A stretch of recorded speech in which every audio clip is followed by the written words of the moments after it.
for 19 hours until you have to do the other one. But these hacks like, I don't know, David Letterman, Jay Leno, Jerry Seinfeld, bunch of hacks. 1 hour a day. Give me a break. That's easy. Throw the commercials in. It's what, 42 minutes? Come on. Anthony and I could do that in our sleep. In our sleep, I say. I've done this show in my sleep. Are there some variables, though? No, there's not. One, they have to actually be seen. Right. So you could just kind of come in. I think being seen takes about 2 hours and adds it to that. That's true. So you guys might be better than Letterman an hour and a half. Hour and a half? Hour and a half better than Leno and Letterman because they have to come out in a different suit every day. Yeah. You can actually wear the same drawers if you want. Same crap. I watch Letterman. I go, that's really just easy. How hard could that be? He's got guys writing his jokes to start the show. His interviewing skills are fantastic, so that's pretty much like a no-brainer. And then he throws a little skit in there. Yeah. And then he has his monkeys run around and do things. And then, like, the show's over. We do 5 hours plus of radio a day. Too much radio. Too much. Who came up with this schedule? Who in radio decided that you need to do 4 to 5 hours a day? No, I say we need to do 2 a day, 2 hours a day, and get paid the exact same amount. Here comes the instant feedback. Oh, I know. You guys are prima donnas. Well, I was just thinking about how ridiculous it is. Yeah. Because what happened, I'll tell you what happened. The reason most radio shifts are 4 hours is because this all started, for the most part, just jocks playing music. How hard is that? Yeah. You're just kind of occupying the chair and you're like a human jukebox. And then it developed to a point where some of these guys broke out and got to talk more and more and more. And some dopey radio exec never figured out that, wait a minute, now that they're talking more and more, we should cut down their shift, and we're going to still get the same value from these guys. That's logical, right? No, it is, but I don't think we could really sit here and try to campaign for shorter hours. There are guys in New York City radio that are pushing $1 million a year to play records. Yeah. Records. God. Wouldn't that be something? And then the dopey radio columnists write about them like there's some kind of radio gods. This week, they're nobody. Make sure you tune into Slappy and Wappy as they run through the top 500 songs. Yeah. What? They're nobodies, and they come from the old days where they just have to have a steady hand to find the track with the needle when they're putting it down on the record. Quit your effing whining. Huh? Casey Kasem overrated? Oh, big time. Casey Kasem. Hey, Casey used to read, like letters. A difficult thing to me. Listen to him until you can hear the work. What does he do? The guy has to be up on. He has to have his pulse. He has to have the pulse of America. He doesn't. Someone goes, Casey, here's the list. Thank you. When do I read the letter? Yeah, and then he reads one letter, and then he counts down the top 40 songs in America. How hard is that? Someone else in the back room is calculating that and calling record stores and all that and figuring out what the hot songs of the week are. Yeah, he's not making phone calls. This is a little disrespectful, Opie. You think Casey's on the phone? What's number 39? But have you ever in your life had to get up, okay? Mm-hmm. And then after this, what if you had to go and be the voice of Shaggy and Robin from the Super Bowl? Yeah, I'll give him that. You've never had to go, be a voice of a nation and then the voice of children. You never had to do that in your life. Don't disrespect the guy. No, I think... look, I started radio when I was 18, and I was a music jock. And even early on, I'm like, this is the biggest joke ever. Was it 8 I'm like, I'm actually getting paid to just play music on the radio, and then I get to steal all the records and CDs when my shift is over? And I got girls just calling all night long, wanting dates? Are you kidding me?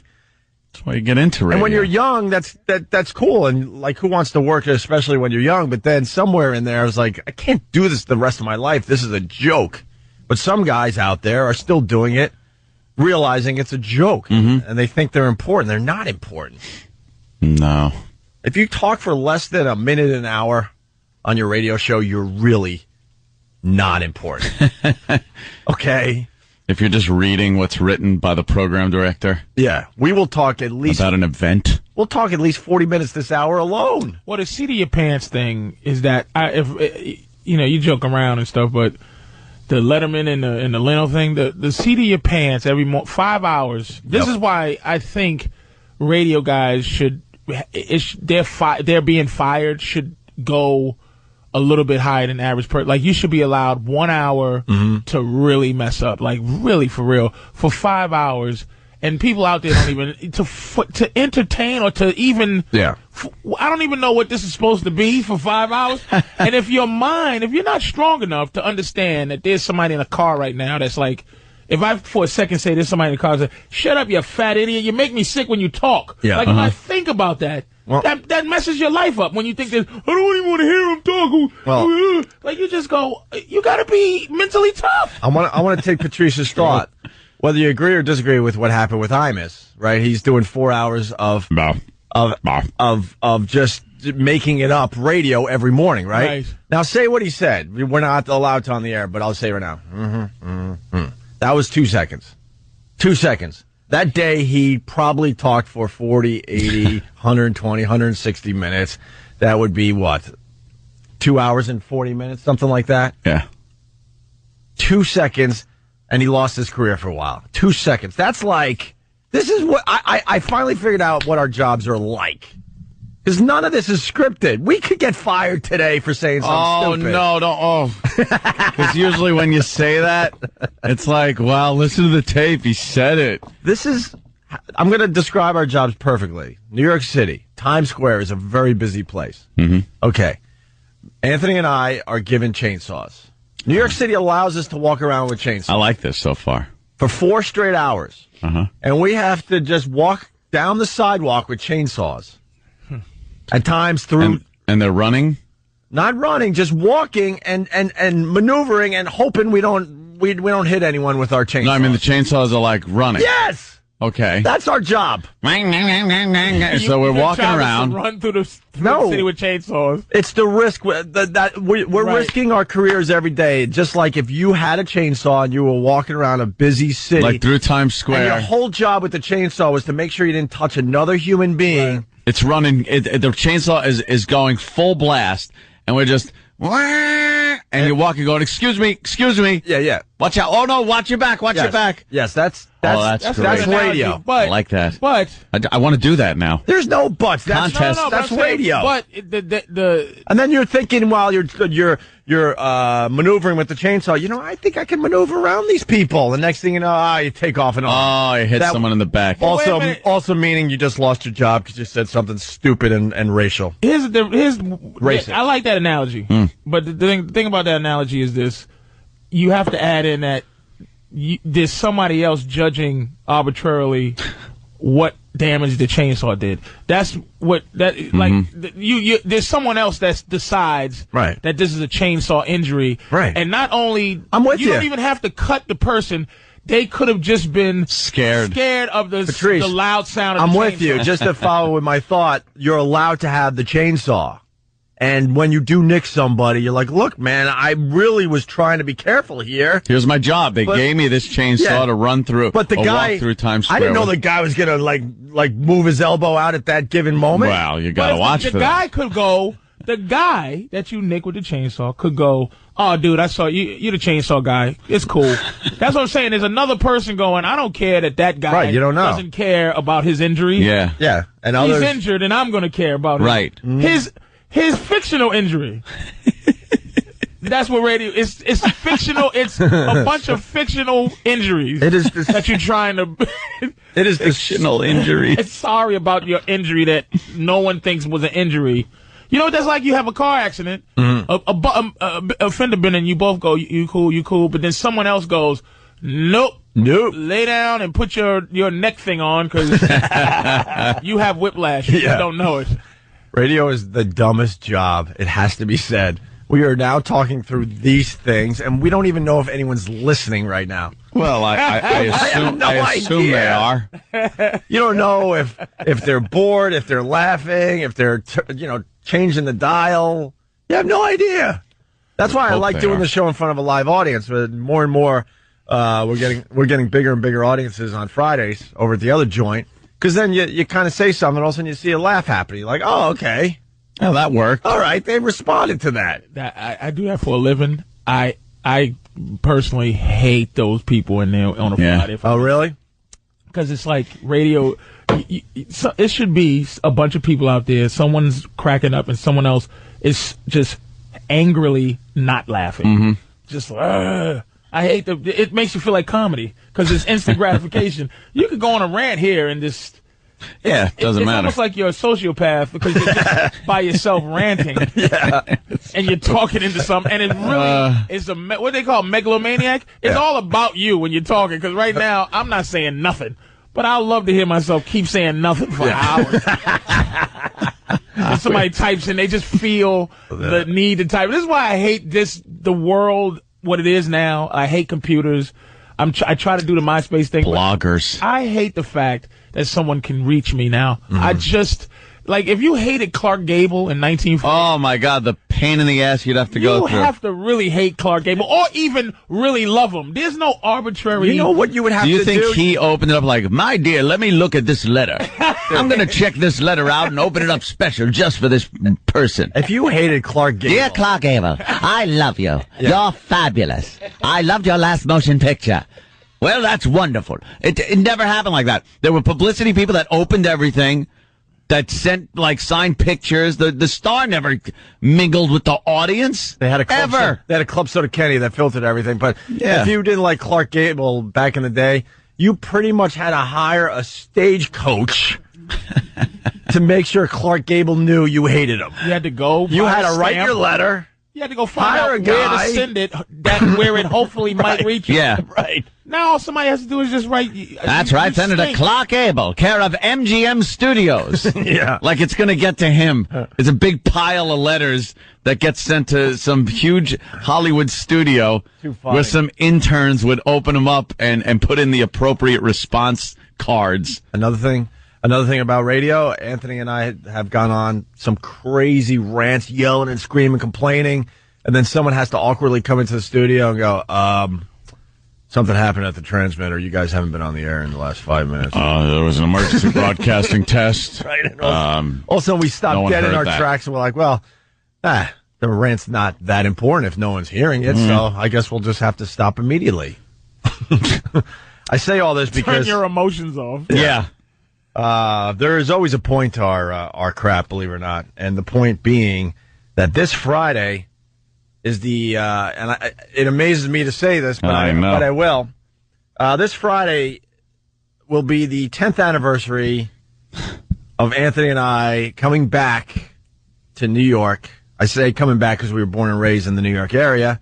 Coming back home to do radio. Yeah. 10 years ago on Friday, we started our New York radio careers at WNEW. Jeez, where'd that go? Here in New York City. God.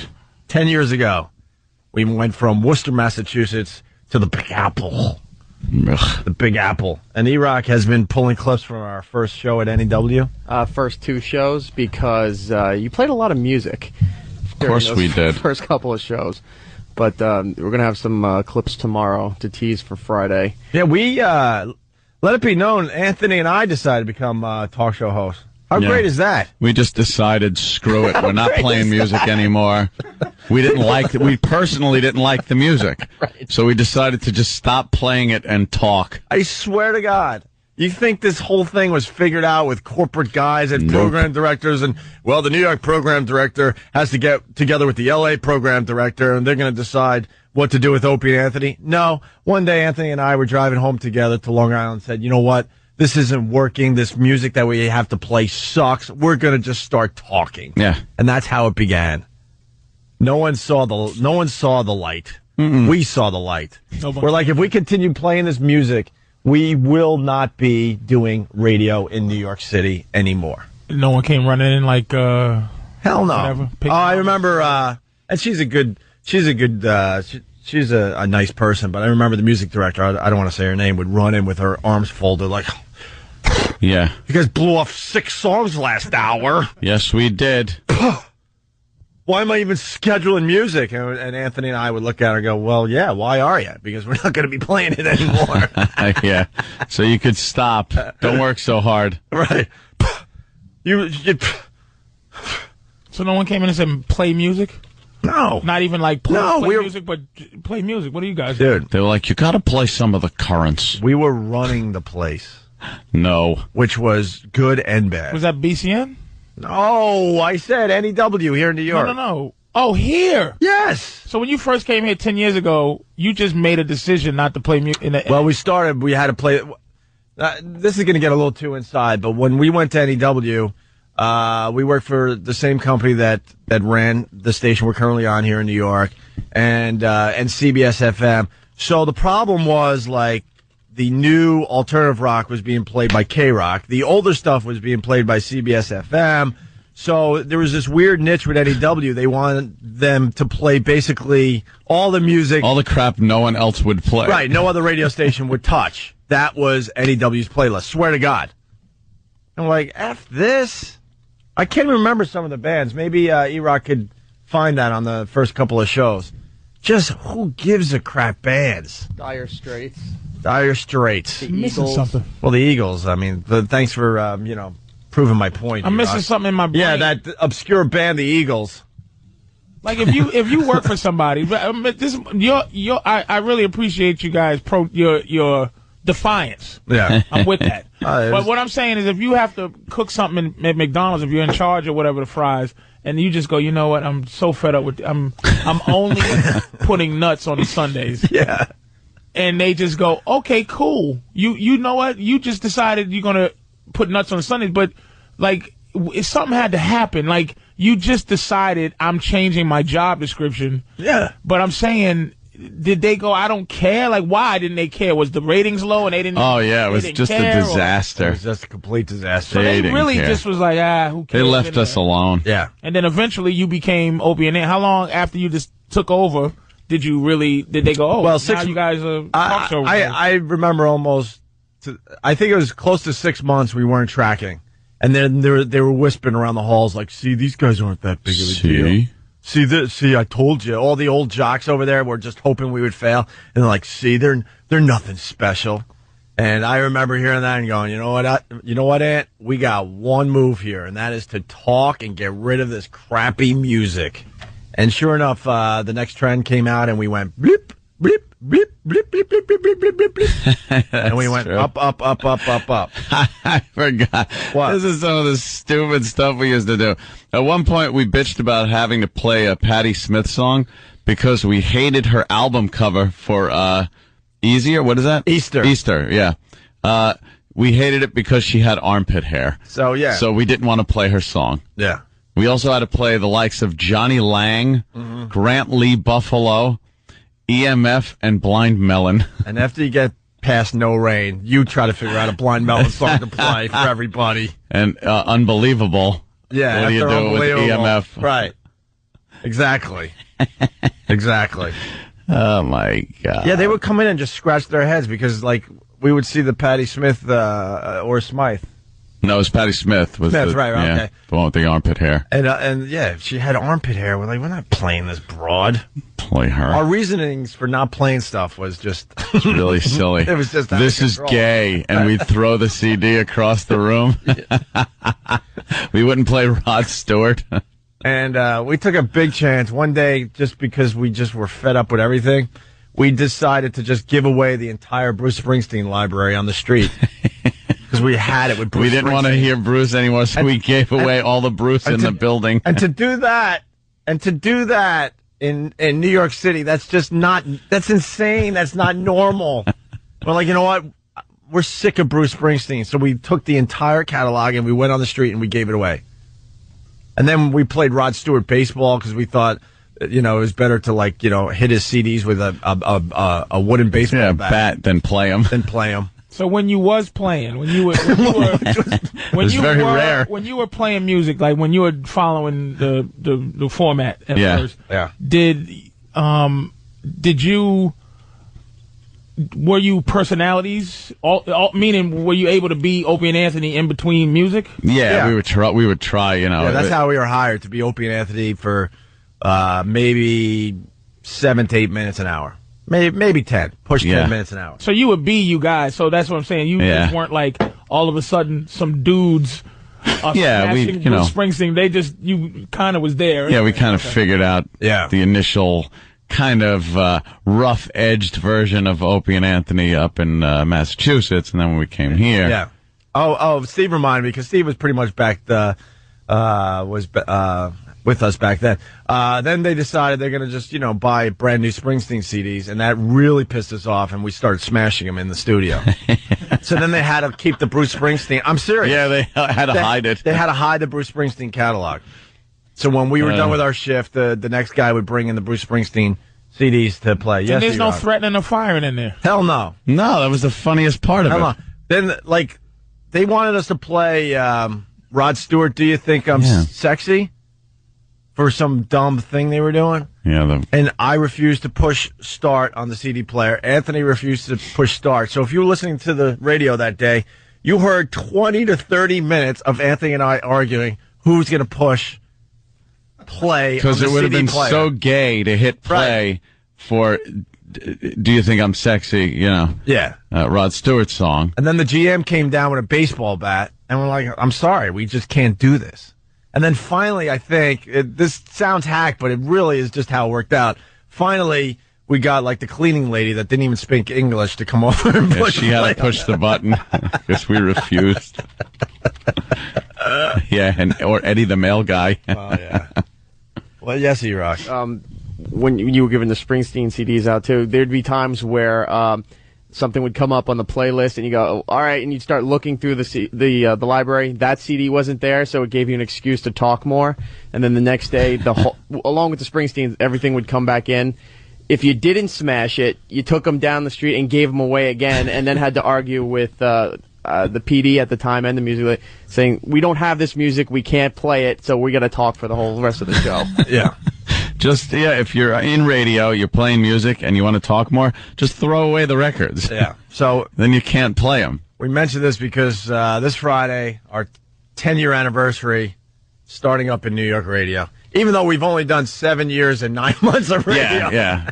2 of those years were spent, kind of on a long, extended vacation. That was the bad part of not having a boss. The good part, we did whatever the hell we wanted. The bad part, it bit us in the ass eventually. How things it finally changed. Bit us in the ass. Wait a minute. Jeez. Well, who was the people who didn't popped out of nowhere and was in charge and fired you? That was just it. Well, the corporate guys, ended up firing us finally. But we were running the radio station. But other than that, the corporate guys are like, who are these dudes? Until you messed up? No. They had no plan until they decided something was bad. Then all of a sudden the ratings just went through the roof, so then they pretty much said, let them do whatever the hell they want. It's working. Yeah. Swear to God.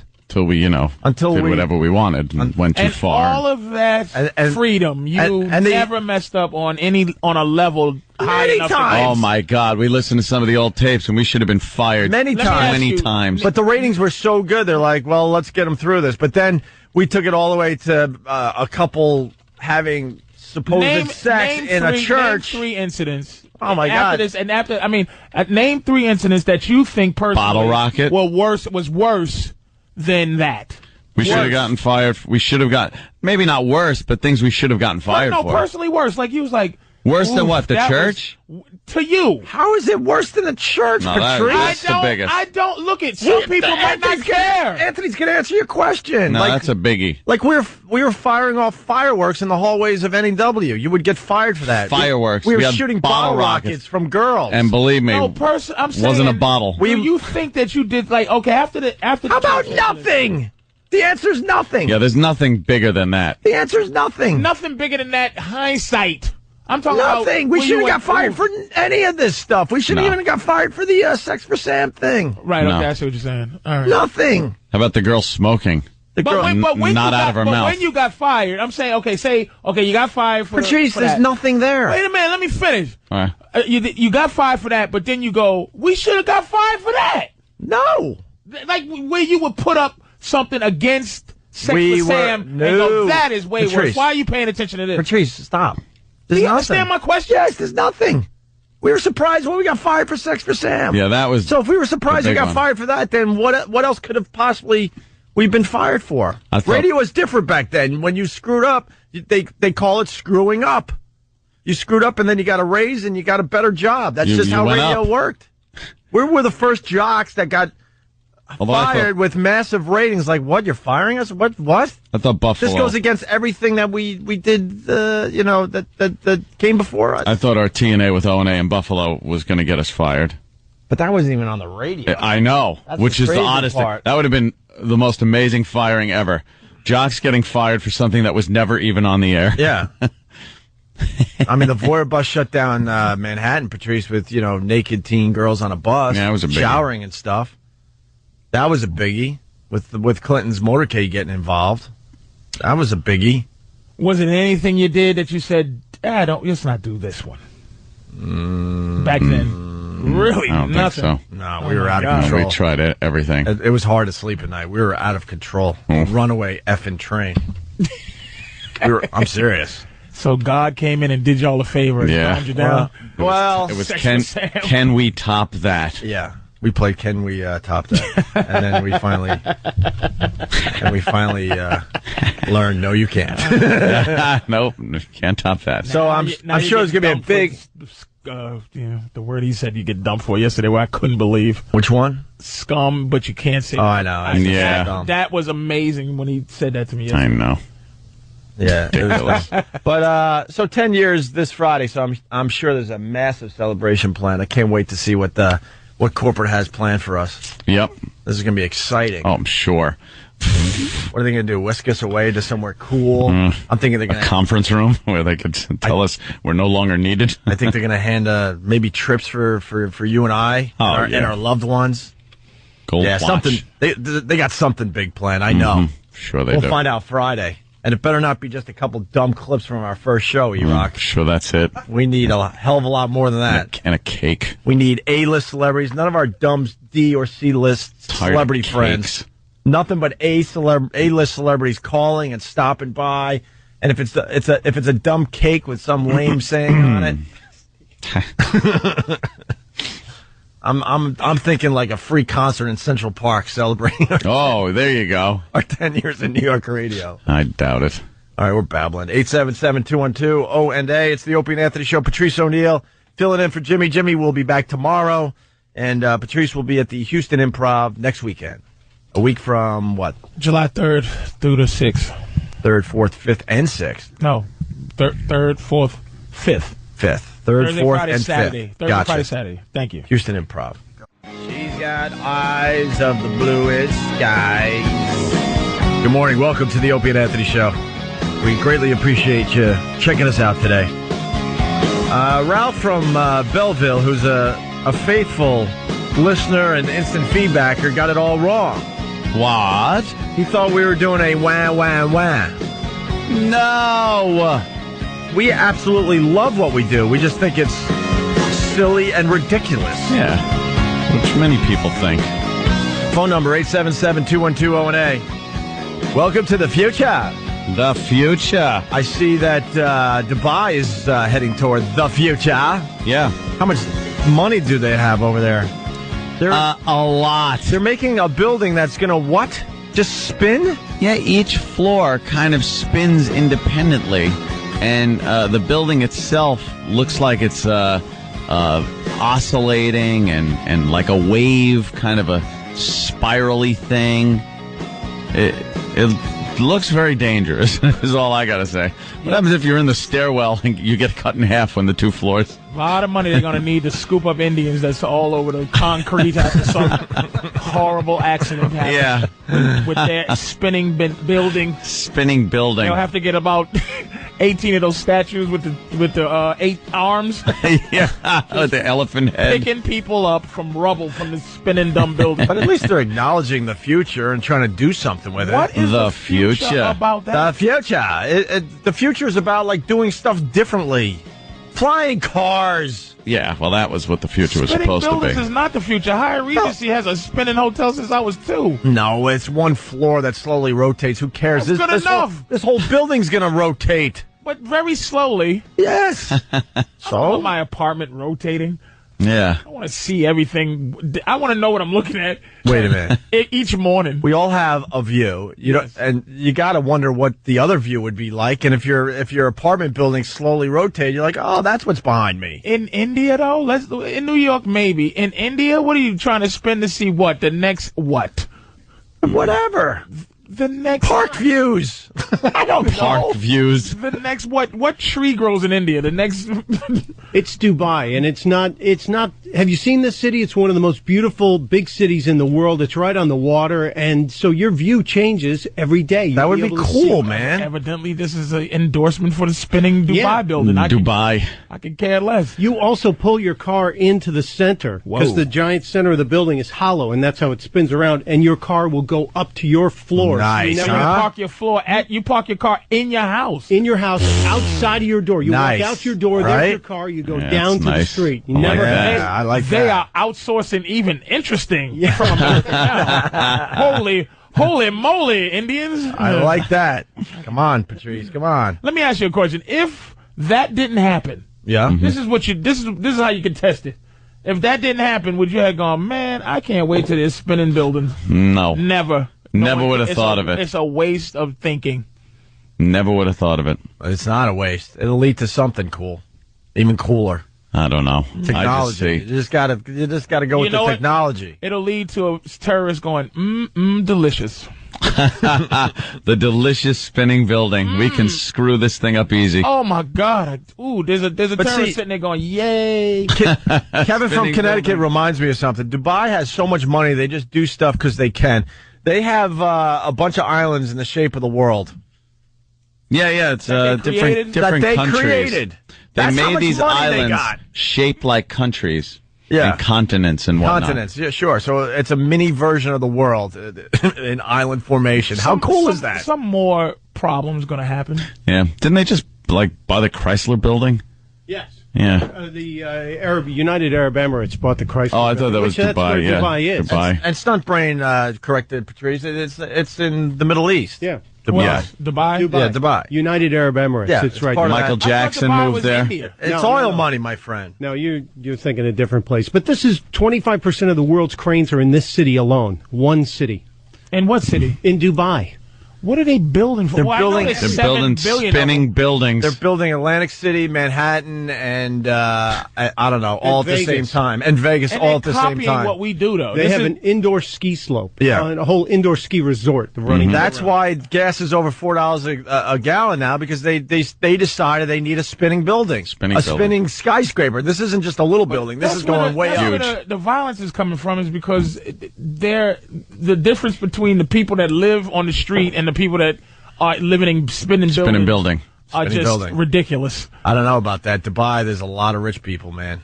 Oh, yeah. They have a lot of rich people They're in Dubai. not sharing. God, I can't wait till dead dinosaur blood runs out. Dinosaur Out blood. this whole world. There is so much falls dead apart. dinosaur blood to pump out of this planet. I thought it was snot, Oh, it's just dead dinosaur gook. like snot. It's their bodies, their blood, their bones, skin, everything else. Just melted A little down. pressure and heat for a few million years, and Yeah. you have the most expensive stuff on the face of the earth that everyone uses.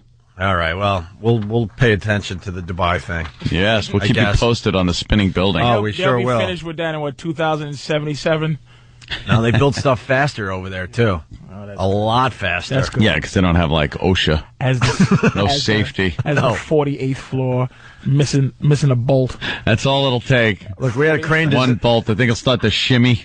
Oh, they got wobbly cranes all over Dubai. They don't care. Just keep building. I'm sure they follow all the. Just keep building. Those things are wobbly. Look at this. Dubai is like Sim City. Yeah.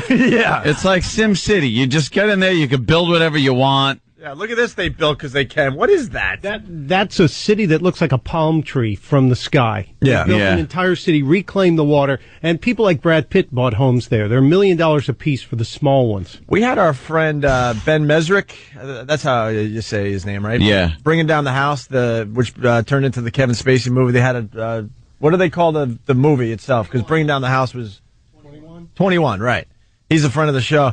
And he did about 20 or 30 minutes on Dubai and all the crazy stuff they do over there. It's really Look at that. fascinating. It looks like a palm tree. Yeah, do a little Google with Dubai. You'll have fun. I'm telling you. The indoor ski slope alone is just amazing to look at. Amazing. Look at that. A palm tree city. Filthy rich. Look at the palm tree city because they can, Patrice. They laid it out as a palm tree. I don't understand why there hasn't been terrorist events over there. Because, terrorists and extremists like that hate wealthy people. Mm-hmm. Really? Yeah. I have a theory, but that act like wealthy people. You know, you could be a wealthy person like Osama bin Laden and lay down in that little cave that he lays down in, where he looks like he's on a comfy couch, but he's on like a ledge in a cave, just talking. And people don't care. What's your theory, Patrice? Because that's who's doing it. Oh, because they're Muslims and. Yeah, I mean, and I think they have their people they pay. Yeah. You know, there's people that get money from those people and take care of business. That's it. All right. Simple That's as what that. happens. Simple as that. Simple as that. Sometimes. Sometimes it's as simple as that. Why wouldn't you blow up a fake palm tree island if that's where that's where things are going? You would imagine that would piss off some people. We don't even have fake palm tree islands. We did is carve a couple of presidents in the side of a mountain. Yeah. What do we really do? Nothing. Nah, they get a little more creative than we do over there. A palm tree city just because they can. That's unbelievable. Yeah. Other news, Ricky Gervais, our friend, turns 47 today. Happy birthday to Ricky Gervais. He's coming to town, in July? Second week in July, he's going to be at the Wamu Theater. We're all going to check out Ricky Gervais. And guess how many copies of their new album, Coldplay, sold in the first week of business? I'd say 50, 60 albums. Remember the record industry? Remember the record industry was saying, music is dead as far as people buying music and stuff? 730,000 copies in the first week for the new Coldplay. That's a nice CD. week.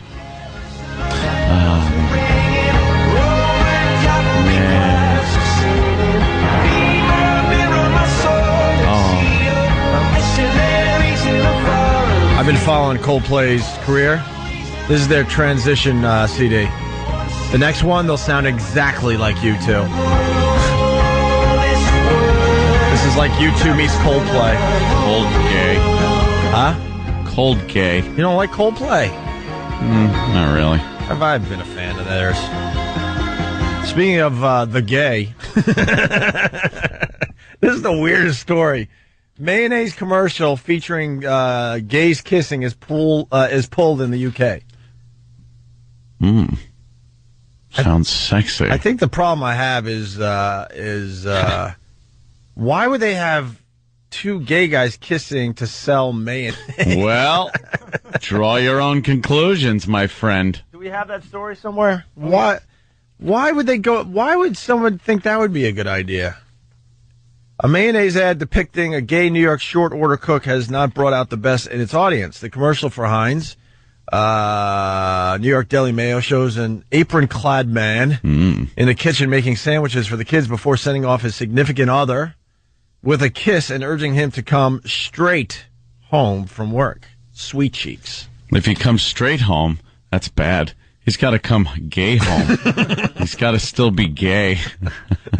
And he calls them sweet cheeks. But the ad was pulled less than a week into what was to be a 5-week run after 200 viewers complained, saying 200 viewers. It is offensive and unsuitable for children. Why why are people so hung up on what gay people are doing? Like, does it really affect anybody what gay people are doing? Except for those, really flamboyant gay people that are, Anthony, trying to get rights that no one deserves. I'm just talking about your average run-of-the-mill gay people. I'm proud of you today. Really? I thought you would just take the other tact, like, No, I'm like, who cares? It's like, I don't care enough about gay people. I'm with you. I don't care either. What?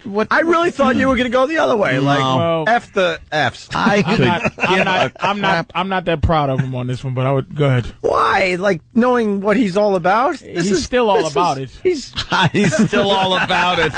And here's what it is. Did you notice the disclaimer that he did add in? Which gays he was? He's fine as long as he doesn't know you're gay, which means that's most of the gay people. It does bug them. That's a lot of gay people. As long as they're white gay and you don't know it, but those white gay people, those ones that are gay is that's a whole different Patrice, story. it's every group on the face of this earth. It's that the flamboyant or the ones that are what I call the troublemakers, the ones that ruin it for everybody. Super proud of being them. Super proud to be whatever the F you are. White people in this. No, we can't be proud of what we are. White people can't be proud of what we are. Flamboyantly happy to be white people are called skinheads. Who cares what they call? But it's true. They're proud to be white. Now, are you upset with them? Uh-oh. Let me think. This nigga said, uh-oh. Yeah. He said, yeah, I'm upset with them because they do. They make it bad because then every other group thinks all white people are racist, which, isn't true. So why are you upset with any black people who are I don't like black people that are overly proud of this too. Assimilate to society. Everybody just lives. But you associate us with we're all like that. No, I don't. I honestly don't. But I say to black people that the black people that are perpetuating stereotypes are ruining it for the majority of black people that are just law-abiding, hanging out, doing what they're doing, trying to raise a family. Why don't you focus on the law-abiding, hanging out? Because those aren't the ones that I'm afraid are going to bust into my house. But you treat the ones that aren't going to bust in your house the same exact way. I do not. I consider you a good friend. I have a black friend, Patrice O'Neal. Don't. You got a black guy that does the radio business show. Associate. We've never spoken on the phone once. Right. You've never called him or there's nothing. never been a text. There's never been anything. I'm going to tell you what. If there was 100 people that you would name, oh, my God. If you got down to 92, it's like, oh my God, I need this person to do something for me. I need something. Yeah.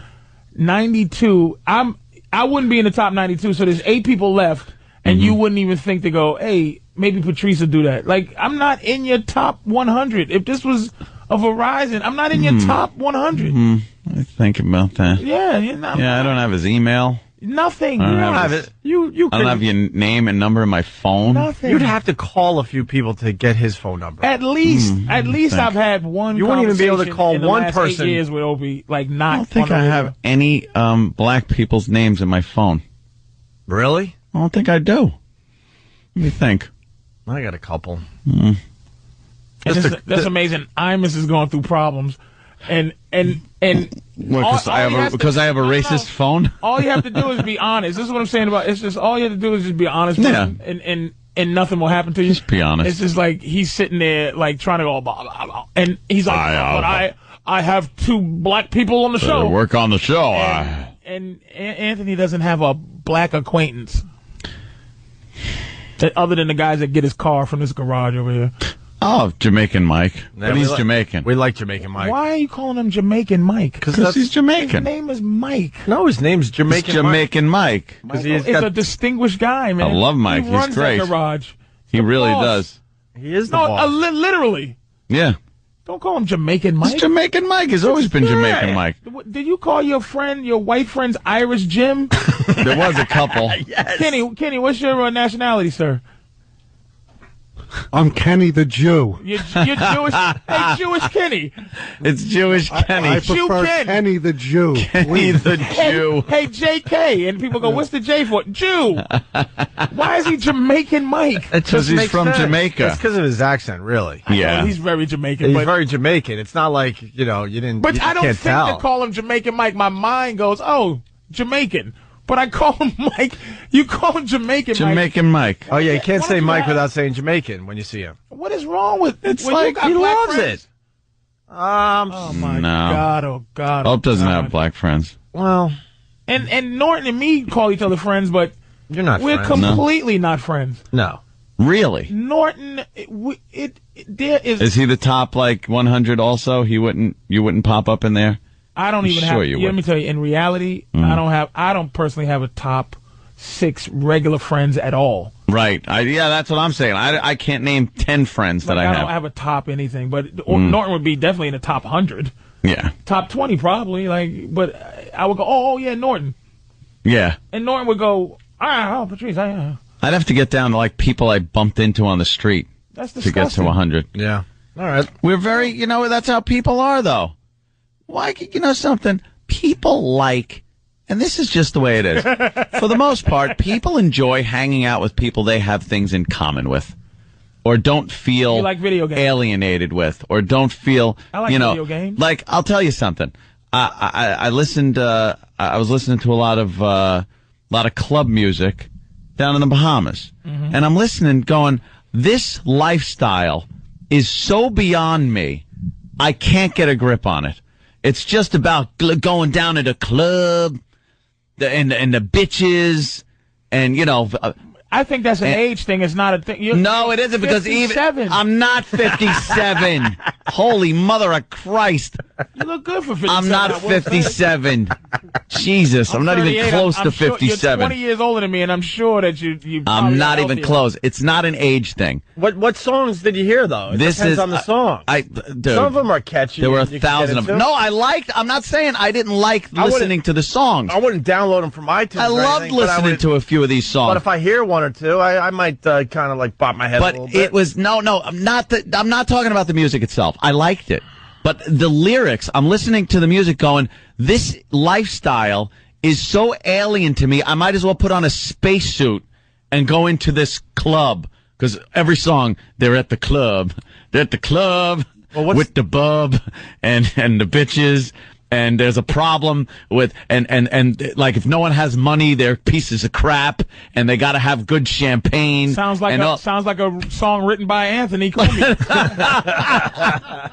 The hell is wrong with you? But it's just, and everyone's dancing, and if you dance with this guy's bitch, you're gonna get effed up, and it just seems to me it's very scary, Patrice. But I was listening to these, and I was very I'm not scared. into that anymore. I'm being right now, and I don't know, like I said, because of how I'm feeling right now. But maybe if I felt better, but feeling better, right now. I'm very nostalgic. Oh, you're right getting now, nostalgic? I'm becoming very. You're in that nostalgic phase. I Yeah. don't like now. Oh, I'm not okay. into that either. And I think it's a age thing. Yeah. I think music stinks. I think people stink right now. I think every time I watch anything from the 70s, I'm gonna be quite honest. I watch old Soul Train Yeah. clips and old things from. I watch black people from the 70s. Yeah. And when I watch black women from the 70s, as awful of a womanizer as I am now, I look at black women from the 70s and I go, she was cool. Like I don't think, look at this bitch. I want to do something to her. But back then, I look at the girls back then she was cool, and I can watch her be cool like a dude. Yeah. You know what I mean? Like a dude. Uh-huh. And I know it has to be a better time back then, because I look at women with some sort of respect. Wow. That is odd. Yeah. We got to take a break. We're really, really late. Oh, so, damn. We'll continue with this. What I'm thinking is, what's the top rap song in America right now? Who knows? Let's see if we could relate to the lyrics. Mm.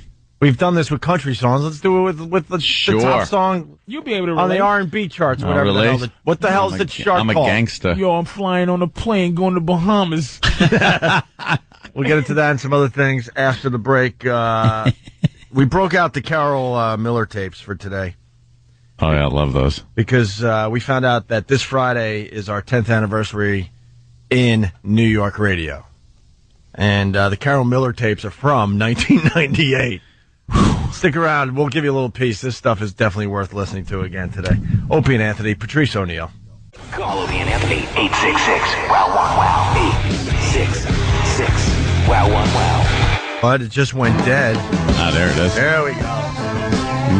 Rock and roll. Is this Hey, Mom. another one of your riffs, Ope? Yeah, I'm working on the lyrics. Thank you for bringing that up again, Anthony. Yeah, well, I noticed you've been coming up with some pretty good riffs lately. Thank you. I got a side project. I got a band together, and I figured I would bring some of my music play? in. Huh? What do you play? Lead guitar. Oh, this sounds good. Thank you. Yeah, I also so he's riffing. I'm also the lead singer of the band, and I also write the songs. But I you just have a don't- hard time coming up with lyrics. Yeah, I don't have it yet for this one, but I figured I'd bring the riff in, and maybe something would, hit me. Hey, Daddy. Na, na, na, na, na, na, That'd be a good way to lead it to. Right here, I gotta start singing, kind of. No, wait, I missed it.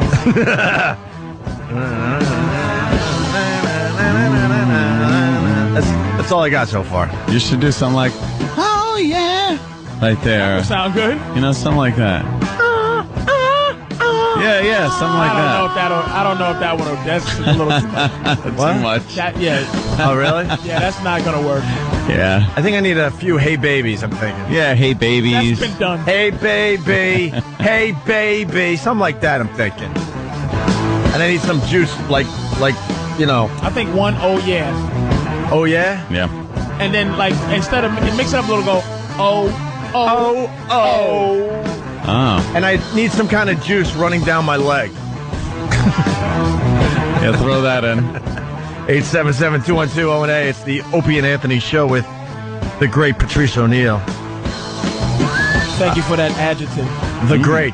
Yeah, we got some XMer. I don't know. I don't really know him. His name's Dion, I think. He works on one of the XM channels, and he goes, Patrice killed at the DC Improv. I laughed from the minute he stepped on stage. And I was saying the same thing yesterday, XM Patrice. World too, man.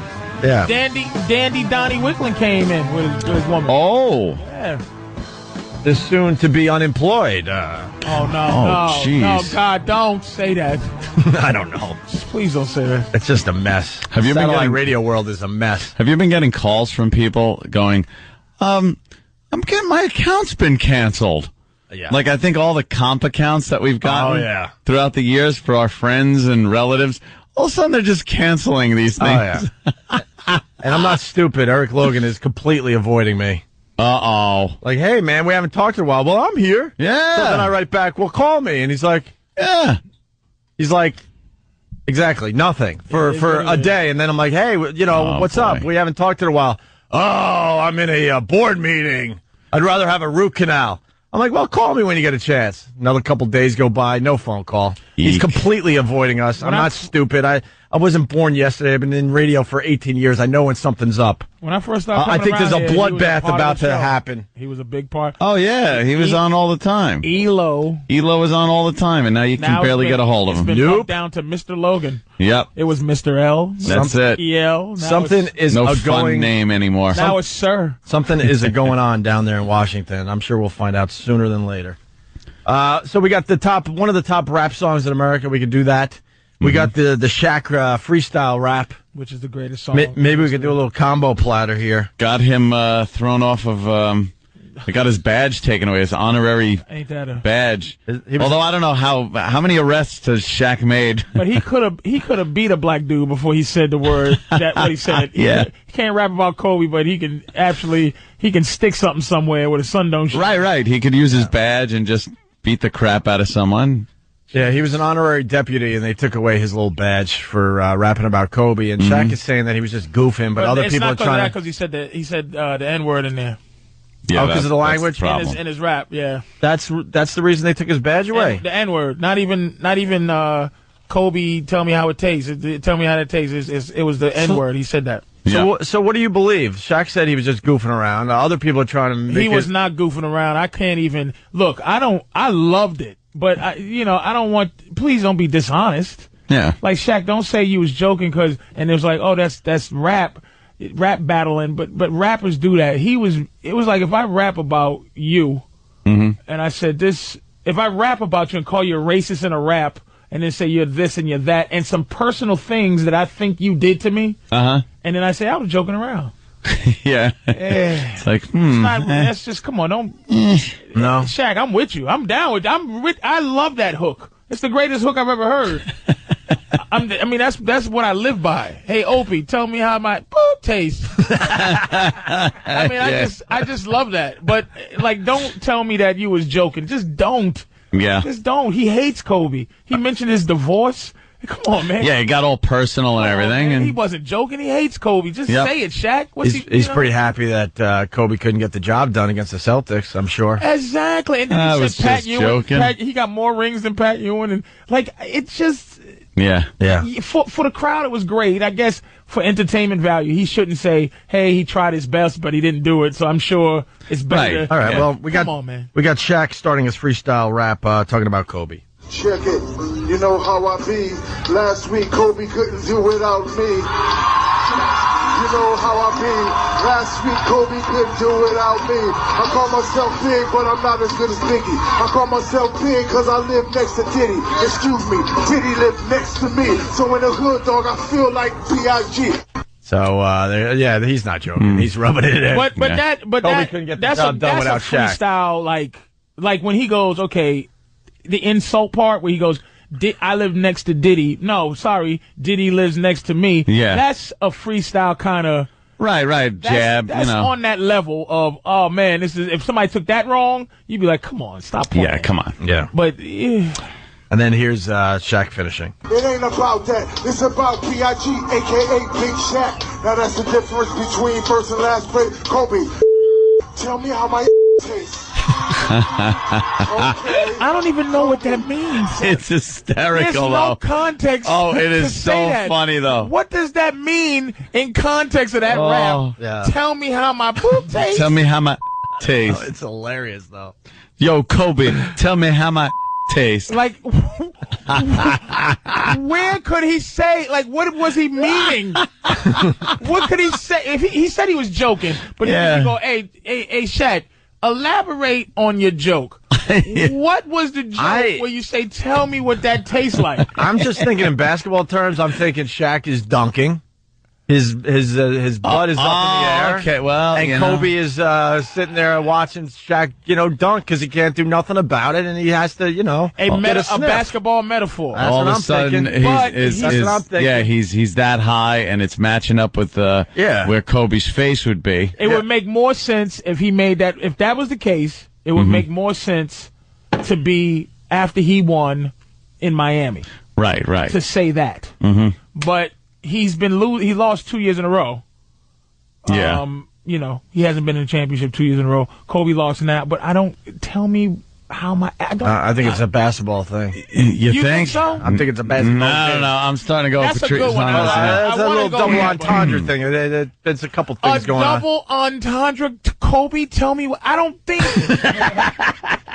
think it was a well thought out. I think he literally was like, yeah. Nigga, lick my underarmpits.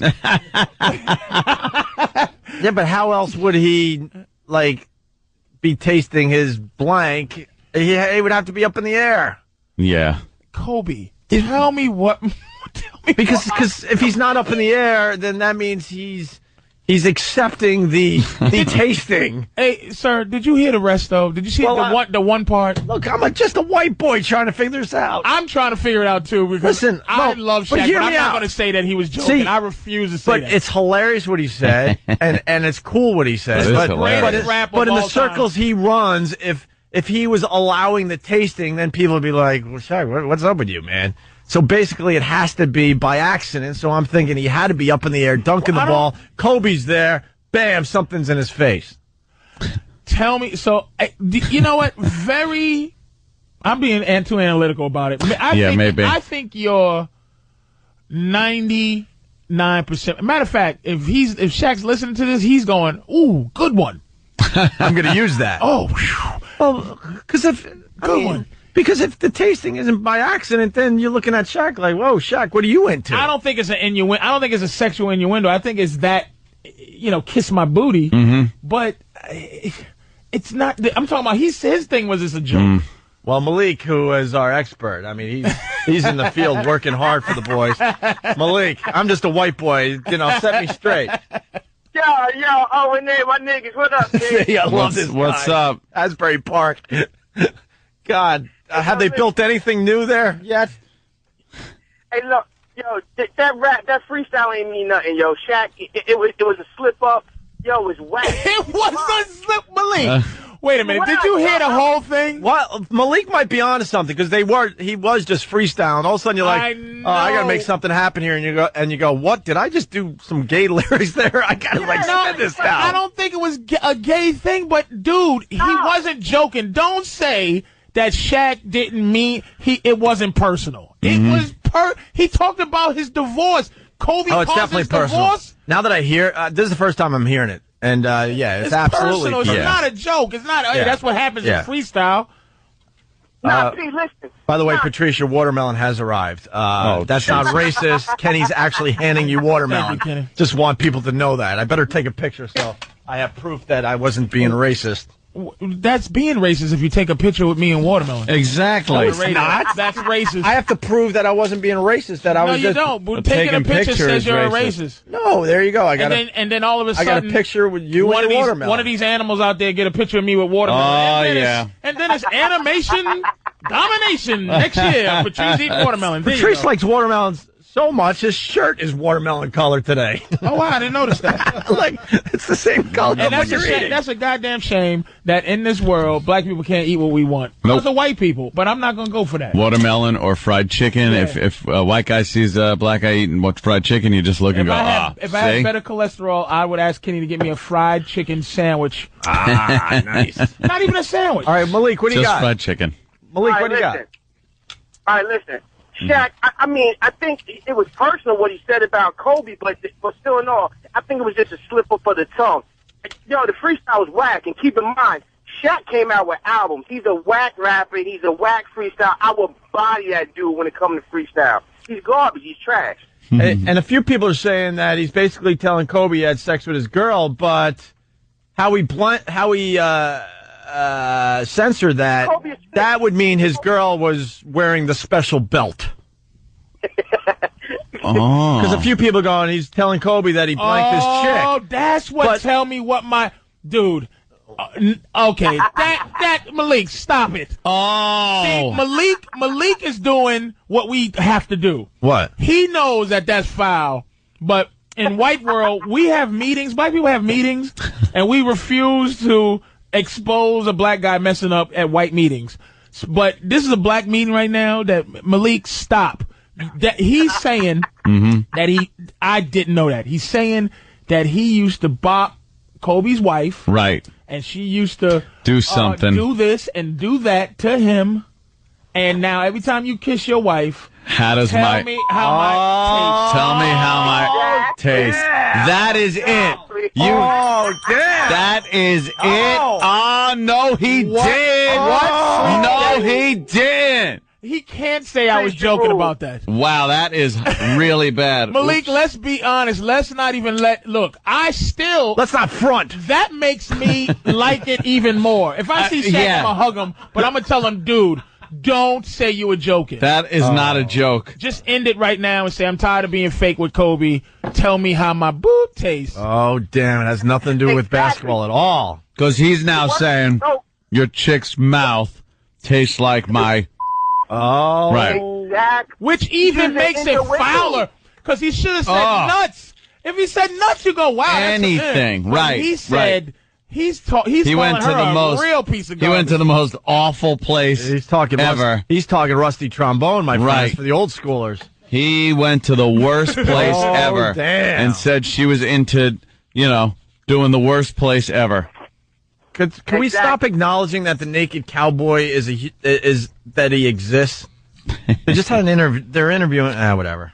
Sorry. Just threw the whole damn show off track because I'm done. I'm so sick of the naked cowboy. I don't do that because my name. Thank you, Malik. Shaquille. All right, here. I love him. I don't leave him. I got a vasectomy. Now I can't breed him. Let's go back to the freestyle rap from Shaq. Here we go. It ain't about that. It's about B.I.G., a.k.a. Big Shaq. Now that's the difference between first and last place. Kobe, tell me how my tastes. Okay, Kobe, tell me how my tastes. Okay, everybody, Kobe, tell me how my tastes. I'm a horse. Kobe ratted me out. That's why I'm getting divorced. I love him. I don't leave him. I got a vasectomy. Now I can't breed him. Kobe, how my tastes. Everybody, Kobe, how my He just keeps pounding on it, too. This is the greatest hook since Blue Suede Shoes. This will be a hit song. It's genius. What they're going to do, they're going to get like a real rapper.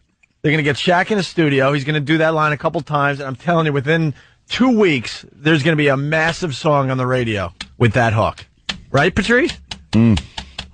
They're going to sample Shaq doing that, and someone's going to really do the song justice. The freestyle rap justice. There you go. Jesus. He said Shaq gave a mill, and I don't do that because I had a vasectomy and I don't breathe.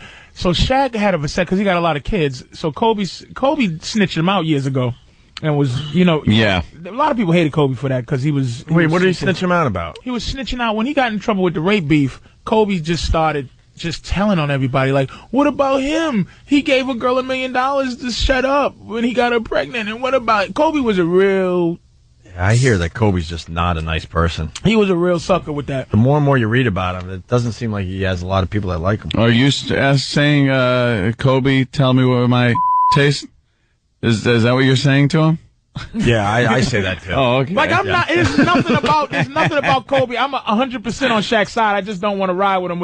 It's like if I was talking to him on the phone and Shaq's like, I was joking. I'm like, Shaq, stop playing. Let's stop playing. That's pretty serious for joking. I don't want to see no fines. I don't want to see nothing like that on Shaq. It's just like, don't say you were playing, because this was. I don't know what that was. And he was happy that he didn't win. He couldn't even contain himself, because the whole thing is Kobe trying to win without Shaq. That's his whole goal. That's his whole goal. Yeah. He needs a championship without Shaq. And not only did he lose, he got beat by the largest margin ever in an NBA closing game. And I was reading an article on that, and the sports writers, they basically said, tell me how my tastes. Yeah. Is that what they said? Michael Jordan wouldn't lose in that way with the big game on the line. LeBron James wouldn't lose in that way.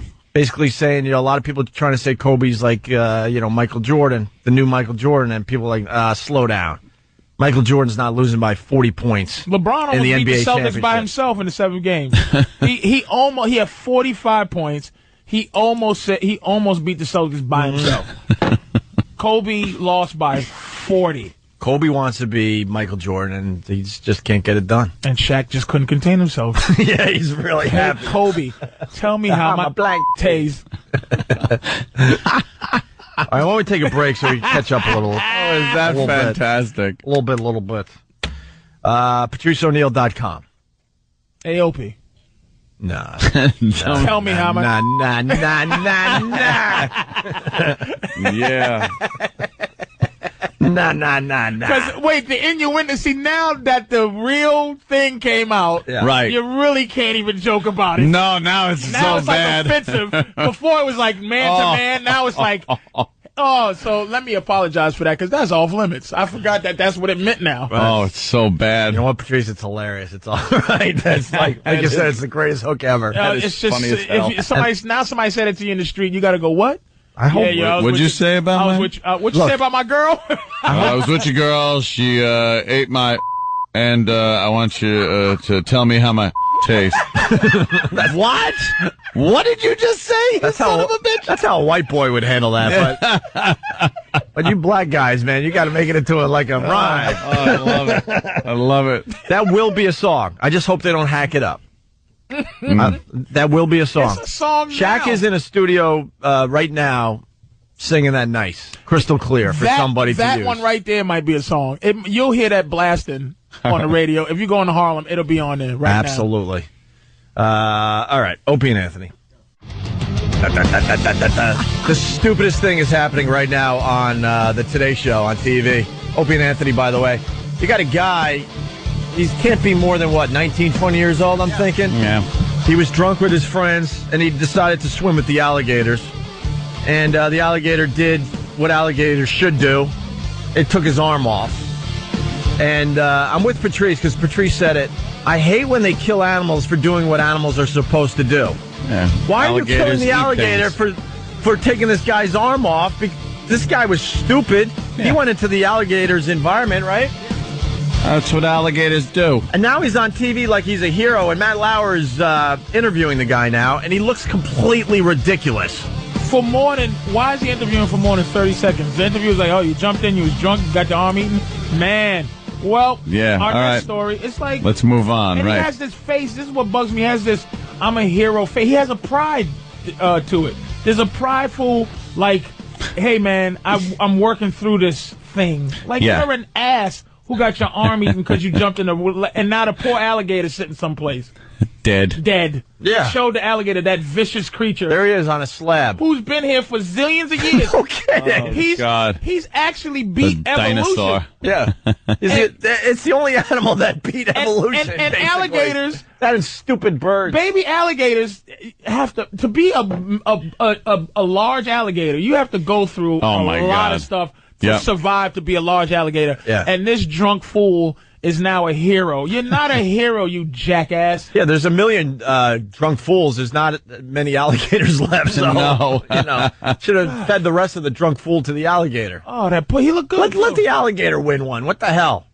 But now the guy's on TV, and it looks like his shoulder muscle's getting tired because he's got this weird, like, massive bandage on where the arm used to be, and it looks like he's trying to hold the whole thing up. It's the dumbest bandage. It looks like Spider's foot from Goodfellas. Right.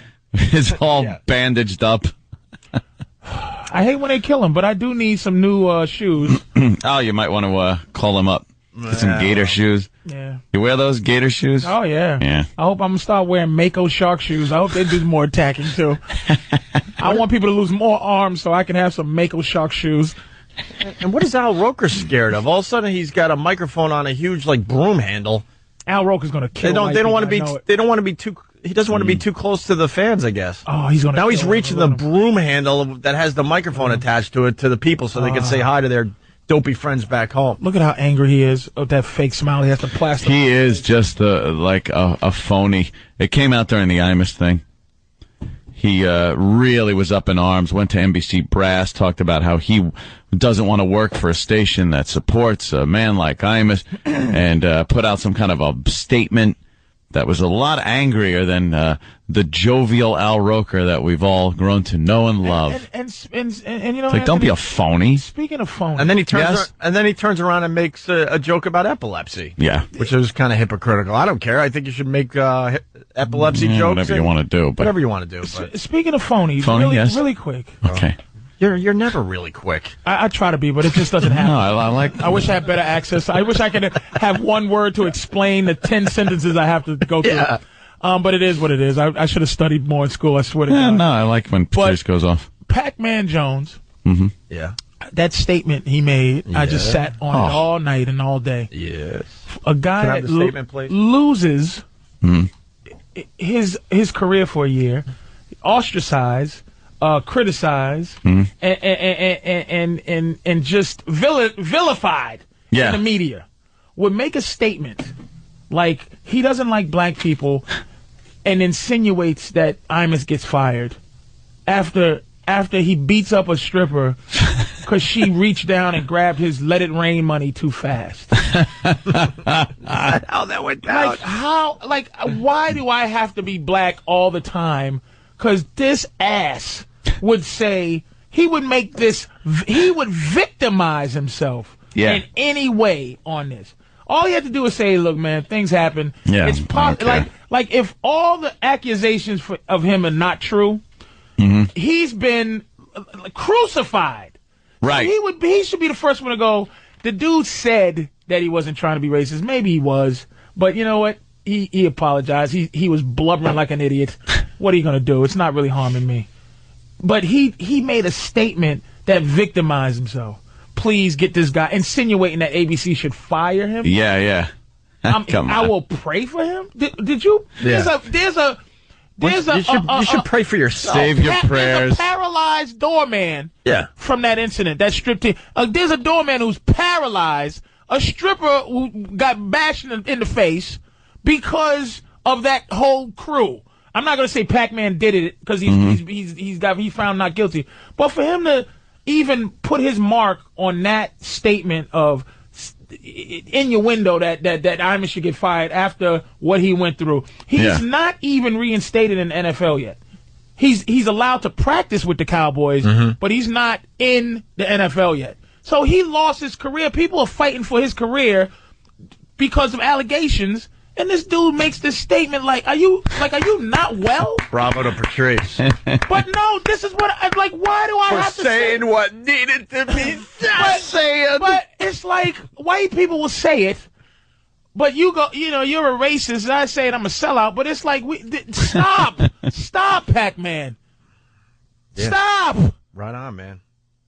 By the way, the Imus thing's going away fast. It was just a small little thing in our paper. Yeah. Today. No one really is paying attention to it. Small little thing. But I think he did a good job of explaining himself, even if whether it was good, whether it was right or wrong. He's just like, no, I was saying, black guy, black people, my girl said something very interesting about Imus. How is that possible? She's abroad. I don't know how it happened, but when she says it, I give her credit where credit's due. I go in a room and I sit down and go, should I give her credit? And I talk to my genie, and that genie says, hey, man, she did make a good point. And you're like, oh, man. I go, okay. I got to give her damn. one. Oh. She goes, if he knows he's going to be a blubbering fool, why does he even tackle anything that has to do with anything? Why does he talk about anything if he knows that if somebody comes at him, he's going to do what he did as a blubbering idiot? I think, why not just talk about ice cream flavors? But I think I was discussing this down the hall after the show yesterday. I think that he's trying to show he's not racist, that he's going over the top the other way. That it's confusing the hell out of everybody. Yeah. Like in his mind, he really believed he was being sarcastic there. But if you're a racist guy, which is what everybody thinks he is because of the last episode, you can't do that because then they'll look at it like you're a racist. He's trying too hard to show that he's all about the black man now. That it's confusing the hell out of everybody because it's not believable. And no one was talking. He goes, he didn't say by name. He goes, he's like, my producer, he's black. Yeah. My two co-hosts, they're black. And I'm sitting there going, if you was doing a tirade, Opie, about how you're not racist, and go, I have this black comic on all the time. We all do that. I would go, excuse me, what? Like, you would hear me go, did you just... Yeah. Like, I would be voicing those black people who are supposed to be his great, sacrificial, thank you to the race gods. There's no, where are they? They just have to be there. They just have to be on the payroll. He should have just said, I have African art. Yeah, but I have one of those scary masks. I have a black African mask. I have a big pot that people boil other people in. Yeah. In my living room. That's how we all defend racism, though. How many of us have said, "What? I have black friends. What do you mean I'm racist? I got a black friend." Right? Yeah.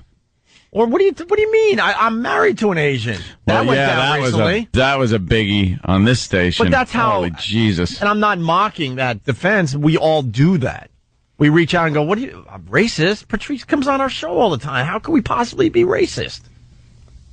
I'm not saying it's right or wrong, but that's how we try. How could we possibly? With ease. A few examples.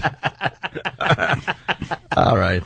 Everybody's racist. I don't want to hear it. I completely agree. Everybody's racist. Everybody's racial. I believe that. Racist, no.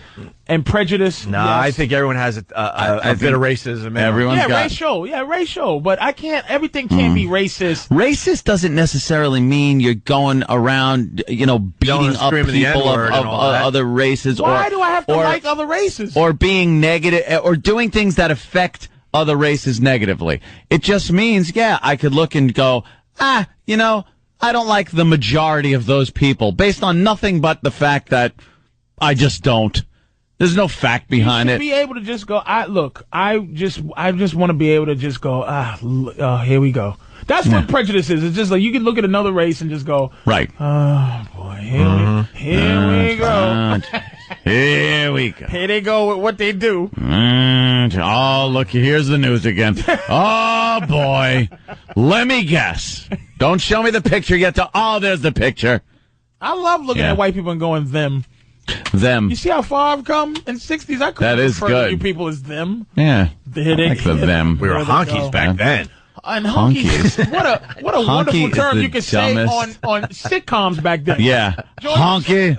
George Jefferson. And white people go, oh, Lord. White people, I'm going to invent something that really pains white people in terms of, but nothing pains you. Cracker, honky, redneck, nothing just pains. buy the house next door. I just want to find a real hurting. Something hurtful. Well, it ain't going to happen. Yeah, I'll help you out. Taxpayer. Oh, damn. No, you didn't. Hey, old melanoma Hurts us. I like Wonder Bread. Woo. Wow, I'm going to go home and cry. Cracker, yeah. And all your, silly. all your racial slurs, any white people racial slurs, have a dominant, like the reason you're called cracker is from the crack of the whip. Right. And redneck is something that rich white people used to call poor white people. Yeah. When they couldn't afford slaves. And they had to do their own field work. And they get their redneck. So there's nothing really. It just shows you that white people it just shows you that we're the chosen color because you can't come up with anything that pisses us really off. upsets us. How about the chosen? That was a joke for the asses that are trying to get us in trouble. The by chosen neutral, Yeah. There's no white version of the N-word. There really isn't. There's no horrifying. And it's been. But you guys aren't willing to give up on There's that. been so many years of trying to come up with and one. Eddie will continue to try, right, Patrice? I just don't think I think black people have stopped elevating with our racism. Yeah. I think white people are still fighting hard to keep on the cutting edge of race. Yeah. Black people, we need to invent something. Hold on, we got a guy. Yeah. We got a guy. I want to go to him. His name is Rob. He's in Columbus. He's white and he was raised by black parents. Are we? Wow. Are we talking to Steve Martin? That's he's the backwards different strokes. We got the jerk on the line. Rob. Morning, guys. Good morning. Wait, you still sound white. Yeah, what happened? Yeah, when I was 6 months, my parents had died in a car accident, and their best friends were black, and they adopted me, and I'm 37 now, and you should see how difficult it is when someone accuses me of being racist. Now, at times I didn't like my parents, but it had nothing to do with black. And needless to say, the family pictures are a little odd and spot. Rob, I got to start by saying, what is wrong with you physically that they allowed a black couple to adopt you? That's terrible. Oh, that's awful. I'm sorry, Rob. Did you ever say what you're talking about? Yeah, the only thing wrong with me physically is I like your guys' show a lot. There you go. I'm just messing with you, Rob. I know. But it's interesting when they talk about race, and Sure. I mean, someone accuses you of being racist. How are you, you guys talk about, oh, we have black friends, or we have Patrice come on, and how you even come back with, I tell someone, well, my parents are black. No one believes that. I mean, Of course not. Yeah, but we just go for the lame defense of, well, I got a black friend. I remember we got in some trouble up there in Boston. I was like, I got black friends. Yeah, that's Gonna be racist. Thank you, Rob. take care. Stump Brain handed over a little ditty for everybody. It's quick. I promise. Everyone's a little bit racist today. So everyone's a little bit racist. Okay. Ethnic jokes might be uncouth, but you laugh because they're based on truth. Don't take them as personal attacks. Everyone enjoys them. So relax. See, can't we all just get along? Jared in Boston, listening on BCN. Jared. Hey, boys. Patrice. Hello, Patrice. What? Hello. Need an answer? Like, what are you, my girlfriend? He's trying to, relate or I'm trying to have a something. conversation here. Right. All right, go ahead. You know I'm here. What do you? Go ahead, man. Patrice, you call white people melanoma cheeks? What are we, cancer cheeks? Melanin? That's your thing. That's what y'all get. No, melanoma is like a form of skin cancer. Though. Yeah. Oh, I thought you were trying. trying. I thought you were trying for what's the other word? Melanin? Melanin. No, cheeks. melanoma cheeks. No. Oh, you really were. I absolutely knew what I was you talking really about. wish we had cancer cheeks. I didn't wish you had cancer, but that's what you guys get. Weird cancers. That's your. All right, I got you now. Cancer of the neck. That's what. White people get funny cancers, and you get at least something. Look at John McCain. He's got more bandages on his freaking body. What's going on with him? Every time they add a bandage, his ratings are going down. He's starting to look like a piece of fruit. He needs to just sit in vinegar. Like a rotting piece of They just need fruit. to put him in vinegar and roll him around in vinegar. Old Pickle McCain. You know, some asses just writing boring on instant feedback. Then go find something else to listen to. You effing hater. So done with these idiot haters that claim they're fans of the show. Go find something else. So Who gives a crap? Let me clarify. Melanoma was the correct word, sir. Yeah, they throw a Band-Aid on him, and wow, he drops in the polls. Oh my! He's down another 10%. He's shrinking. Yeah, he had Band-Aids all over his head the other day, and God, they're just constantly ripping stuff off of him. Who wants to look at that guy as the president? Doctors picking at him like the turkey carcass in the fridge. You just open it up and pick a little piece of meat off. That's brilliant. Yeah, what do you got? Before you know it, there's just bones left. That's brilliant. I was thinking yesterday. I'm like, what is wrong with America that these are our choices? Obama, who doesn't have enough What happened? He doesn't. I'm laughing at you. Get ready to explode.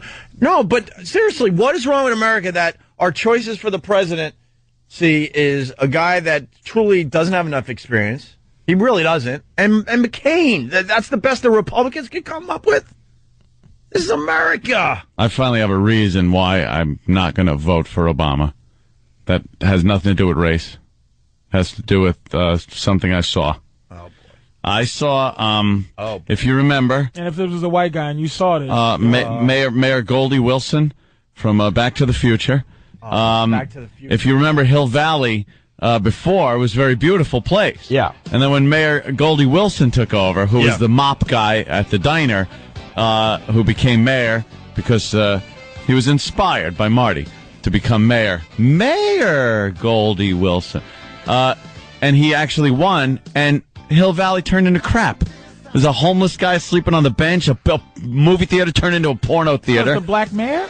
Right. You're basing. I've never seen. I really don't. You're basing your vote on Goldie Wilson. Back to the Future. I don't think Goldie Wilson made a good mayor. Did you just preface that?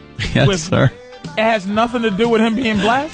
Well, Why don't you use the white mayor reference somewhere? Well, when the white mayor was there in 1955, it was a great place. Freeman saved the world from the disaster. Morgan didn't do anything. He was just crossing his fingers, hoping the white people would blow the asteroid up. He knew that if you sent, they prepared years to stop this asteroid. And the black president kept his strength, and the world didn't end. I'm still just... How come you couldn't make that? Because I'm basing it on Goldie Wilson. The black mayor. The black mayor at Hill Valley. Why did you say it's not racial? It has nothing to do with him being black. I don't know. He didn't do a good job. You know what? Goldie Wilson sucked. Why don't you, Anthony, tell me how my boob tastes. Mayor Red. Hey, Patrice. Why don't you just tell me how my boob tastes? And by the way, you were hurtful to a lot of white people out there, so Stephen S. from Bayshore is fighting back. He writes, Patrice has watermelonoma this morning. Oh. That's okay, buddy. One day you'll get sickle cell, too. I can't wait for the first white sickle cell case. Sickle cell. All right, we got to take a break. What are we going to do next? We don't know, because we just make this crap up as we go along. Somebody wrote boring? Yeah, idiot. Will you get the... Thank you. About Wednesday. Say, what do you let those boys push you around like that for? Well, they're bigger than me. Stand tall, boy. Have some respect for yourself. Don't you know if you let people walk over you now, they'll be walking over you for the rest of your life. Look at me. You think I'm going to spend the rest of my life in this flop house? Watch it, Goldie. No, sir. I'm going to make something of myself. I'm going to night school. And one day I'm going to be somebody. That's right. He's going to be mayor.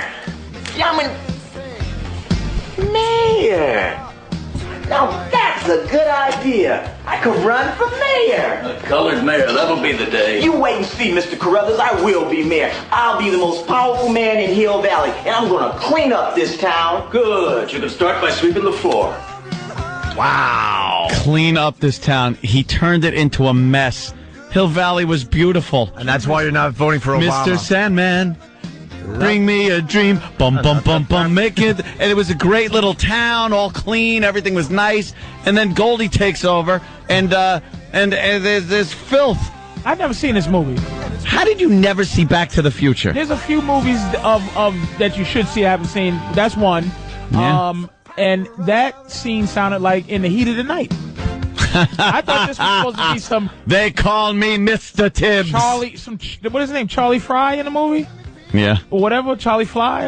But like, what? George McFly? That was awful. That sounded like a racist movie. Oh, yeah. You should see where they go, they lock Marty McFly in the trunk of the band's car, and one of them gets out of the car, and then Biff's little gang goes, "Hey, why don't you get out of here, spook?" It's a comedy, a fun-filled family comedy with some real racist language in it.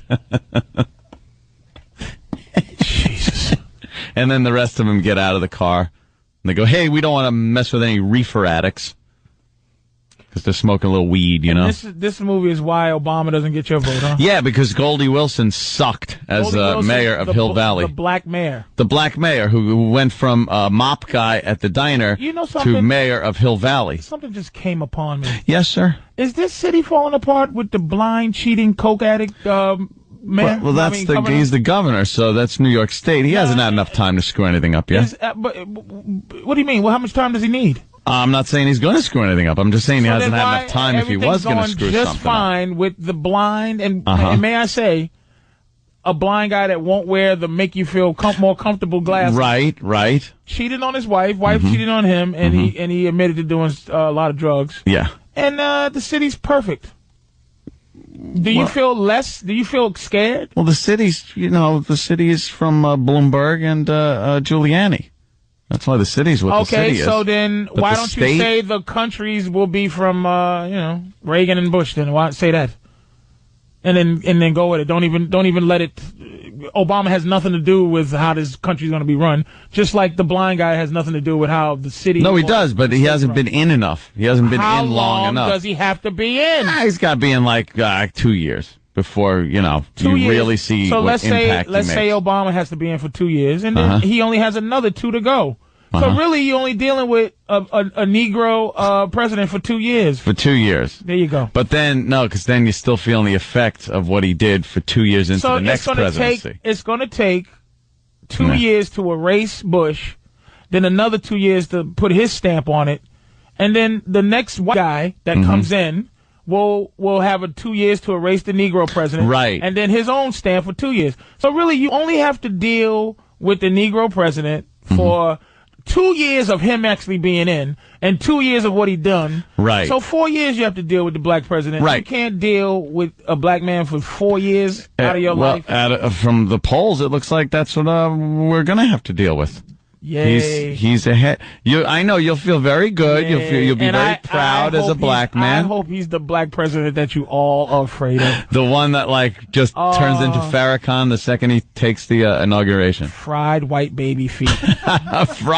fried white baby feet? Oh. Is that what we have his to look inaugural forward? speech will be he be eating a fried white baby feet and candied white baby toes. Oh, God. Delicious candied white baby toes. Well, that's our new national candy. No one's really. I don't see this fear. Obama doesn't strike fear into people. It's this whole kind of. We're a little iffy about the whole thing as white people. Oh, Jesus Christ! And the wife gets people a little nervous. The wife gets people a little nervous. He just needs to tell her to shut up. Because he's a politician, so he knows what the majority of the people want to hear. He's placating to all the races and white people and everything else. White women love sassy black women, though. In movies. In real life. Sure, you like seeing Queen Latifah going like, let me show you, honey, child. I'm going to show you how to do. But in real life, I don't think people like sassy black women because they're the ones at DMV. They're the ones that motor vehicle that you got to deal with. No, but they're the ones where you go to pay a sassy. ticket. Those are angry. Sassy is angry. No. Sassy is the movie version of angry. Is Florence from Alice. Like you can't name one. You can't name one real life sassy black woman. Yes, you can. People who work in offices all know sassy black honey child women. Honey child women that run the office, even the white boss. Like when they just, they get up and they come in there. Excuse me, I hate to interrupt this important white meeting, but who moved my stapler now? And they all go, oh, look at she's going at it. All crazy Joyce. And white women love those black women. Like they go, uh-oh, and then that's the white women, that's when they start manipulating, like, they trying to make us work on Sunday. What? My white friend Karen said they trying to make us work on, But white America loves it. You see it in the sitcoms. They don't like, what character you never see? You never see a angry, intimidating black dude ever on TV, ever. That a actual character that makes white people uncomfortable, like an angry black dude or a sassy black dude, a black dude that goes, honey, not even that. Just Nell Carter. You see, Give Me a Break. You see, Florence. There's a bunch of like, no, what you say, honky? And it's like, yay. Shirley Hempel. All of them. You love sassy black women in this country. So Aunt Esther. Fish eye fool. Oh, she's so cute. Because you're not afraid of them, but you think that's hilarious that they're walking around like, you better shut up. Now, you never see that with there's never a black man on TV that ever is intimidating. You don't think George Jefferson was? Are you out of your mind? You almost threw something in your face. Like, okay. If I had hot coffee, I'd throw it on you. I'll give you one. James Evans. He was intimidating. He used to go. Remember when he pissed on that show? He might be the only. But here's James though. He never could keep a job. He was really. James could never get a break. He was strong for the family, but weak outside to America. And there was no white people that ever congregated with them. You never seen James at the office being James. No. It was his frustration being out there with white folks, and then at home he was strong James. One of my favorite episodes, and this kind of summed up James and made him look like he looked bad. He even made him look bad. Was when he was supposed to go down and get a promotion. Right. And it wasn't in the bag. He had to go and talk to the stupid white boss that was very demeaning to him and everything. But he was like, Florida, I know I'm getting this promotion. He's like, James, I'm so proud of you, James. James. So he goes, here's what we're going to do. We're going to take the rent money and we're going to throw a big party. And then I'm going to get this promotion and it'll all be taken care of. Okay. And of course he doesn't get the promotion. And they blew all the rent money on a party. And I'm just sitting there going, and he turned. Oh, see? That's called a certain kind of rich. That's what this. Strong in the family. Right. Physically intimidating. Yes, he was. It had a coolness about him. Yeah. But in white world, he was just big old, dumb, goofy Negro man. But Nell Carter. Yeah. Okay. Which is very, very indicative of slavery, by the way, where black women have been pushed ahead to be the boss of the family because strong black men were killed. But read that yourself. Jesus. I know it's a morning program, but listen, but seriously. And so black women, she's not the boss, but unofficially, she's smarter than everybody. So she's running things. She really runs. Chief, oh crazy chief, you crazy chief. Oh, don't listen to Chief, but he's really the boss. But all the white kids look at. She's a really dead sassy bedwarmers. That's how they put The characters, the black women characters in there, be sassy like bed warmers. The maid, but they really ain't the boss. When it boils down to it, shut up or you're fired or you lose it, whatever. Just like Maude, Florence and Maude used to just be her housekeeper. But if you look at there's no intimidating figure on TV. Man, in movies is different, but on TV, your sitcoms is always a goofy or a weak black, or not even a black character at all. Man-wise. There's no intimidating black man on TV. I don't know. You're talking sitcoms, right? Sitcoms. Okay, because white men were completely castrated, especially in the 80s, but as far as sitcoms that's how go. They really are. The goofy White guys are like that.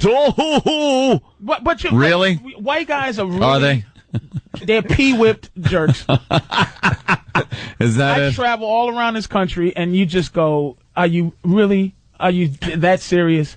That's why you kill your women. Because we kill our women. White guys. We kill our women. You throw your women in lakes and kill them because you don't know. You build up to this point where, white women, like in Ray Romano, except for in Ray Romano's case, is perfect in Everybody Loves Raymond. Yeah. His wife treats him like garbage. Right. And he goes, yes, dear, yes, dear, yes, dear. But in real world, you yes, dear, until you cheat on her, meet the other woman and want to get rid of your wife, and you kill her.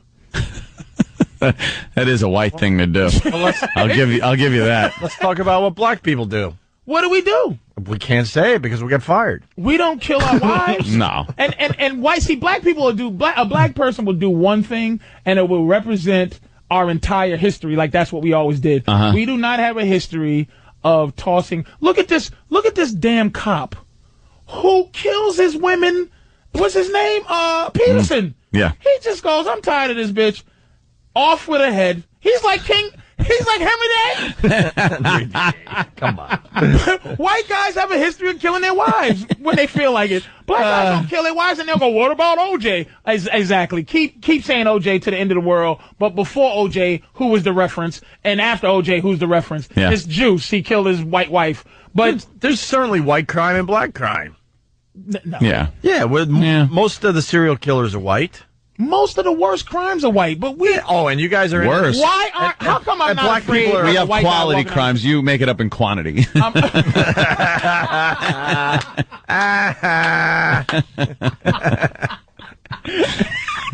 stunt brain is rolling. Well, I'm glad I got back in time for that smashing. We deal in quantity. We do a lot of dumb stuff. Yeah. White people do some really great. I think black people are more impulsive. And white people are more, let me plan this out. I gotta get the boat on Christmas Eve. I gotta get the more. It's a lot more prestigious. Well, yeah, I think there's like more of a story that goes to it. Like the Scott Peterson. He's all right. It's Christmas Eve. The pregnant wife. I gotta get some duct tape. I gotta get some rope. I gotta get this. And black guys are like, my bitch was just effing this guy. Boom. Bam. In the head, and you end up in prison for life. And meanwhile, the white guy's like, I'm searching for her. I'm going to help in the search to find my wife. But we also is in jail for life. I know. Don't forget most of the time you get caught. Yeah, because we overthink it. We're like, who's going to believe that I killed my pregnant wife on Christmas Eve? It's the first thing people think when you say the wife's missing and the husband said she went jogging earlier. But I just instantly go, the guy did it. He's guilty. Lock him up. Because they overthink the whole thing. They come up with like a scenario where no way would anyone believe this. Yeah. But it's very more believable. impulsive. Someone steps on a toe, they get shot. I'm just saying, to go back to the Obama thing, strong black dudes are not represented ever. Yeah. Well, somebody said I was. Oh, they're gone. What about Styx from Happy Days? Wrong about the porn Goldie. star? Styx. Styx is a porn star. Oh, there he is. Had a fine Zoe. black role in Happy Days. Of course, Styx. Styx the kidnapper. I want to hear from Zoe from Harlem over there, who said I'm wrong about Goldie Wilson. Well, you're not going to hear from I got to. No. Come on. I have to. Because I know I'm not wrong, because I know he's going to. I know what he's going to say. You know what's funny about you two? I'm like the I don't know. I'm like a referee or something. Like it's an observation though. I was percolating really bad as we came back from break, and I ran to the bathroom. It took literally 2 seconds from me leaving the chair and being out of the situation for you guys to go black versus white. I was like, you got to be kidding me. It's like every show is like Geraldo with us. You got to put a chair across my face. But right now, look, I just. All right, wait. Let's go. Hold on. Let's go to Zoe. Yeah. All right, let's go to Zoe. Zoe in Harlem. Zoe. Good morning. Hi, Zoe. Zoe. So we were talking about you yesterday. Mm-hmm. What, Patrice? Black women don't want to, Zoe sounds she like sounds she's cute, hot. but that's another thing we have to do. She has to sound like Condoleezza Rice when she calls. Be real, Zoe. Come on, girl. Come on, girlfriend. Tell this cracker what it is. Yeah, what happened? Why am I wrong about Goldie? Yeah, what's up, Zoe? Goldie Wilson, horrible mayor of Hill Valley. Well, the whole Back to the Future thing. I don't think he was a horrible mayor. I think it's when McFly went back to the future, he did something wrong. No, I'm talking the first one where he just comes back and he ends up right there on Main Street, and there's a porno theater and a homeless guy sleeping on the bench, and there's newspapers all over. There's a helicopter with a searchlight flying over the clock tower. Can I ask one quick question? Yes. Did the movie Mm-hmm. imply that it was his fault, that it was the black man's fault for the town being like Not at all. Not at all. But I'm like, the town was fine. Yeah. It was beautiful. And then Mayor Goldie Wilson steps in, and the town sucks. Yeah, Patrice as a white guy, you just know. You just know Mayor Goldie Wilson was corrupt. He was taking money. And when you were describing that scene from Back to the Future, I really thought you were describing the Dinkins administration. Yeah, Mayor Goldie Dinkins. But you know what? A lot of people like to go, well, look what happened in New York City when Dinkins was mayor. The economy also was pretty effing bad. Oh, Dinkins was the worst mayor, though. Come and it on. was all his fault. But what happened to the fact that he took over for Koch? What happened to that theory that he had to deal with Koch's nonsense? Well, he did for a little while, but Koch was there during he took bad and made it worse, is what you're saying. But Koch had to make up for like Abe Beam, and the city was completely broke at that point. So Koch actually got the city back on its feet, but he wasn't tough on crime. The first one that was tough on crime and cleaning up the city was Giuliani. He's the first mayor that came in and actually kind of, dealt with that situation. Made the combat zone into Disneyland. Yeah. Brought a lot of money into New York City. Sorry, the whole, culture thing is, of smut and murder is gone from Times Square. Making white people safe. Yeah. But that was fun back in the day. Yeah. You know Walking something? around that crap. It was scary. Why would that C blocker take away Pete Bulls? What dude? That's what I'm talking about, a dude code. That's a dude. Dude goes, I'm going to take away Pete Bulls. It was scary back then. I walk never around that came area. into the city. I was petrified to come into New York City. Well, all right, it can was we take a break? Very please? Scary. Well, we got what are we calling these things? Do we know? Stupid The Goldie. Morning Buzz with Sam. We got a new one. These things are pretty hot with the listeners. So let's see what the Morning Buzz with Sam is all about today. Need a better name, but that's what we're calling it for now. We're back with more news. We just recently reported that E-Rock from the Opie and Anthony Show would be looking for a new job. What, E-Rock? Will you get back to your post? E-Rock abandons his post All a the lot. time. Stop socializing. Mr. Rock had just found a position as a television spokesperson, but after a controversial commercial, he's once again out of work. Commercial for Heinz shows an apron-clad man in the kitchen making sandwiches for the kids before sending off his significant other with a kiss and urging him to come straight home from work. The sex bagel reportedly insisted on inserting his own personal habits into the condiment commercial. However, after the spot aired in the UK, many were outraged, including radio personality Opie. Why would they have two gay guys kissing to sell mayonnaise? Well, in a shocking twist, Opie's partner, Anthony, disagreed and was reportedly beyond upset about what happened to his former coworker. why are people so hung up on what gay people are doing?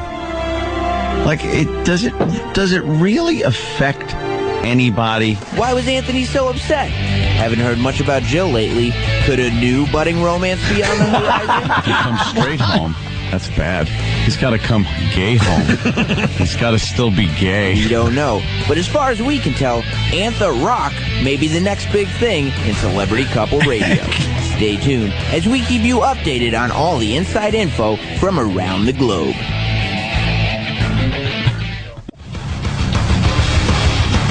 White boy music, Patrice. White boy music. That's scary white boy music. White boy music. You're checking out the Opie and Anthony Show. I do believe we have a good one today. Thank you to Patrice O'Neal, patriceoneal.com. Houston Improv next weekend. 3rd, 4th, and 5th of July.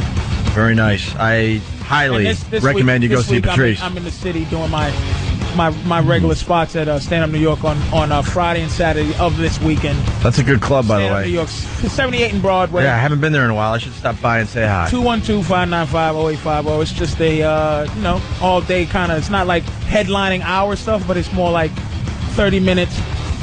Nice condensed version. Just fooling around stuff. No, I'm a professional. All right. 877-212-ONA. We got a treat for everybody. It's been a while. He's entering the studio. Ladies and gentlemen, Club Soda Kenny. Traffic and weather on the 8s with Club Soda Kenny.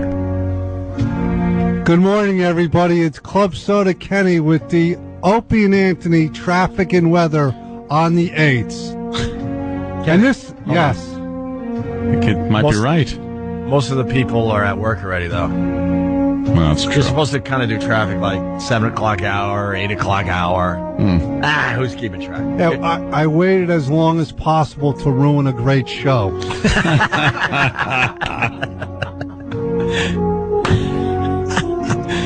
So let's start off with the weather. Okay.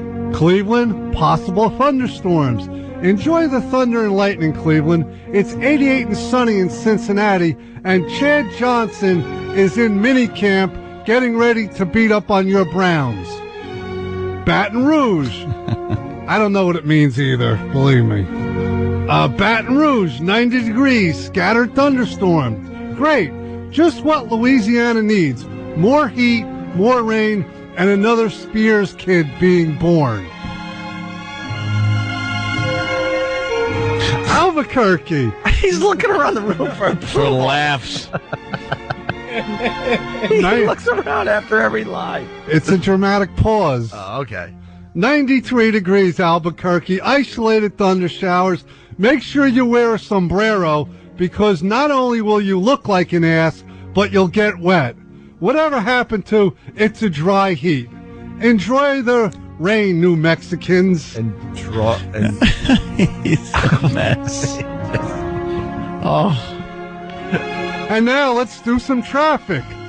In Boston, in the intersection of Hancock Street and Plain Street, some inconsiderate bastard rolled his car over onto commuter rail tracks, making both the driver and rail passengers late. People are cautioned to avoid the area unless you want to see the buffoon that made you late for work explode like a piñata when the train comes. Also in Massachusetts, there was an accident on Route 128 North in Danvers after a car driving the wrong way caused a serious accidents, I meant to say. On the scene, one of the victims was asked what happened, but his response was unintelligible due to having pieces of radiator stuck in his gums. No reports so far have been confirmed that the driver was intoxicated or at least mildly retarded. Or maybe a relative of mine. Who knows? A little ad lib. Yeah. Radiator stuck in his gums. Yeah. Kenny's ad libbing. I like this. Yeah. Here's one of my favorites. Okay. There's a motorcycle accident and the driver skidded for a quarter mile. Don't you love people with road rash? Don't they look purty? I hope all his skin got peeled off, and then the people who were inconvenienced by the traffic backup should just throw things at him, and then any bone that wasn't broken should be snapped in half by tire irons. And before the guy goes into shock and becomes unconscious, hopefully he will be able to enjoy being set on fire. I didn't realize the death song was so long. I Yeah. didn't realize it had more. I just thought dun dun dun was it. No. Thank you for enjoying the traffic and weather on the 8th with me, Club Soda Kenny, on the was perfect up until my traffic and weather report, Opie and Anthony Show. Aw. Club Soda Kenny, everyone. He's had some better ones, I think. Look at Kenny. Yeah. He knows because he cut his report short by 3 or 4 stories. Kenny just wants punched out. Kenny wants out. No, it's... What happened? I don't know. The bit might be getting a little played out. Oh, wow. That is always good when somebody has a self-realization. You just go, maybe you should stop. When did you realize, Kenny? When everything was written for me. You didn't like the writing today? No, they did good, but, It took all of 5 minutes to just quit. Like, can you imagine? Yeah. If this was the Kenny Show, you would have to do another 4 hours and 55 minutes of something. Yeah, but I'd be prepared then. Oh, you was unprepared? No, I was prepared, but I usually like to be a little more hands-on. Oh, so you know what you do? Oh, you're blaming the writers. Yeah. Look at Mr. Heigl. All right, let's go, Kenny. Grey's Anatomy. Because they're going to be talking about you today going, wow, that sucks. So come on. Club Soda Defend yourself. Heigl. What are you saying, Kenny? People are working to the best of their abilities. You usually help write it? No, I like to put my own little personal touch on This is things. not your voice, is what you're saying. Yeah. What was different about this traffic? Because something was definitely different. No, it's just like the same scoop you up with a shovel humor. Yeah, the poor lady that's got to pay $7 for her mochaccino that got spilled. You should have played it more like Roseanne and less like Margaret Cho, if you know what that means. Roseanne took control of her own destiny, and Margaret Cho just let people write things for her. No, usually I'm professional enough to sell it.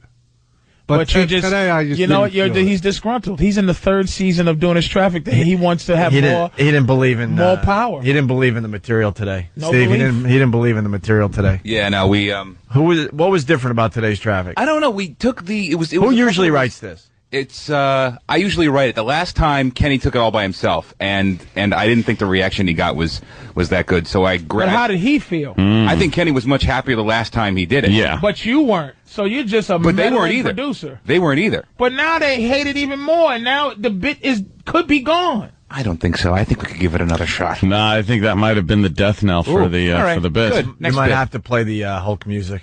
Yeah. Oh, really? Yeah, I think we might have to bury this one, Kenny. Kenny, God, and it was such a... Besides, we got tragic news with Roland. Yeah! Of course. Well, Which kind of took over your spotlight. It did. I think we all understand that that's what happened, really. You were the big thing, and then Roland getting tickled as he's doing the tragic news just kind of made his candle shine a little brighter. I'm very happy behind the scenes just fetching things for you guys. Fetching.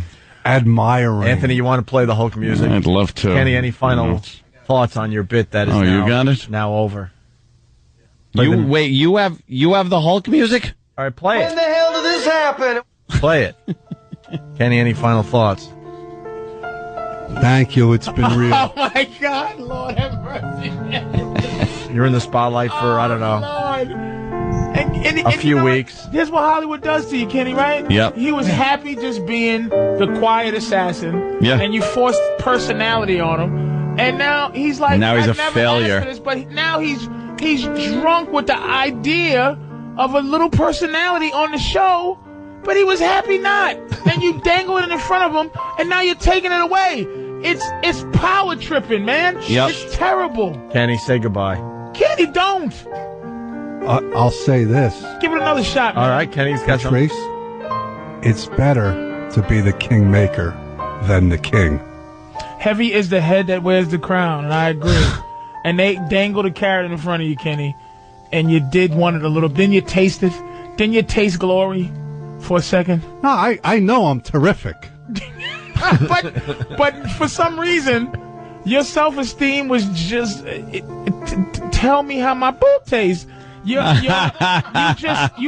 it now, and you quitting. And Kenny apologized to us because we were heading toward an A show today. Yep. Yeah. Grade A. We were going to give ourselves an A today. Now we're lucky to get a B plus. Yeah, and we're that lucky to get a burden B plus today. Is now on my shoulders. Yes, it is. And you said I was happy being back. I struck out in the ninth inning instead of hitting a home run. That's right, Kenny. Yeah, you were the one. Put it over the top. Give us that A mark, and now. All right, here, Steve wants the average me to read down. this. I think Steve wants you to read.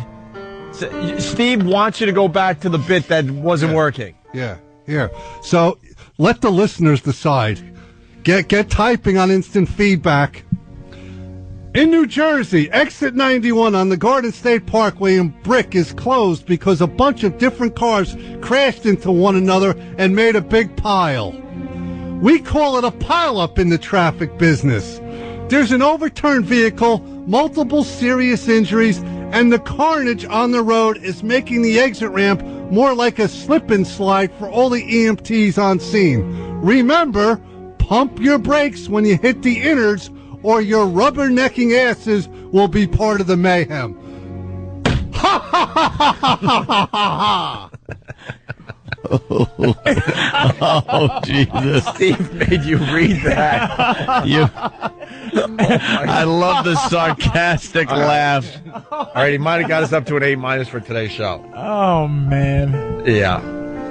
Oh. Just walk away, Kenny. This music makes you want to cry. Hold on, I don't want to see it happen. Hold on, Kristen from New York doesn't want to see this spit go away. No. Kristen.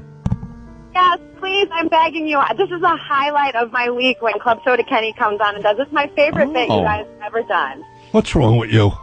Well, no. I know, I love Kenny, it. His you were hot. delivery is fabulous. You were hot. I mean, the feedback on the bit was great. I think we might have just pushed it a little too much. Yeah. I don't know. See, that's what happens when you overwrite. You just have to let him do his thing. Yeah, you just got to do your thing. Yeah. Yeah, because I like him better than Roland's bit. I'm sorry. Wow. Oh, well, watch this. Kenny doesn't have a script in front of him. Kenny, do a little freestyle for everybody. Prove that you don't need a script in front of you. Kenny, here's on that script. Yeah. Could you please describe something that you go, this is not my voice? Like when you read it, you He just did. He just did. He goes, Steve wants me to read this. He was basically saying, No, like some of the stuff that you might change a word or two. Kenny, just look. You don't need a script. Look, look. See. No. Now watch how smart he is. Go ahead, Kenny. Give us something. Go out and buy Meet the Creeps, people, and see how funny I really am.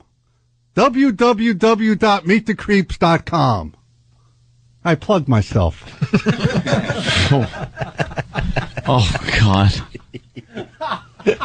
Oh, see. What do you got on Back to the Future? Look, he doesn't need no script. Back to the Future. Volume 1 and Volume 2. Meet what? the Creeps. Oh, he's still on No, me. Back to the Future. You ever see that movie? Yeah, Biff, Baff, and the other thing. Biff, Baff, and the other thing. I'm watching Kenny now. How can he be mad when somebody writes for him? Yeah. Look at him. How can he go, this is not my voice, and he has no voice? He's just like, this one is not mine. I don't know which one it is, but not this one. He doesn't need no here. script. Give him something. Look, he can riff on anything. Go ahead, Yeah, Patrice. I'm terrific when I'm put on the spot. Give him something, Patrice. Maybe a little current events or something. He's good with current events. A couple of these earthquakes all over the world. Yeah, shake, rattle, and roll. What does that even mean? It's all earthquakes, everybody. Oh, yeah, you shake, rattle, and roll. Yeah, you feel me? I'm feeling you. And you got one for him? Look, just to prove that he doesn't need no script in front of him. Oh, damn. Let's see. The election. Every 4 years.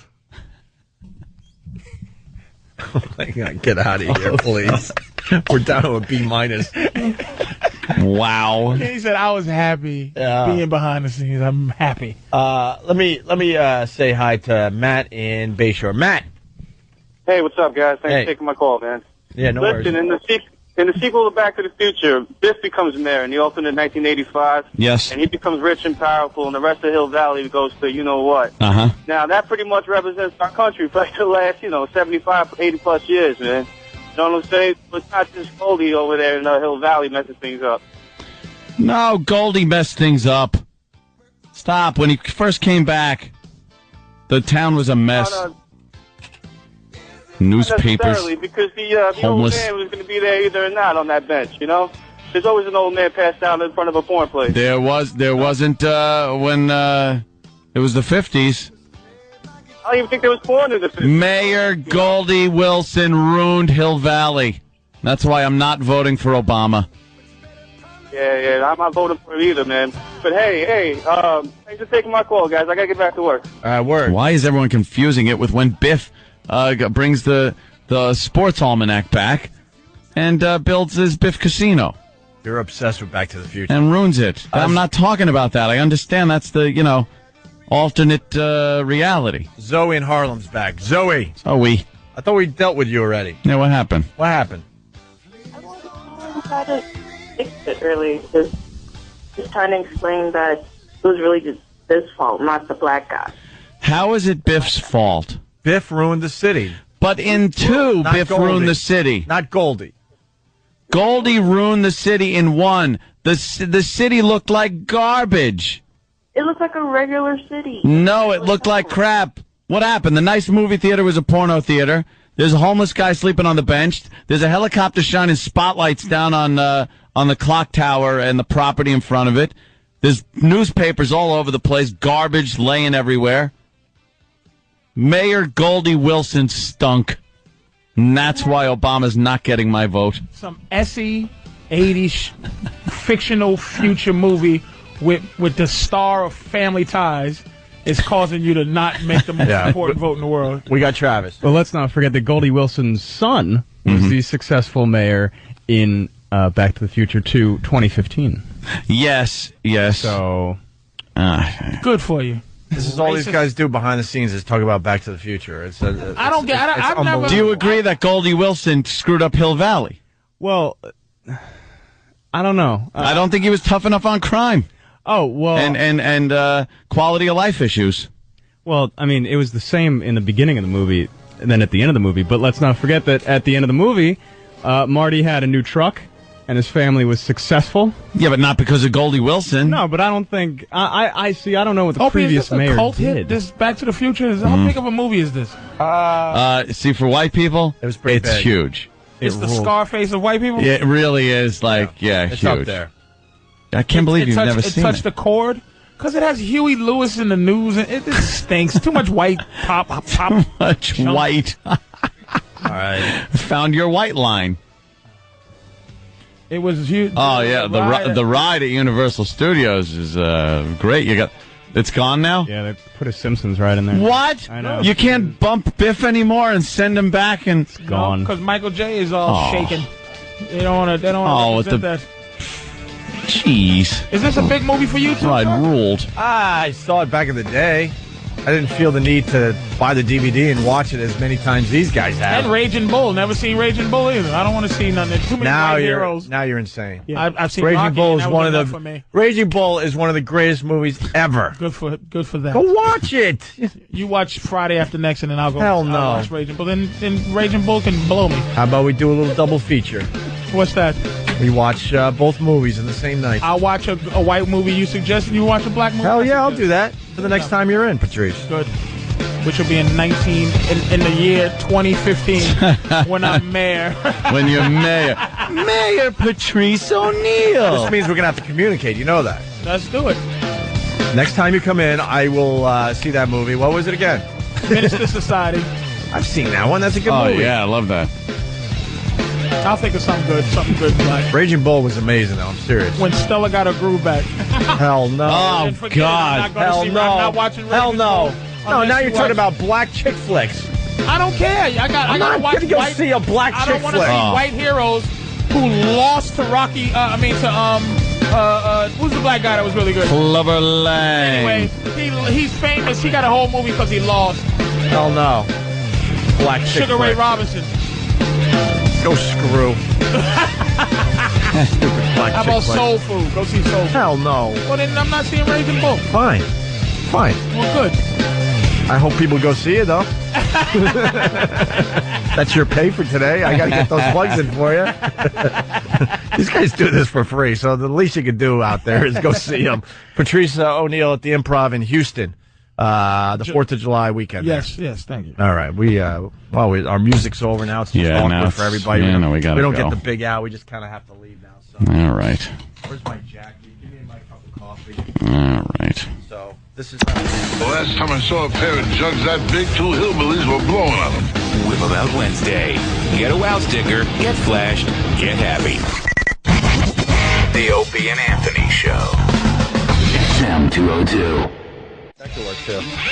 Here we are, XM Satellite Radio. Patrice O'Neal filling in for Jim Norton. Got a few people on the bleachers. And we got the guys obsessing about Back to the Future. It just never, ever ends. It's just one of those movies that we've all seen many times, and we reference it a lot. I saw it once, maybe twice. Oh, see, it was good. Well, no, it's good. not like we're saying, my God, this is a great movie. It's it's one of those movies that you've seen so many times that you can reference it a lot. So we do it a lot. Yeah, you guys do that a lot. And then there was a GTA video you guys were just studying. Yes, somebody made a Grand Theft Auto mod where they did a Back to the Future one, made a DeLorean, and the stupid train from 3. Yeah, appears. And why would he make a steam train time machine? And that's the car dumbest. And the car disappears when it time hit machine. 88 miles an hour. Well, of course, that's the speed. I understand. Got to get up to 88 miles an hour. I do know that much about the movie. Yeah. Let's say hi to Ronnie in the Windy City of Chicago. Ronnie. Yo, it's Ryan, actually. But Mayor Goldie Wilson was a terrible mayor. He was not tough on crime, in particular terrorism. Yes. He had Libyans running around Hill Valley. You bring up a great point there that I didn't even realize. Does he? Does he bring up a great point? Libyan terrorists were running around Hill Valley as Mayor Goldie Wilson did nothing. Did nothing to protect the citizens of Hill Valley from Libyan terrorists who were armed with AK-47s and RPGs. Exactly. And we're destroying photomats. Plutonium. Plutonium. Liquid plutonium. Oh, my God. They recite dialogue from the movie and everything, these guys. Of course. Well, thanks, Ronnie. Thank you. All right, there goes Ronnie defending your Goldie Wilson argument, Goldie, Anthony. horrible mayor of Hill Valley. We're getting the unedited version of the Shaq rap there, Patrice. Good. Oh, that I want to hear. That really worked today. That was really funny. That I whole love thing. Know what we could do? We every once in a while do the top country songs in America, but we're thinking of flipping it today and doing the top rap song in America. This song called Lollipop. Song. Have I heard this song? Is that the top rap song? It's pretty much right up there. If not at the top of the charts. Do you like this song? I hate it. 1 million copies sold first week of this song. His album. So that means the song. It's because of that song. Wow, there are two separate worlds. Oh yeah, I have no idea. So that's sold. Lil Wayne sold 1 million copies of his album. Yeah, first week out. Are you sure? Because Coldplay did 730,000 in their first week. Yeah. And the song's called Lollipop. Yep. Why don't you like it? It's shitty. It's just shitty. It's just nothing. Doesn't sound good. It's just, I don't know. I don't put it this way. I feel old. I feel like, okay, back in the day, blah, blah, blah. But I listen to the song and I go, this shit stinks. But somebody's loving it because it sold 1 million copies. So someone who loves it needs to speak up because I don't get it. It's awful. The music and everything is built to be able to be on a ringtone now because evidently ringtones are the huge thing going on. So I don't hate Lil Wayne for that's awful song. I just don't know who the people are who are fucking into this shit. I think it's awful. Play the song. I want to read the lyrics. Ow. No homo. Young moolah baby. No homo. I say he's so sweet. Make her want to lick the rapper, so I let her lick the rapper. She lick me like a lollipop. Yeah. She lick me like a lollipop. Yeah. She lick like a lollipop. If you read the lyrics of Rapper's Delight like this, me it like sounds a awful. lollipop. True. Let me continue. Shorty wanna thug, bottles in the club. Shorty wanna... Oh, Shorty? This is Shorty with a W? I don't fucking know. Like, Shorty, yo, Shorty, I'm Shorty wanna lost. hump. You know I like to touch your lovely lady lumps. Come on, yeah, okay. That's titties, I know that. Lil mama had a swag like mine. She even wear her hair down her back like mine. I make her feel right when it's wrong like lying. Man, she ain't never had a love like mine. But man, I ain't never seen an ass like hers. That pussy in my mouth had me lost for words. Told her to back it up like burp, burp. What does that mean? Like burp, burp. Back it up like beep, beep. Maybe yeah, but the it's sound spelled of burp, burp, B-E-R-P. Burp. Maybe that. I think that means the truck is the truck. Yeah, I understand. And I make that ass jump like jerp, jerp. That's why. And that's when she chorus, ooh, okay. After you back it up, then stop. Drop it, shorty. Drop it like it's hot. You should get into rap. You think? You're really conveying this song the way I'm sure it was meant to be. Drop it like it's hot. Do it, shorty. Don't stop. Shorty said Does it an A? Was it an A at the end? There's an A at the end, but I don't know if I should even take the chance there. But you could do it. I'm just reading lyrics you here. were Now singing I'm a song. what? Shorty said Oh, look how scared you are. I'm very scared. Patrice, can you just say that word for me so I can... No, you little bitch, say it. Fuck you. I'm not saying shit. Just leave the lyrics in my car. I'll read it later, and I'll say the word. And beep your horn. As many times as I do when I'm driving home. Well, Shorty said that word. Seems like we hit a brick wall here with this whole bit. Well, there go and then it's, oh boy. Oh, it's just loaded with it now? I thought I could get away with it once, but then it's like again, then again, and then again, and then a big again. What, 10 syllables? It's in this part of the song 1, 2, 3, 4, 5, 6, 7 times there, Patrice. I'm not saying the N-word, that's hack. N-word. You just say it or you don't say it. Jerp, jerp. Ooh, okay. After I back it up, then I drop it like shorty, sure. Hold on. All right, why don't we play the song? Page 2. I want to hear how. Let's try to relate to this song. Shorty said. All right, and you and I'm going to try to relate to you it. and I, we're with This'll work. we're with our bitches, and we're in a club. We're with a shorty. We're with our shorties. Yeah, and we're in a club. We're in a club. This is what a are we hit, drinking? This is I'm drinking a hit, by the way. I'm drinking Patron. First of all, stop. I'm at home. Don't say Patron. Don't say Patron like niggas drink Patron. Say Patron. Everybody drinks fucking Patron. That's but I'm home drinking Patron. Tequila. All right, Hennessy. Yeah, we're gonna. I'll drink Hennessy. the Hennessy. You can. All right, on the Hennessy. We're drinking Hennessy. So me and Ant, we're at the club. We're in the club with our shorties, and we're drinking some Hennessy. Cavassier. Yeah. White people drink Cavassier, but God let you have Cavassier. Go ahead. All right. At the club. Am I having some bub? Get ready to burp. I need some Cristal. A little champagne. Black people can drink champagne in general. White people need an occasion. I will say. Generally, just chilling in the club drinking champagne is a black man's that's like really activity. High class shit. White people need champagne. They have to have toast. They can't. You got to toast and say happy whatever. All right, here's unless the orange juice is in it. Here's Lil Wayne and Lollipop. Some shit is going down at the club. At the club. No homo. She is sucking his dick. All right. At the club.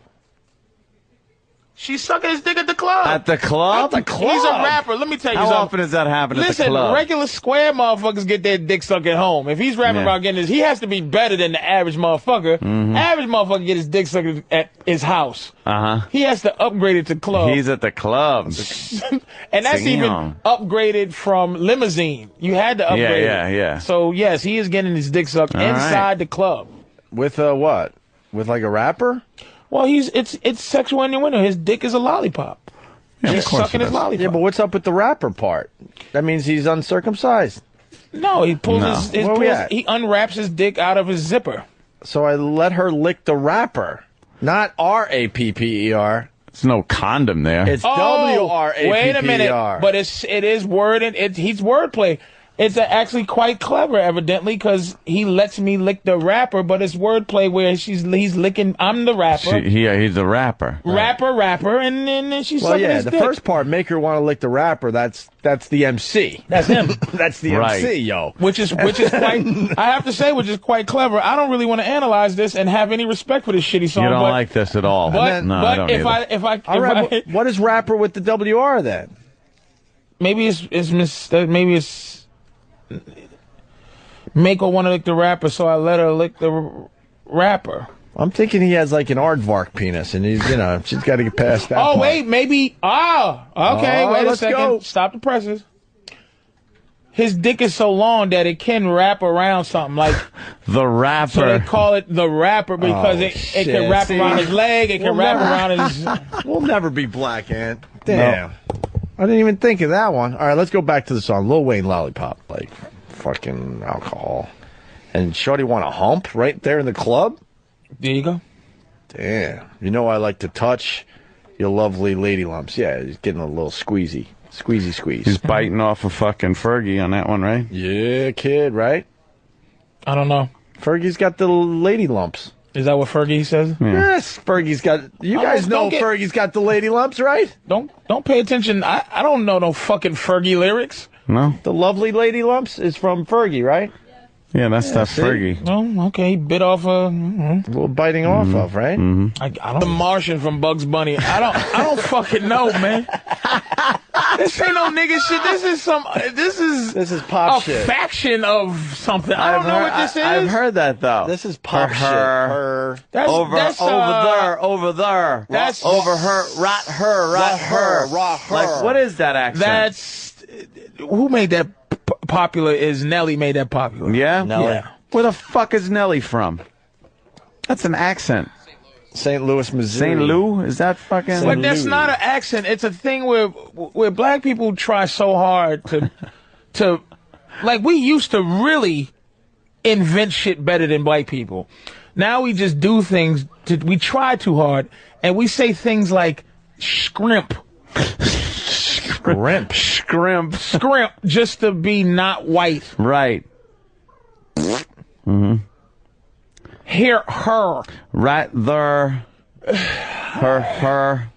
I don't know this shit. This is not. Other people say this is just like country music to me. I don't know this, man. Up? You know more about white people than you do black people. Yeah. You've studied white people. I know about black people up until there's a generational gap. Oh, is that what the problem is? Where this shit here, I don't get. Like, if you ask me anything about rap from 84 to 92. Yeah.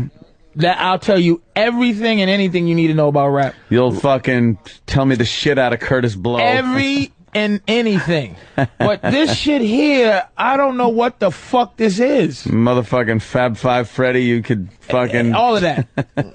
All of that. What's the greatest rap song ever? Rock Box. Hell yeah. Rock Box by Run DMC is the greatest rap song ever. Yeah. And it bordering on greatest song ever. Why? Wow. It doesn't border on the greatest song ever. No, really, what challenge is it? Fucking what? Fucking Rock Around the Clock? Shut the fuck up. I'm tired of you motherfuckers. Stairway to Heaven. Yeah. You're saying Rock Box is the great. Here's the difference between me. I will go, and when I hear white people say this thing is great, that thing, this is fantastic, I will, like, I gotta go see this stupid Back to the Future and Raging Bull just because white people are this special to you. Stairway to Heaven is supposed to be this song that moves white people. It does nothing for me. I don't like Stairway to Heaven. Nothing. It's Riding. Black Dog is a better song to me than that, but as a black guy, it's like some of the white guy songs I like will be almost like if a white person goes, oh man, that song, Getting Jiggy With It with Will Smith. Oh yeah. That's a great rap song, right? I go, shut the fuck up. No, we're not that stupid. So Eagles, like they're like Hotel California to a big time, like a legitimate white guy might be just a cornball thing to say as a black guy. Eagle, Hotel California. Hotel California is pretty like fucking pretty good, man. That's still holds up. People still like it. It's not hokey. People kind of like that song. Let's listen to Rock Box. I want to know why this is it makes me emotional. I want to hear some Rock Box. This is genius for the time it came. This is fucking school. This is beautiful, man. This is fucking beautiful. Where black people, this is some old rock bullshit, and they turned it into this is fucking genius black, but this is hardcore rock. Hey, yeah, listen, that is. And you can bob your head to this. You can be cool with it. This is beautiful, man. You're the kind of guy that girl ignored. I drive a caddy, you fixing a Ford. This ain't. I love these niggas, man. Exactly. It's just makes you emotional. Why? Play Jam Master Jay, Eric. Jam Master Jay from the same album. No, we're still listening to Rock Box. It's beautiful, man. Why is it beautiful? I don't know. Why is Stairway to Heaven some shit that touches you? Does he talk to you personally? It was innovative. This shit was before its time. This shit is alive still. This fucking lick you like a lollipop shit, it's trying too hard. This shit was like somebody came out from a hole in the ground that had been doing something that we never heard, and then when this came out, you was like, holy shit, what is this? Just like NWA, Straight Outta Compton, you go, what the fuck? These niggas is from another planet. That shit was some hardcore stuff. And to this day, it's not even the hardcoreness. It's the legitimate righteousness of it. This song is righteous, man. This is when rap was righteous. This shit is not trying to make money. This shit is genius. Listen to this fucking song. You can't do nothing. Oh, sucker MCs perpetrating a fraud. Niggas like, what the fuck are they saying? Perpetrating a fraud. You can do anything that you want to, but you can't leave until it's through. You relax your body and your mind and listen to us sing this rhyme. Hey, you might think that you have waited long enough till the rhyme was stated. Look he gives. Would be graded. Damn. Not debated. And not think this, and all our rhymes make a lot of sense. So shake your butt to the cut. This is awful, but it's beautiful. Fucking Patrice. If a motherfucker rap like this now, I think black people are from Mars. Really? I don't get it on any level whatsoever. Side to side, back and forth, we're the two MCs, and we're gonna go off, stand in place, walk or run. This could be the greatest song that ever was made. Keep singing, Patrice. I like the riff. DJ's better than all these fans. Huh. I'm digging the fucking rock riff there. It's a beautiful. When I first heard this, I got emotional. If I could have cried. You don't know how to cry, though. If I could have cried at a song, it would have been when I heard this. That's how great this song is. All right. Because Calvin Klein, no friend of mine, don't want nobody's name on my behind. Well, that's a white thing. Ah, yeah. Sneakers on my feet, J by my side. Yeah. But the Calvin Klein, that's a white thing. That's white world. It's not really, because Calvin Klein was big with black people back then. Calvin's was huge. With blacks? Jordache, Calvin's, absolutely. Okay. Sergio Valente, I don't even know you remember those bands. So what the fuck are they going to wear then if they don't have the Calvins? Levi's, because you really can't, there's no name on Levi's, even though it is a name. It's Levi. It's Levi, but Calvin Klein is like, you associate that with a dude. And Levi was like a redneck. Why would you wear his jeans? Who the fuck knows? I mean, you can make hypocrites out of anybody, but I know I get it. I think Levi was way more racist than Calvin Klein. I don't know. I don't know. I think Calvin Klein was a sissy, too. I think we do a little Wikipedia on Levi jeans. You're going to find some scary stuff in there. Line. I think Levi is short for Levington. All right, hold on. We got the great Louis C.K. Oh, sorry. I said the great Patrice O'Neal earlier. Louie, you throw that name around? I saw Louie's new hour at Caroline's over the weekend. Fantastic job, Lou. Oh, thanks, man. Fantastic that was great job. That you came. Yeah, right on. Thank you. You like Lollipop by Lil Wayne? I listen to it very loud on my speakers in my car all the time. but you're white. I know. Well, so I love it. I guess it's a guilty pleasure or whatever, but I turn it up really loud. It's the kind of song you need to listen to in a car where the mirrors are vibrating from the music and everything. Yeah. I just really like it. It's in the pop category. I don't mind a good pop song every once in a while. No, that's what, the last one I liked this way was "Believe" by Cher. That's the last song that I liked. Oh, jeez. That's a little gayish. Oh, well, totally. It's those Lil Wayne song. I mean, it's all gay. I don't think hardcore black guys are like, cranking up this Lollipop song, right? No. Right, Patrice? Is more like a girly song, I'm thinking. I don't know. But it's a pimp song. It's that pimp. It's that thing where black guys that are pimps and they get furry and they start getting peacock-ish and then they become women. Yeah. Well, I got something for you, Lou. Yeah.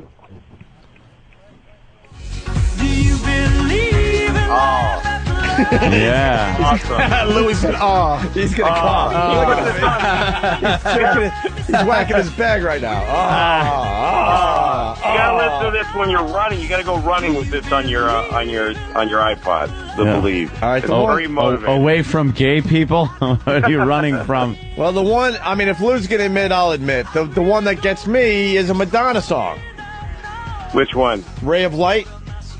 Oh, yeah, I like that. I like running. All right. Oh, Ray of Light. Ray of Light makes you run a little faster, a little harder if you're working out. Yes. Yeah. Yes. No, in little pink shorts, definitely. Yeah. You dick. No, I'm saying it's awesome with the pink shorts. I'm not making fun of you. You like pink shorts? Well, when I'm running to Listen Madonna to this beat. shorts. How could you not like this as far as pop songs go? Not everything has to be a guitar riff. No, it doesn't, Opie.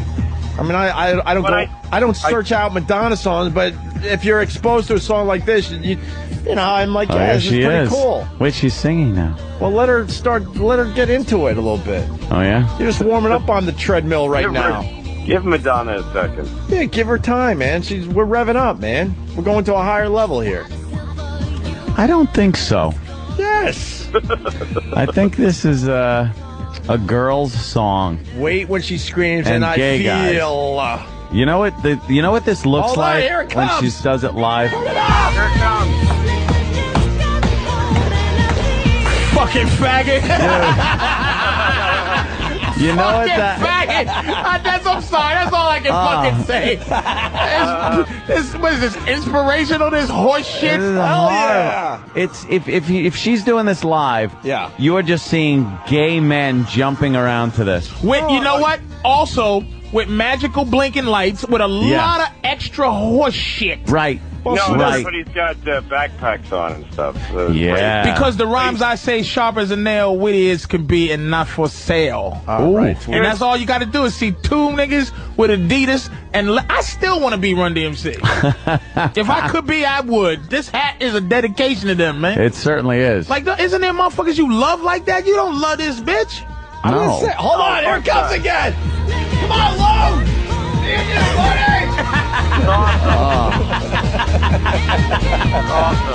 Yeah, see, I'm getting an awesome from Lou. He knows. He knows. Not all. The point of that music is it's all produced music, and if you listen to those three songs, by the way, Lollipop, that one, and Believe, they're probably the same producer. Gay, totally gay, Liberace gay. Yeah. Lou, you like that, don't you, faggot? Lou, now I'm not with you. I can squeeze one of these songs on my iPod, not all three. Cause I wish I knew how to quit you. I might be able to squeeze this in between some cool, like, white boy rock music, but not all three, man. Oh, no, but I mean, they're all the same. It's basically whoever that producer works for gets the hit. Like, whoever gets, it doesn't matter. I mean, this is all shitty music, but it makes my body feel good, because I think my body's You gay. really like Lollipop, Louie? Lollipop, I fucking crank it all the time. All right, so that's fair, because I think I like some shitty songs probably. But Anthony's not innocent here. Come on, Ant. What? You listen to some weird stuff, too, man. Weird, not fruity like that. Like gunfire in your give us bedroom. one. When the moon hits your eye like a big pizza pie. I'm not really a Dean Martin fan. Hold on, here we go again, Lou!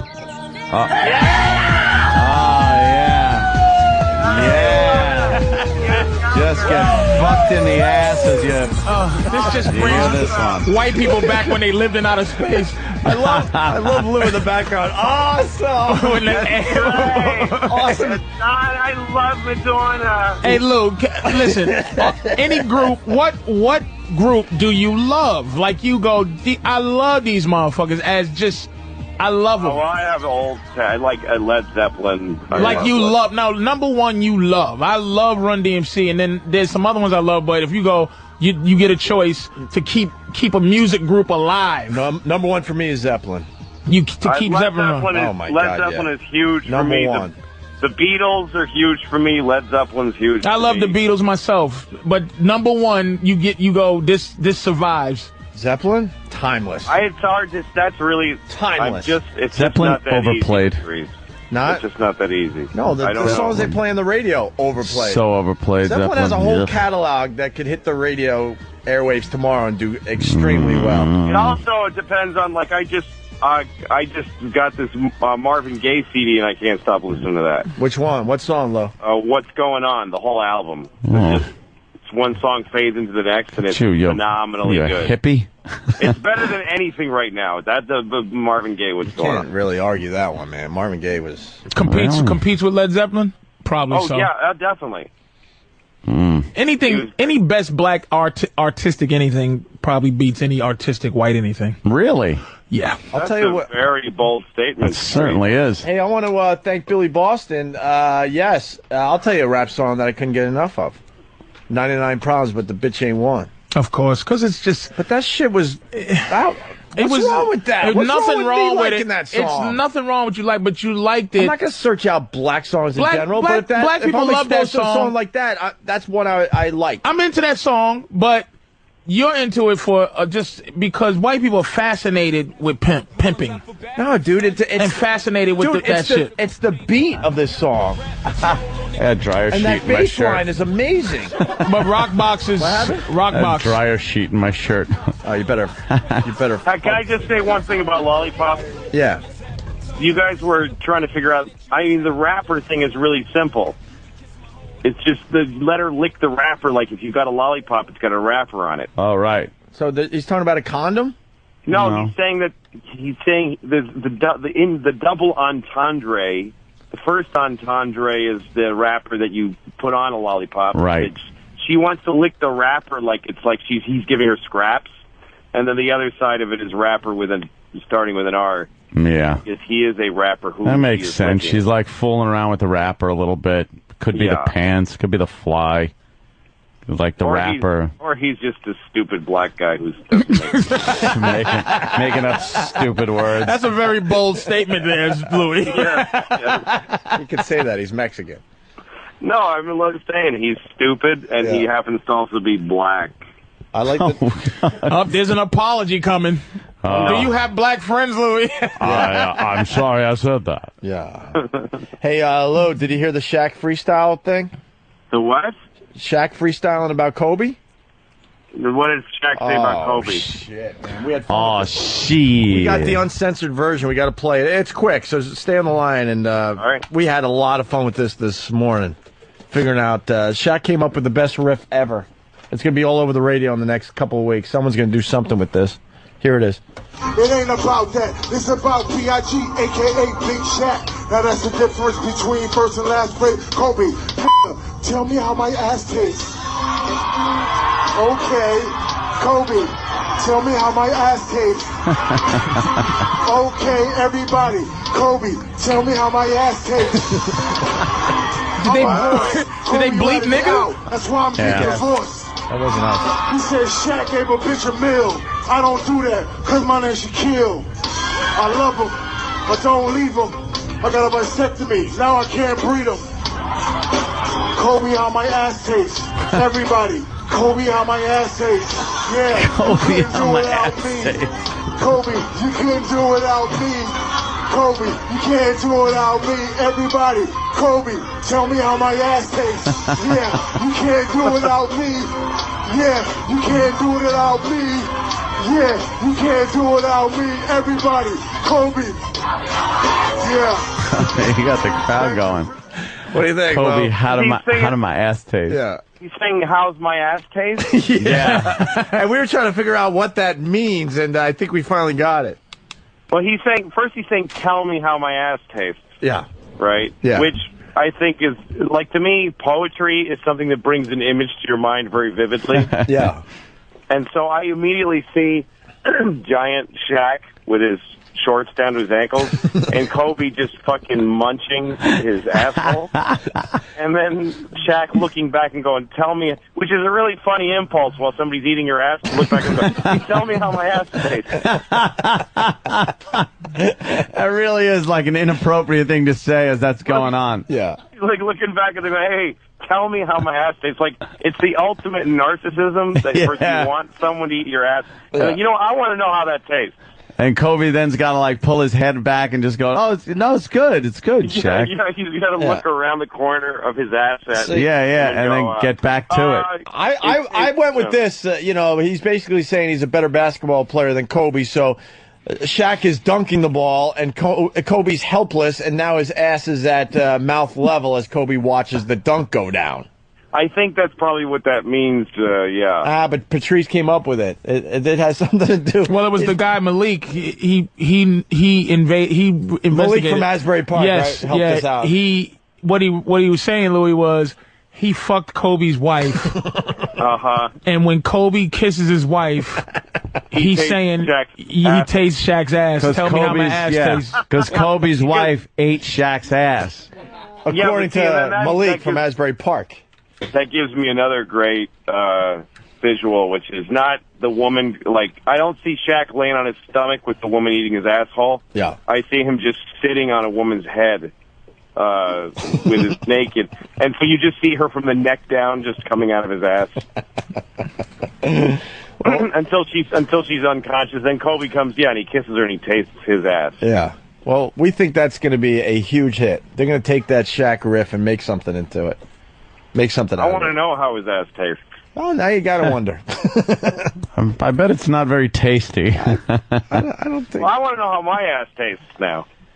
Because that's the impulse there is, like, you can't taste your own ass. Like, I could actually find out what Shaq's ass tastes like. Well, we do taste your people's ass because you keep shitting in the spinach and the tomatoes. So tell your people to stop shitting in our food so we won't know what you... Yeah, but hey, tell me how my ass tastes. Our shit doesn't taste like our ass. Idiot. Fucking idiot. Tell me how my shit tastes. I will when I get out the hospital for salmonella, you motherfuckers. Oh, fuck, man. Damn. So... Still better than you fucking black boy. Here we go. It's getting a little too real now, man. Oh, it all just comes out, man.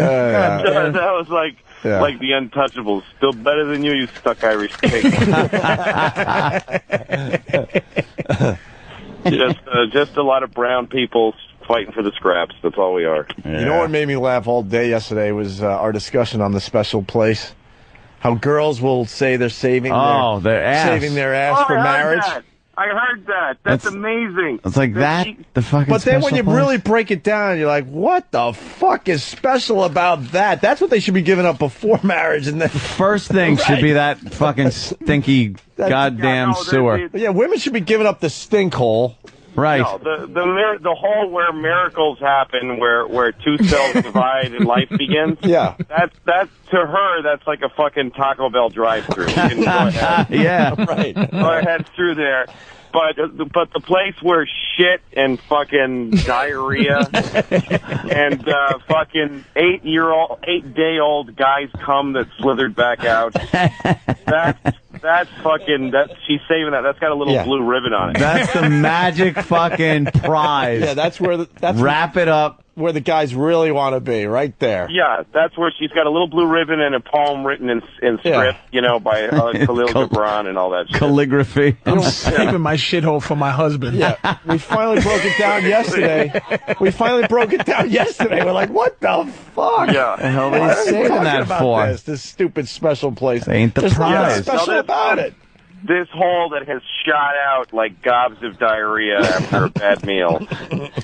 I'm saving that for the man that I love, who I haven't yet met, who I'm going to love. Yeah. Oh, I don't get it. Oh, my That God. pristine place. Fucking stupid cunt that woman was. I hated her. I was driving around yelling at my fucking radio when she was on. I hated her. Which one?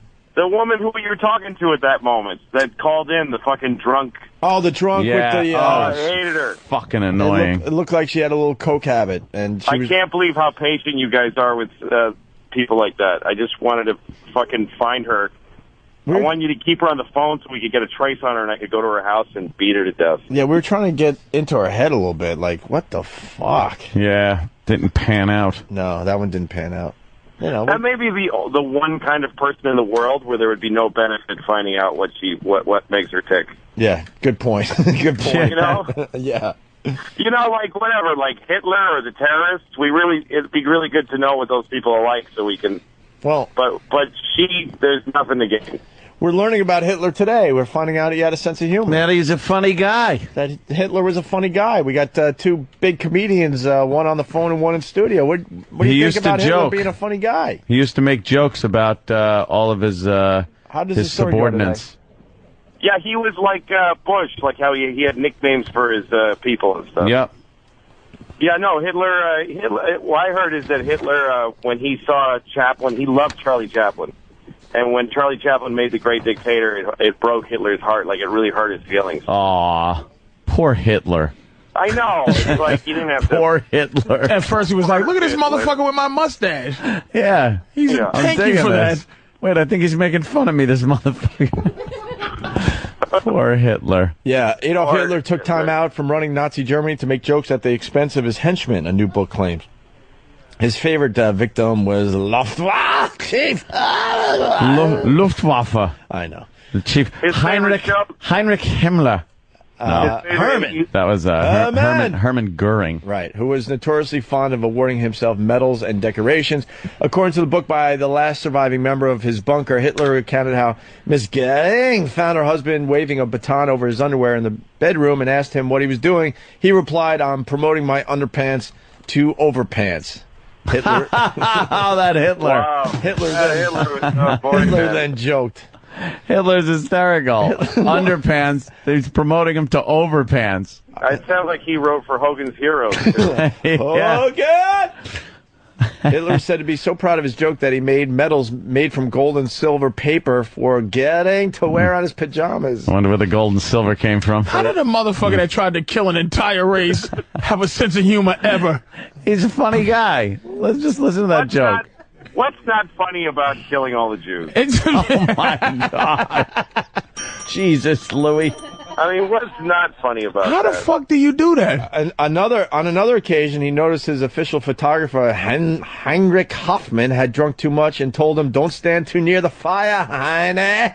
You might burst into flames." Oh, my God. Because he drank so much. And you know that he got huge laughs for those jokes. Oh, my God. Who was not laughing at Hitler's shit? And then after the Who thing, heckles Hitler? after the laugh died down, you know, everybody, ha ha, and they go, "Okay, go put some more people in a gas chamber." Oh, Yeah. Like, you motherfucker, like, Yeah. what's wrong with you? It was a break in the action, a couple jokes. All right, but now we got to get back man, to work. back to business. The book is called The Last Witness. It's going to be published in Britain later this year. Oh, boy. Who's not making jokes who everybody laughs at everything you say? I mean, that's just too tempting to have an audience that... I mean, he makes a joke, nobody goes, not that funny, buddy. Yeah, no one does. No, there's two kinds of people that get laughs whatever they say. There's dictators, and astronauts always get laughs. Yeah, Like, true. When you're in space and you make the slightest joke, like you go, "Hey, I can see Yankee Stadium. Somebody get me a hot dog," and the whole controller just dies laughing. Yeah, because they could die at any moment. Yeah, try making that joke at the fucking water cooler. "Hey, somebody get me a hot dog." Yeah, they'll punch you in the face. Shut up. Fuck you. Yeah. Go fucking get a hot dog downstairs, you faggot, and they throw him out the window. Yeah. I know we're all over the place, but something else we were going to bring up here in New York. Shea Stadium is closing down, so I guess, is it the last, Subway series? Yes, the last Subway series. Can we get that commercial still, you think? They had dramatic music, basically encouraging people to come out to Shea Stadium before they knocked that shithole down. Excuse me. Like there's something important there. That's the CW11 that is running that fucking promotion, and I do believe I will be joining Jill at an event where we will be celebrating the closing of that shithole. Game. Yeah, yeah. Called Shea Stadium. Well, the last game of the Subway Series kind of thing. Yeah. It's the last Subway Series before the first one of next season at the different stadiums. Yeah, exactly. Thank you. Louie C.K. setting us right. It's like, yeah, I mean, there's hardcore Met fans that listen to us. No one is sitting there crying because Shea Stadium's being torn down. No. Come and help us celebrate the last June 24th, 2008 ever. No one would be accurate if they went on and said, look, you got your last chance to take a shit in the stands at Shea Stadium before they knock this shithole down. Yeah. Place stinks. It always sucked. Always sucked. What's it going to be called now? It's going to be called much better than Shea Stadium. Washington Mutual Bank of America it'll be Stadium. Bank of some shit. What is it? They painted blue and orange. It's going to be called City Field. It's going to be called Thank God We Got Rid of That Shithole Shea Stadium. And I'm sure it's spelled CITI Field. Yeah. Citibank. Yeah. But they're dramatic. Like make sure you come out. They had the dramatic, like someone had cancer music. And Kenny, my favorite Kenny joke. What? I took my girlfriend to a French restaurant last night. Shea Stadium. Oh, God. Fucking Kenny. He actually said that. But he was proud, too. Like, he was. He had a big smile. You know, Like, some look at people- everyone laughing. just about everybody listening to us would say that as, like, obviously this is really hacky and awful. Yeah. Not Kenny. He was so proud. Hitler wouldn't have gotten a laugh with that one. No, yeah, there you go. And by the way, Shaq lost his deputy badge for doing that freestyle rap about Kobe. And I think the reason was because he used the N-word. Yeah, the word. Black guy using the N-word, and they're taking his badge away from him. Look at this fucking asshole talking about Shaq. Yeah, are we going to get the commercial before? We're getting it right now. Dumb All right, dick. Louie, hang on for a second, because you got to hear how dramatic they're making this last Subway Series here in New York. All right. Where are you off to, by the way? What's that? Where you're in a car, right? I'm in a car in upstate New York, yeah. Oh. Nice, very nice. That's not nice. Where are you playing? Nice. No, I just dropped my kids off at their day summer camp. Oh. See, Louie is a good dad. Day summer camp. He's a very dedicated dad. So you got to drive upstate, or you live up there? They got it's so fucking complicated. When I was married, I'm divorced, by the way. When I was married, we bought a house. We have bought a house upstate. Small commercial, Louie. And we bought a house upstate, and that's where. So that my wife has that now, my ex-wife, and so I rent a house up here, so I can have the kids half the time up here in the summer. Hey, I think you're announcing to our audience officially. You've been kind of hinting at this whole separation divorce thing. Yeah, I don't know. I still don't know how to tell the audience when I do shows. I don't know how to tell them. It's like harder than telling my children was. It's a big part of his new hour is talking about, the separation and being a dad and stuff. And at Caroline's, I could tell you were a little awkward because all of a sudden you're just like, I'm separated. You didn't know how to say it. You just threw it out there, which I thought was kind of cool. Start talking about your desire as a 54-year-old man to now, get some new twat. Oh, believe me, that was the first thing. That was my first thing on my mind is I want many different vaginas to be enveloping my penis. There you go, man. Was you getting pussy in your prime that you were supposed to be getting, or is this going to be some new... Oh, no, I'm getting, right now, this is the best. No, I was Is this pussy that's old to you? Like, because I didn't get my pussy in my prime pussy years. I didn't get a lot of pussy. The pussy I was supposed to from between high school and college. So no, that's I never got a lot. I mean, I got some really, really skanky road pussy because I started doing stand-up when I was 17. Oh, lucky Louie, Jack. Oh, you gonna get some? Wait a minute, you gonna get some lucky Louie pussy? Exactly. I'm finally getting Lucky Louie pussy. He's gonna get some Lucky Louie Dude. pussy, nigga. I'm getting Lucky Louie pussy. I'm getting Lucky Louie canceled pussy. Anthony and Which I. is a little not as good as Lucky Louie on the air pussy, but I didn't get that. So. Oh my God, Lucky Louie. Wait, you're getting Lucky Louie. I wish that show was still on, pussy, which is fantastic. Exactly right. That's exactly right. Anthony and I have stories, man, Louie. In our prime, when we were rocking the radio world, we were faithful dicks. Oh, what a dummy. We had dummy. upper teenage snatch ready to go at all times, and we were married to some fucking just. And we were the faithful dicks. No, here's the weird thing. We actually turned down going fucking skinny dipping with 20-year-olds. With that were the Kahlua, they were the Kahlua girls that would go around the bar with the Kahlua and wearing the like Kahlua fucking skirts and things. And they wanted to go out and, just go fucking get naked with us and shit. And Anthony and I both went Gotta go home. We had cartoon voices. No. I should have just called up the wife and said, look, I'm naked swimming with fucking We should have taken Kahlua girls. We should have taken Patrice's advice from yesterday. What would you do if a really hot girl comes along? You would smother. Not a really hot girl. That particular bitch you showed. All right. I'd smother my girl with a pillow. Fuck that bitch. That's what we should have told the girls at the time, Ant. Would you fuck the dead? Would you fuck your dead girlfriend after you smother her and then go fuck the girl? We would have told, if that's what she wanted. We would have told the skinny dipping broads. Yeah. We'll be right back. You got to give us about 45 minutes, and they would say why, and we would both say because we're going home to smother our girls so we could be with you. Would y'all have done that even if you were free to get that pussy? The thing I get from you guys is that you wouldn't have anyway. It's kind of like it's good you wasn't in a relationship because I don't see either one of you really. Dude, we were faithful. Fucking those bitches even if you had a chance. We were faithful dicks. Guys, imagine what a great news story that would have been. Had a chance? Really? Both wives of shock jocks. Well, I wasn't married. Well, I want to make that Opie wasn't married. But you was in one of those relationships, though, right? I guess it's like I don't see it. Oh, as the relationship got worse, Louie, you're not doing Viagra, are you? It's still working? I don't know. I've got so much pent up cum. I need no Viagra. Have you done a threesome yet? The first girl that I fucked since when we got divorced. Oh man! It was I fucked her like 6 times one night. It was crazy. Oh my God! How old was she, Louie? Nonstop, 27. But so young, but still look like a woman. Louie found like coke penis. But that's what it is because he didn't get the pussy in his formative pussy years. He was being faithful in half of those, and the other half he wasn't getting it. Now, fucking, that should still be on TV, pussy. Yeah. God I remember when one night at the Virus tour, I think it was the Philly show. One of the strippers was really, really talking to me a lot.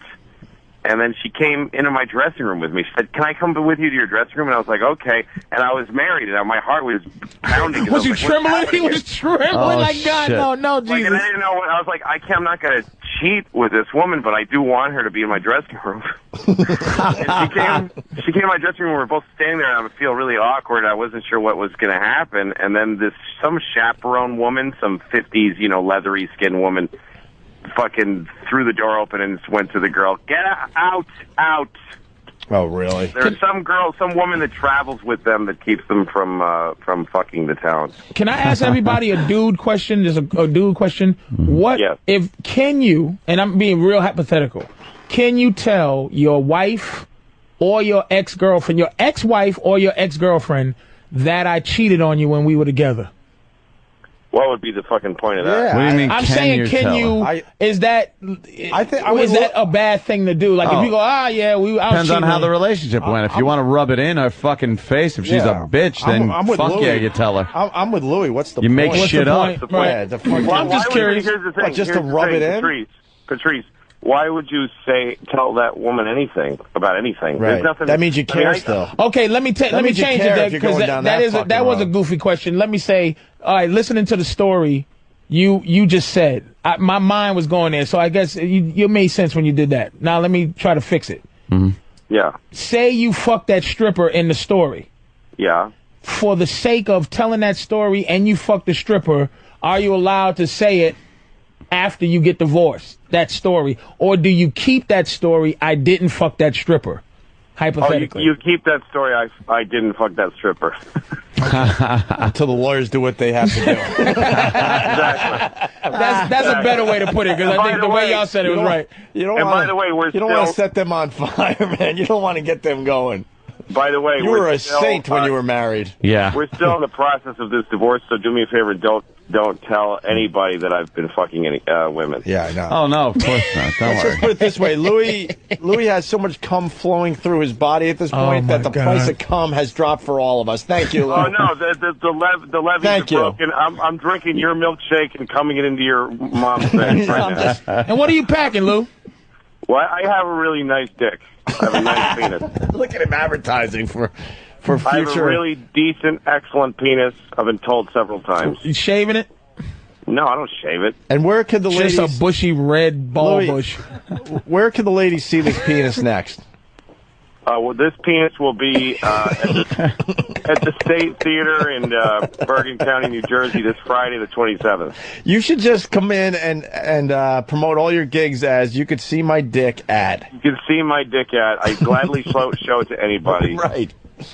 We find that commercial? Yeah, it's coming. Friday, okay. By the way, no, I'm coming in your show Friday, too, and I'm doing Ron Bennington's thing, the Unmasked thing. Ronnie does a great job with Unmasked. You're going to really enjoy yourself. I'm looking forward to it. Yeah. Are you recording that Friday? I am recording that Friday, Oh, yeah. fuck. I'm going to have to go check that out. That should be fun. At Comics, I think?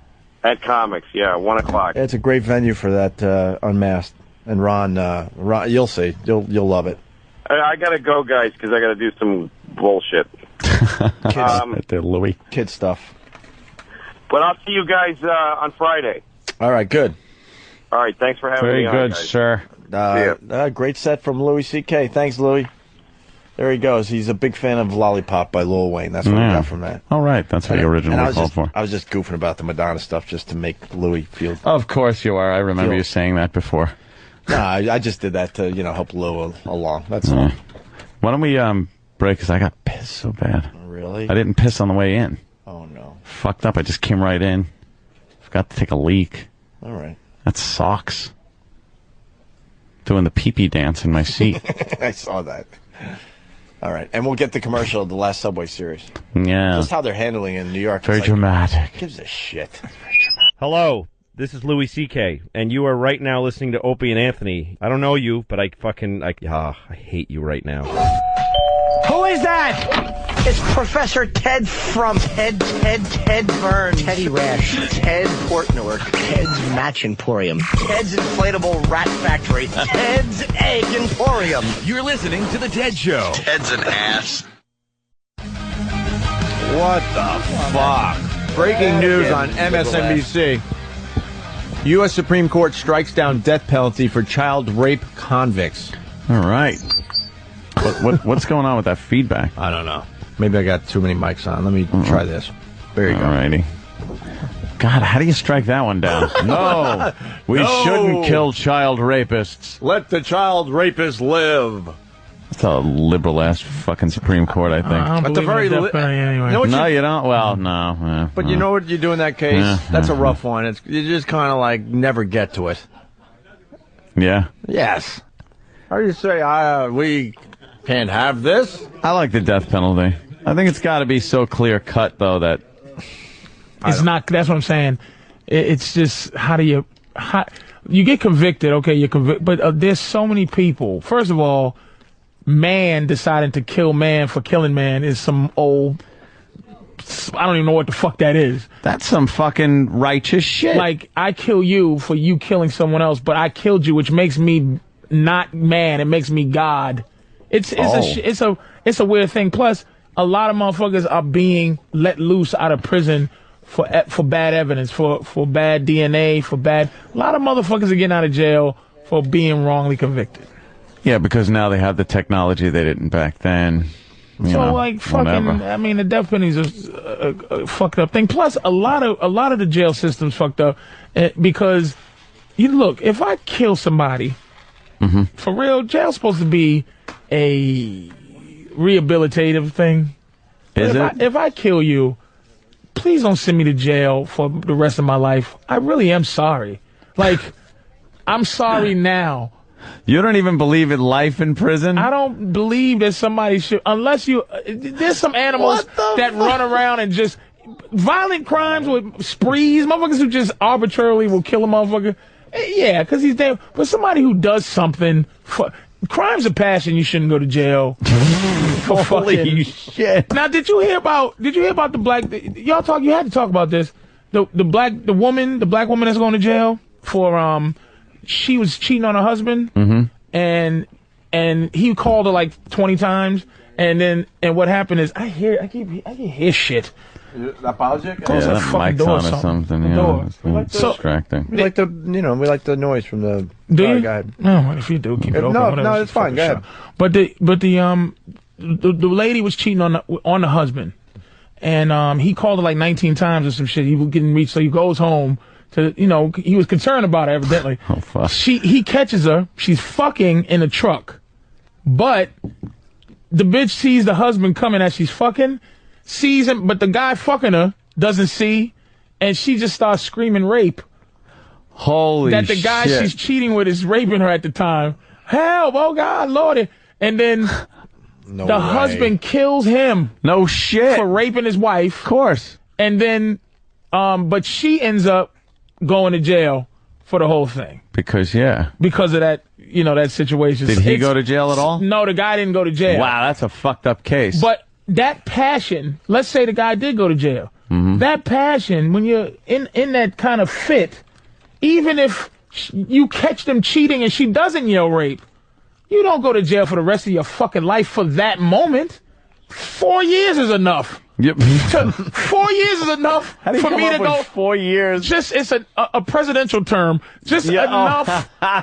That's enough to not send me to jail for the rest of my fucking life. You go to jail for one Olympic cycle. You're supposed to be able to hold your shit together in those circumstances. I know. Believe me. You come home, Mr. Gunman, and somebody's pounding your woman that you love.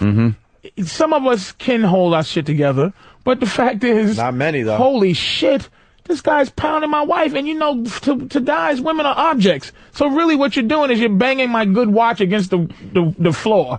Like I come home and you're slamming my Rolex against the floor, and you won't stop. So I'm gonna fucking shoot you as some bigger dick guy is pounding your woman. You got a gun, you shoot. You shouldn't go to jail for the rest of your goddamn life. You think? As a punishment, 4 years in prison is enough. I don't know. That's you bring up a great point. And I think they are a lot more lenient on crimes of passion than they are, with For what? Not even 20 years. Not even 20 years. That's a long time. It is a long time. Imagine if you went to jail 20 years ago. But then you got I know, right? Like if you went to jail I think about that sometimes. In 1988, you're getting out today. Like think of what I was doing in 88, and then that's when they slammed the door shut, right? And you're just getting out. Almost? Well, 85. You could say you went to jail in 85, you're getting out in 2005. Yeah. Back to the Future's out, you get out in 2005 because you caught somebody fucking your girl. I missed 2 and 3. And you shot him. You're in, like, that's your punishment, so that you have to think about what you've done. You have to be a pillar of society when you get out. Really, when you go to jail, it teaches you how to be a better criminal. You're living with criminals. It's not rehabilitation. It's fucking punishment. You fucking killed someone. You're being have punished to leave for society it for fucking that long. Because that person who you killed has a family, and they want to see you fucking dead. Never mind, they don't want to see you out in fucking 3 years. They want to see you dead. You ever see Lock Up on MSNBC? Oh, I watched that. I love that show. 62-year-old motherfucker. Some real who did old something back when bitches had poodle skirts and and fucking. Oh my God, that's so true. You know what I mean? The first Donald Duck cartoon was out. You went to jail for killing a motherfucker. You're still fucking there. And you're a little old man now. Yeah. Like what are you saving society from? Well, I could always get a job over at the Safeway. Charles Manson. Foodway, the Foodway. Shawshank. Foodway. Of course. Charles Manson looks like he should probably stay in jail for the rest of his life. Well, he's crazy. He's just a menace to himself, and Yeah, he's you know. a crazy person. But there are old guys that are just like, oh my God, I don't even remember like what I did, care about it or anything. I wouldn't do it again. But they're in there because it's fucking punishment. It's not rehabilitation. It's not that you go, oh wait, who that shit got killed? No, it says accused killer too sexy. What does that mean? It goes with what we're talking about. And then they go to fucking Bill Clinton. It's coming up. It says accused killer too sexy. What? Too sexy for jail or something? I'm too sexy for my jail. Like, I'm really not a unreasonable motherfucker when it comes to that shit. Like, I don't want to see beautiful teachers go to jail for fucking, you know, a 22-year-old raping a 14-year-old boy. It's not the same thing. Right. So I'm not going to go, well, if it happens to men, it should happen to women. But fuck it, I'm not that much of a sissy. And there's nothing rapey about it. As his dick is hard. There's nothing rapey about it. Pull your dick out, motherfucker. I don't wanna. When you were, what, 14, 15, wasn't that your dream to have some, Dude, it was I had some big fat teacher or a woman in the neighborhood that she's going to take you? Was it Miss McLaughlin? I would have loved to hump that horse. That horse? She was an animal. Just a big, giant tits hanging out, and I just would have fucked her at the age of 12, 13. I can't imagine there's a guy out there that doesn't want that to happen to them when they're young. That's some goofy gay parent. Mm-hmm. Or the kid that is jealous because he's not getting banged, and then he like ruins it for everybody. Amanda Knox, I'm only a target because I'm sexy. Wow. The hell did she do? I don't know. I don't know. Look it up yourself. Nah, I don't know. What do I know? We got a cream pie Jones sweeper, Anthony. Oh. From Derek, and then we got a nice little surprise after that. But first, Really? the cream pie Jones sweeper. Ladies and gentlemen, cream pie Jones. Cream pie Jones. What do you want me to do? They wanted me to make cumsies. Cumsies. Cream pie. Squeezing his hiney. Cream pie. Touching his penis. Cream pie. He has a full erection. Cream pie. Oh my God. Cream pie. Sucking my titty. Cream pie. I'm such a whore. Cream pie. He's jerking off on her tit. Cream pie. Oh my God. Oh shit. I think he made the cumsies. He made Cumsies. the cumsies. He made Cumsies. He made Cumsies. the cumsies. Cream pie. Cream pie. Good job, Derek. Cumsies. Put that in the system. Cumsies. Is it called the Cumsy sweeper? Cream pie. Cream pie Jones. How did he like just blurt out that he doesn't use rubbers? No, you know what it was? Yeah, what was it? Yeah, what, Dan? What the fuck was it? I think I just remember walking into the group of interns talking, and I think Sam was egging everybody on, and Cream Pie had mentioned that he doesn't his girlfriend, I guess at the time, was on birth control. So I just immediately took that as he's leaving big loads in her and started calling him Cream Pie Jones. You guys, Cream Pie Jones, by the way. Cream Pie Jones, the studio audience. Fucking Cream Pie Jones. Barely getting an applause from the studio audience. They don't give a shit about you. How are you, Cream Pie? I'm okay. How you guys Say doing? hi to Patrice. How's it going? Oh, good. God damn, that's Are fucking you scared funny. of black people? No. What's your problem? Yeah, you probably are. No. Not at all. Like a Very white. office shooter. Yeah. Look at this guy. He's almost Aryan. He's like in 300. If he was born, they one of those babies. They tossed He'd him over have the threw cliff. over the mountain. He would have been down there with those baby skulls. He's blonde, blue-eyed, fucking retard. He's not quite. And he's got the full metal jacket. He's not quite well. He's got the full metal jacket look, too. Yeah, he'll be a little bit of a hunchback. he'll be snitching to the he'll be snitching to the Persians. Snitching to He'll be the telling the Persians. Persians the back route to go get Leonidas. Dude, you don't remember? Fucking worm. You don't remember when we like had him, take his shirt off and then we circled everything that was wrong with him? Yeah. That was my job interview. Yeah, that was your job interview. That's right. Yeah, kind of hunchback. I don't know why you're in here. We just played your sweeper. It was fun. Hold up your shield. Anything else? Oh, you couldn't do it. I just wanna. That's right. Get That's out of right. here. Go. There you go. That's right. Go to Xerxes and get your fucking uniform. You fucking deformed idiot. Fucking. So you can point right over there. There There you go. Go get your dick sucked by some bitch that's burned up on the side of her face. They're in the canyon. Fucking rat. May you live a long life, you piece of shit. And we got another sweeper from Derek. We got a twofer. O&A Independent Features presents Anthony, Portrait of a Cold Cum Eater. Dear Diary, last night I ate cold cum. I never thought I liked cum. The story of one man's secret desire to consume the semen of other men. Warm cum can be lapped up. Cold cum must be chewed and bitten off of the hand. Nung, nung, nung. Cold semen, that is. I so enjoy cold cum. Eaten from the manly, calloused hand of a janitor at my school. Anthony, Portrait of a Cold Cum Eater. Coming to theaters this fall. Really? Coming to theaters, huh? Hey, motherfuckers. Yeah. Don't realize what the hell you're doing sometimes. Oh, accused killer, too sexy. Yeah. There she is. Too sexy for what? Too sexy for my Like for shit. prison Too or sexy what? for my... I don't know. I'll give it to her that she's kind of... Jailed in Italy says she was targeted because she's attractive. Oh, well, I'll give her that part. She was involved in the murder of her flatmate, because it's over in England. Wow, hot broad like Murder. Targeted because she's attractive, though? I'm going to have to look into that story. Child rape, a capital crime. What? A lot of people think that there should not be the death penalty you're because up the top. child survives. I can only... In my opinion, the What rape the- of the child is more heinous and more hideous than a homicide. You hit the wrong button. Jesus. Starker Patty, what are you doing here today? Okay, but just like, what is she doing here? What are you doing here, Patty? Patty, what are you doing today? Oh, God, they're picking on me. Well, I had some time before work. No, actually, I just got off work. Well, what are you doing? Oh, me and Lisa opened together this morning. Then we went to Kmart and came here. I had to train her to open. That's it. No good reason. But you got... Lisa's now working at Starbucks. Yeah. Oh. And she has to learn from you? Yeah, I'm a good trainer. No, you're not. Are you a trainable? No. She's another one If for you that, were to give me an IQ test, I'd pass it. She's another one for the cliff in She'd ancient pass Greece. it. Actually, I was... fuck.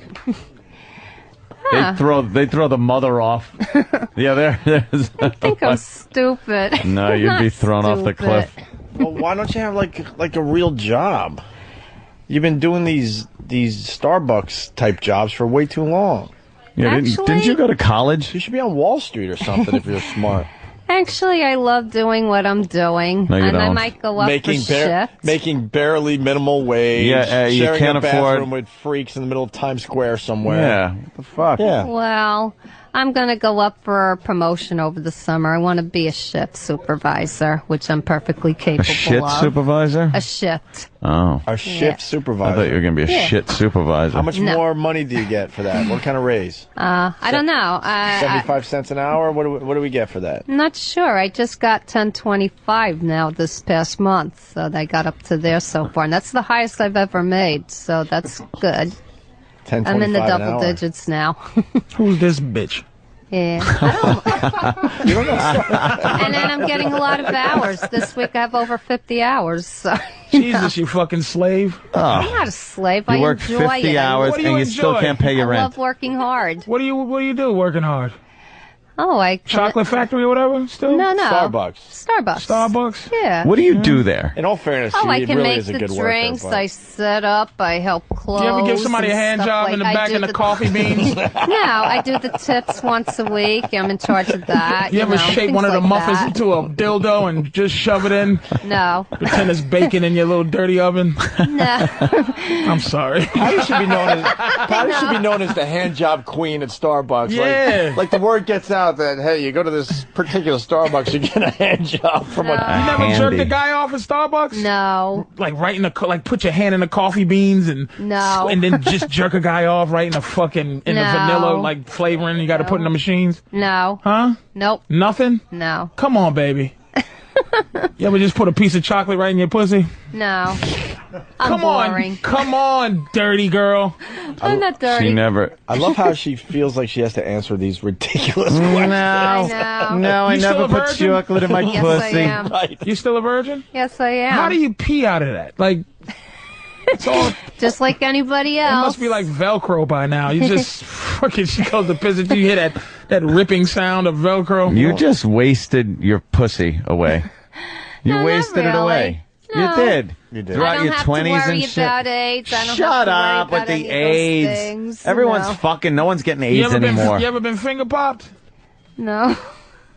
No. Oh my God, Patty! Not even You know what- finger pop. You don't know what your should do? G-spot feels like. God should give girls 50 years to use their pussies, and then if after 50 years you're still not using it, like miraculously it just closes up. Good concept. Oh, I don't know. Except for you're giving them a lot longer than they should. Look, If you even don't, 80-year-old guys are making puppies. You know, look at Making Quinn. puppies. Aiden Oh. Quinn. 22 should be the cutoff point. If you're gonna waste your twat, get rid. You know what? You turn in your pussy rights. Yeah, God should say you're ungrateful, and then he should like sew it up. No, I just want to wait till I don't know. Patty, you're closer You wanna to wait death. till I want to what, wait you until fucking- I see a special person. You wanna wait that's till the what, only one for me, Methuselah? and only give it to Guess him. what? There's no special people out there. You're fucking. You got more This is a- years behind you than ahead of you. This is not Cinderella. Your pussy's it ain't. It's like bread. It ain't like wine, bitch. You fucking got to give it up. It's got to be with a special person that I care about. How about the asshole then? You know what? You know, got to be a special Patty, person. to go in that. before you get Are intimate. you serious? Patty, Patty. I enjoy wine, and I got a bottle back in the day, a really nice bottle of wine, and I waited too long to fucking open the thing. Then it went bad. Somehow air got into the fucking thing. I know there's wine people out there going. It turned to you know. vinegar. Yeah, that's what your pussy is. Thank Vinegar. you for setting me up. Not You're all waiting grape too juice. long. You wasted it. You don't need You know, somebody. you you keep got a new this. toy in a box long enough. Guess what? It doesn't smell new anymore. No. You got this image of fucking some kind of Hollywood romance thing. It's just you're in your 50s. That shit is for like girls in their 20s It's and turning stuff. into marrow. You wasted your pussy. Yeah, you're cobwebby. You wasted a 20-year-old fucking pussy. Poor thing. That value of that pussy is sinking like fucking That's right. XM stock. That's right. Think about it, Patty. Patty, can someone smell your pussy right now? What does it smell like? I'm serious. What does it That's smell not like? sex. For the show, look. Do you That's wash not it? sex. Yeah, of course I take showers. And No, stuff I like didn't that. ask you that. Do you For the touch? You show. gotta wash it and touch it. For the show, put Yeah. your hand down your pants and put it in there. Not, just like this. Look, I'm doing it to me. Then pull it out, Weird. and then we're gonna have one of the boys smell it. That's all. There's no diseases That's involved. pretty. That is interesting. That just to prove that it doesn't smell old. Yeah. But I don't That have is any still a- diseases And we want- or anything. No. And That we it want- smells like a plum and not we a want prune. a fair assessment of Patty's pussy. Yeah, you gotta diddle yourself a little. Patty, Embarrassed. put your hand in your pants. No one's watching. The Pal Talk cameras won't be on. Just you don't even have to get naked.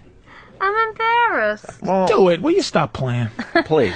I don't Look. do stuff. I'm not. Look, like- Patty, hand down my pants. I'm scratching my ball bag. Jesus. And I'm pinching it and I'm rolling the skin between my thumb and Make index sure at the end of finger. this show we do the fist bump. Nah, ain't no fucking fist bump. There ain't nothing. Dad. Do a little elbowing. But look, if I could do it, you could do it. Look, Patty, go, all you do is shove your hand down your pants. please. But I'm not And then you dirty. take your I'm not finger- Sandy We're not saying you're Kane, dirty. Take your finger and rub it on yourself. And you know what I mean? Yeah, What do Right you do in when the you get horny? gash. Do you get horny? yeah, she's got some things. We gave her some vibrators and she used I them got up one right up home. until she's ready to come, and then she stops because it's Yeah. Have you evil. ever come before? I Jesus, Sissy Spacek, grow up, you fucking asshole. Or throw tampons at her in the shower. All right, come on, Patty. We don't have time. They're all gonna laugh at you. Patty, please Patty. do this. Why are you looking at them? Just shove your hand down there, looking and you at got it. me. You got Pull like the curtain down. Patty. Patty. You got to get in Danny, there. move the chair in the way. Get in 'cause there. I really want I her don't to want do this. anyone to see me. All right. You don't know how embarrassed I am. You got to get in there, I feel ridiculous. and then you got to go. All right, go ahead, Patty. Give it the old You're blocking snifferoo. right. All right. I swear to God, I'm clean. See? All right, come on, Patty. This is the big finale. We had a really good show today. For me blocking you. I don't want to see it. All right. Good. All right, put Nothing to say. Put your hand in your pants. All right, I just Go all the way. No, you're not down far enough. I can see it. am. You're not. No, you're not. No, you're not. feel it. No, you're not. Are you feeling your No, slip? you're not. Get in there. Get in there. I don't want to be on camera, okay? All right. No one's on camera. Who I the don't fuck want wants to this to see be that? seen. I'll watch another Irwin Allen disaster movie. Oh, shit. Fucking. All right, Patty, get in there. Get in there. No, you're not. Get in there good. Now, who's going to... Now, keep it there. Don't pull it out yet because it's got to be fresh. Hold on, Andy. Who's going to smell it? Explain. Where's your hand right now? It's down. It looks pretty good. Looks like she's in there. Are you in there? Yeah, Okay, good. You're in. I think so. You ever? Do you remember the old days of putting a tampon in? Yeah. Yeah. All right, do a little of that. Who's going to smell it? Oh, I'm embarrassed. Oh, Jesus Christ. All right, Who's who wants smelling to smell it? this? I'm not dirty. I bet it smells like a museum bookshelf. Just keep it there. Why? God damn it. Behind a Because we need no, him to smell it. Cream pie's gonna smell Cream it. pie. Cream pie. And Pat Cream Duffy. pie. Pat Duffy will give an honest assessment. Patty, Keep it in there, Patty. Come on. You got to get it really, marinating. You got to marinate those fingers. all right, lift up your hand Why? so All right. Pat Duffy can smell your Now, fingers. Duffy, get in there. What finger is he supposed to smell? Me, the hand. So, Get right in there. There hasn't been anything in there in a long time. What is Very it? musty. Musty? Patty, you smell musty. All right, let's get cream but pie. I am not dirty. All right, Cream where's pie. All right, like put him back in there again, Patty. Get A it. silver medal at the right. 42 Olympics. Oh, I wait, think I'm Patty, smelling hold on, from no, here. no, Patty, get a fresh sample. Get in there. Get back in there. Get it back in there.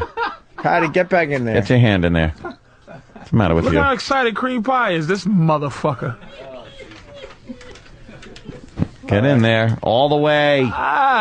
There you go. Dig deep. You got a good sample? All Hey, right. Pat Duffy, what does it smell like? Now give a little sniff. It smells like it's. All right, go ahead. It's almost like old vagina. But cream pie doesn't like it. If my stomach could take it, I would do it. Patrice, Motherfuck you, nigga. I don't believe it smells bad, but it's bothering me. Please? Yeah. I am not dirty. Please? I'm not Sandy Kane. Patrice, okay? I please? will not. That could ruin my fucking year. Patty. Danny? Danny, go ahead. All right, Danny Go will ahead, do it. Danny. Go Get ahead. back in there for a fresh sample. Why? Again? Danny's going in? Why? Look at Danny. I don't care. This is baby games. Be honest. and don't Baby games. react. Just be honest, Danny. Yeah. I Patty. knew you were going to do something Go ahead. stupid. Well, of course, we do something stupid every day, I especially know. with Tell you, me when you're in about here. it. All right. All right. Make sure now get a good sample. Don't. All right, I already did. No, you didn't. I could see. I could kind of tell by where your wrist is that you're not getting a good. Okay. Oh, Is that better? Yeah. Now, don't let it wear off. Now give it to Danny. All right. I'm not dirty. I clean. Huh? What do you got? What do you got, What do you got, Danny? Danny? There's something going on there. It's not terrible, but it does smell.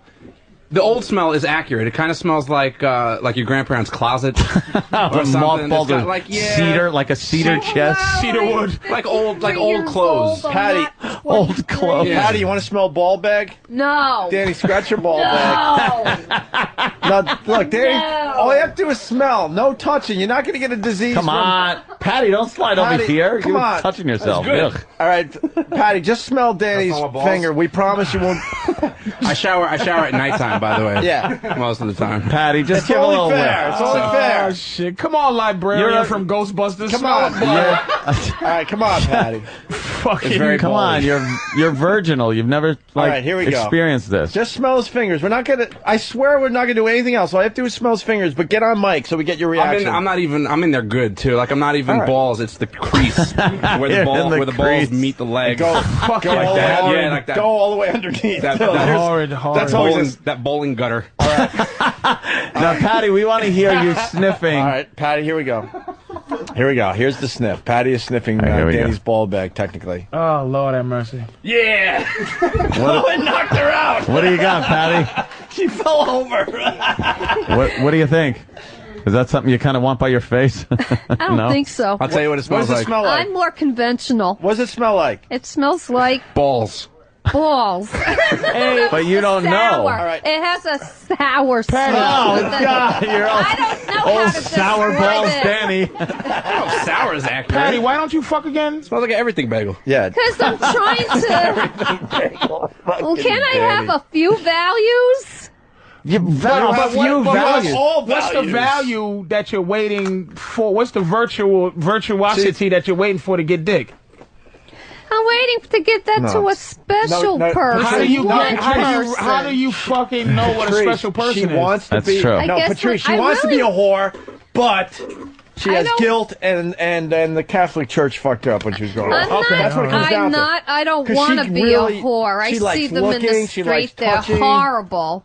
She sees him in the street. We don't They're mean whore in that horrible. way. Have you almost fucked ever?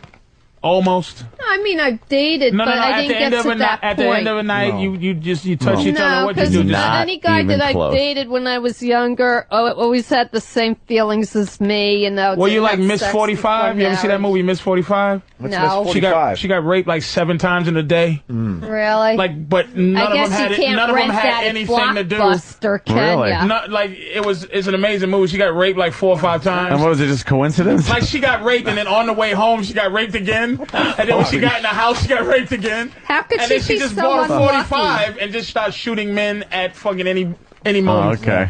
Great movie. Can you Gotta rent give her that? that. I'm getting a communication here from Pat Duffy. He thinks he knows what it smells like. He needs one more sniff, Patty. All right, Can you Patty. get one more sample, please, for Pat One Duffy? more. I like to be sure. Will you get in there and give us a sample? Matt, she I looks thought I was petrified. done. I Well, am Pat Duffy said- petrified. Pat's like, it smells like something. I can't put my finger on it, but he wants to just like give it one more smell. That's all. Like a fine wine. You just Yeah. got to be sure. Fine You're wine. stupid. I'm quite smart. There she goes. All right, here we go. Oh, my God. Smells like a plumber's foot.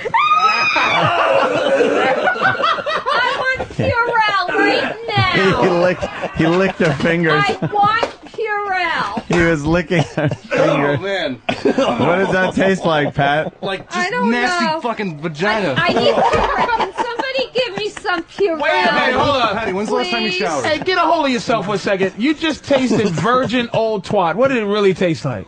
Old 50 I want twat. Purell. It really just it smells like an old pussy. It's like an old closet. Yeah. You realize that should have been used when the Beatles landed at That's what I'm Idlewild? thinking. Hey, Yeah. could you taste a 45 record? I want Purell. Just like your vagina, no one wants to smell George Tastes- Harrison right now. It tasted like the Cuban Missile Crisis. Right. Yeah. Pat Duffy swallowed basically Stalker Patty's fingers. Yes. And And then started gagging. yeah, I didn't know you were going to do that. Well, of course you didn't. You would Hey. never have said yes. Did you get any sexual anything out of that, sweetie? No, it was Do you know, disgusting. Patty, that actual thing, a girl using her fingers and then a guy licking the fingers is actually something that people do and find sexy and Yeah. stuff like that. And you just find it like I disgusting. don't. You're making I'm that. very conventional. I'm very That's not old-fashioned. unconventional. It's not fucking ass sex. It's scratch your ball bag for a My Stalker Patty. foster parents never did that. well, I hope your foster parents never did that to you. They were old. Patty, now, Patton is now- In fact, they never did it, ever. Patty, smell. They never had sex. No. How do you know? How would you know if your foster parents had sex? Their attitude. Patty. Do you know? Let me tell you. Patty got touch funny too when she was Patty, a kid. Though. those strung out, like Catholic, really religious people are the biggest fucking perverts you're ever going to see. Oh, I know. They're the ones the that priest. are doing a lot How of old the was fucking. you when you got touch funny? Old. Never been touched funny. Hey, serious. You're talking Patty, to Patrice. Patty, seriously. I Let's have talk. never had that What? problem. Talking Who to got Patrice. you? Who Yeah. got you? Nobody. Uncle? No. Foster parent? No. She was dumped off at a diner. The only thing How many that times? happened How when I many was times do you think Hold you've on, been raped? she was ready to say something. Well, my foster father used to just walk in like I was a small child when I was 15 because that's how he saw me. Small child at 15? Well, that's the way he saw me. You walk in on what? Right in. All right, Crazy hold bitch. on, there's a story Taking a here. bath. We didn't have showers. We had a bath. Okay, now we're getting to something. He'd walk in on you as a small child of 15, which is fucking developed. Oh, I know, but And in his mind. Did he also burp you, you fucking sociopath? Let me ask you a question. You think in his mind he saw you as like a little child that is appropriate to be in the room with? And he washed you. Well, he didn't care. Did he wash you? Well, he didn't care, of course, because he's walking in on 50. Oh. You're a psychopath. Did he wash you? Oh, Did he he cared. wash He you? just didn't want the authorities to know. Did he wash you when you was No. Patty, wait. Walk I us. don't Hold on, remember you guys. that. Walk Listen, us through the story. Did you hear what she just said, Ope? What? Did he wash you when you was 15? And you No. said you don't remember that? Oh, no. I thought you meant when I was a baby. No. No. When you were 15. Patty. No, I just Patty, took walk care. us through. I've been taking care of myself Oh my from God, age we got 4 something on. here. Shut, Patty. What? Focus for a second. Walk us through what happened when you were 15. Oh, You would go 15, into the 16. bathroom. Walk us through what would Oh, go I on. would be in the bathtub or in the, whatever, and he would just walk in nonchalantly, shave or do something and walk out. And you would be Holy naked in the shit. bathtub? Yeah, and then I would say I'm embarrassed, and he said, "You're just a little girl," and that was it. Oh, man. Do you understand what a creep this guy was? We're getting Well, he was somewhere. in Patty. his 60s. He was decent. He was respected by Decent, the church. respected by the church. You're insane. This guy was getting off looking at you. Patty got got. There's no Patty reason got fucking for got. that guy to be in there shaving while you're in the bathtub. And he would try to cover himself up. And you then would if try I to cover tried to yourself up. close the door, nobody was allowed to close doors in that house. 15. Let me ask you a question. Now, Oh, boy. 15-year-old Cooch, full-blown bush by this time, right? Of course. So you're just sitting there with your bush in the tub. I didn't have much of one at that And age. it was like a 50s bush. Oh, I'm so sure. It was floating at the top. Yeah. So it just was, It looked like a just little looked island. like moss. And she was just sitting there. And Swamp. And he told you to keep washing, didn't he? He said, keep washing. Don't stop washing you're because of just me. a little Keep girl. washing. Actually, he didn't say anything. It would just He said, go "Oh, you're in, just a little girl. Don't worry wash about his it." hands or whatever. Yeah, he wash his grab hands on your something off breast. the table and then just He would walk offer you out. some of his hand soap. Patty, Yeah. do you Oh, you understand see her that's looking? inappropriate? Oh, my Patty. God. Well, Do you I guess I understand? do now, but Patty. at that time it was different. But he would go about his business and shave and stuff while you're naked in the tub behind him. and I didn't like it, and I would complain, but you And know. you keep doing it. You know, And there but was at no that one to time, complain to. You know, They would this just is say, 60s and 70s. Children were seen and not heard. It was so like if I it was like complained, I it was wasn't like heard. it was like Shit, it we're was getting like to something today. it was after like 10 years. she goes, I'm in the bathtub, blah, blah, blah. He's looking at my pussy, and they went, oh, that's just father, blah, blah, blah. Don't worry about And he him. He's just a kept good coming in, man. didn't he? All right, Patty. Well respected in the Wait, church. Patty, Oh. what else? There's other stories here. What else? Well, I was told that if I ever came... Oh, they used to tell me, don't go to an amusement park with a guy. Why? What's going to happen? Because I've gone to Ride Playland on the boat ride with the rest of the high schoolers and stuff. I says, what'll happen? Well, you'll go through the tunnel and stuff like that, and then you come up the ride, you're going to have a baby. And I says, but Daddy, what happened in between the time I was on the ride and when I had this baby? He goes, let me show you. And I'd be like 9, 10 years old. He'd be telling me that, and I didn't really understand yet. And I tried to get them to tell me what would happen between the ride and the baby. I says, you don't just go on a ride and come off with a baby. Now I understood. He feels like a guy would take advantage of me, and I'd get pregnant. Have sex on a ride? Well, that's the way they believe. He just didn't want anyone else messing with daddy's hole. You were daddy's little girl. He didn't want any guy fouling you up. I was up until I was 13, and I started rebelling against them, and I didn't want them near me. You know? We're near you. But Why? I What don't was he know. doing I don't before remember that? why. All I know is that all of a sudden I turned 11 or 12, and I was repulsed with hugging either of them. Or Oh, physical God, contact. you blocked shit out. You have amnesia. We need a hypnotist or whatever to Patty, do some shit that you have happened to you. every single sign of some type of abuse. You really do. Really? You we're do. not- we can't even really joke anymore. Well, 'cause by this the is, like, time I was tragic. 16 months, I was already in 3 or 4 different homes, and then my younger brother, 11 wait a minute, months and this younger, was in the just- time. Hold on, sweetie. This They was in the handed you off time. like It's like a Little Rascals time. But They thi- handed you off like this a is bowling this ball is the time from family to um, family. what's the One Flew Over the Cuckoo? This is when abuse, people in those systems. Willowbrook. It was absolutely, it happened. And there's no one to tell. It was like the 2020 thing when they went to like, you know. Yeah, it was a smorgasbord for those families back then. And she was just, it was like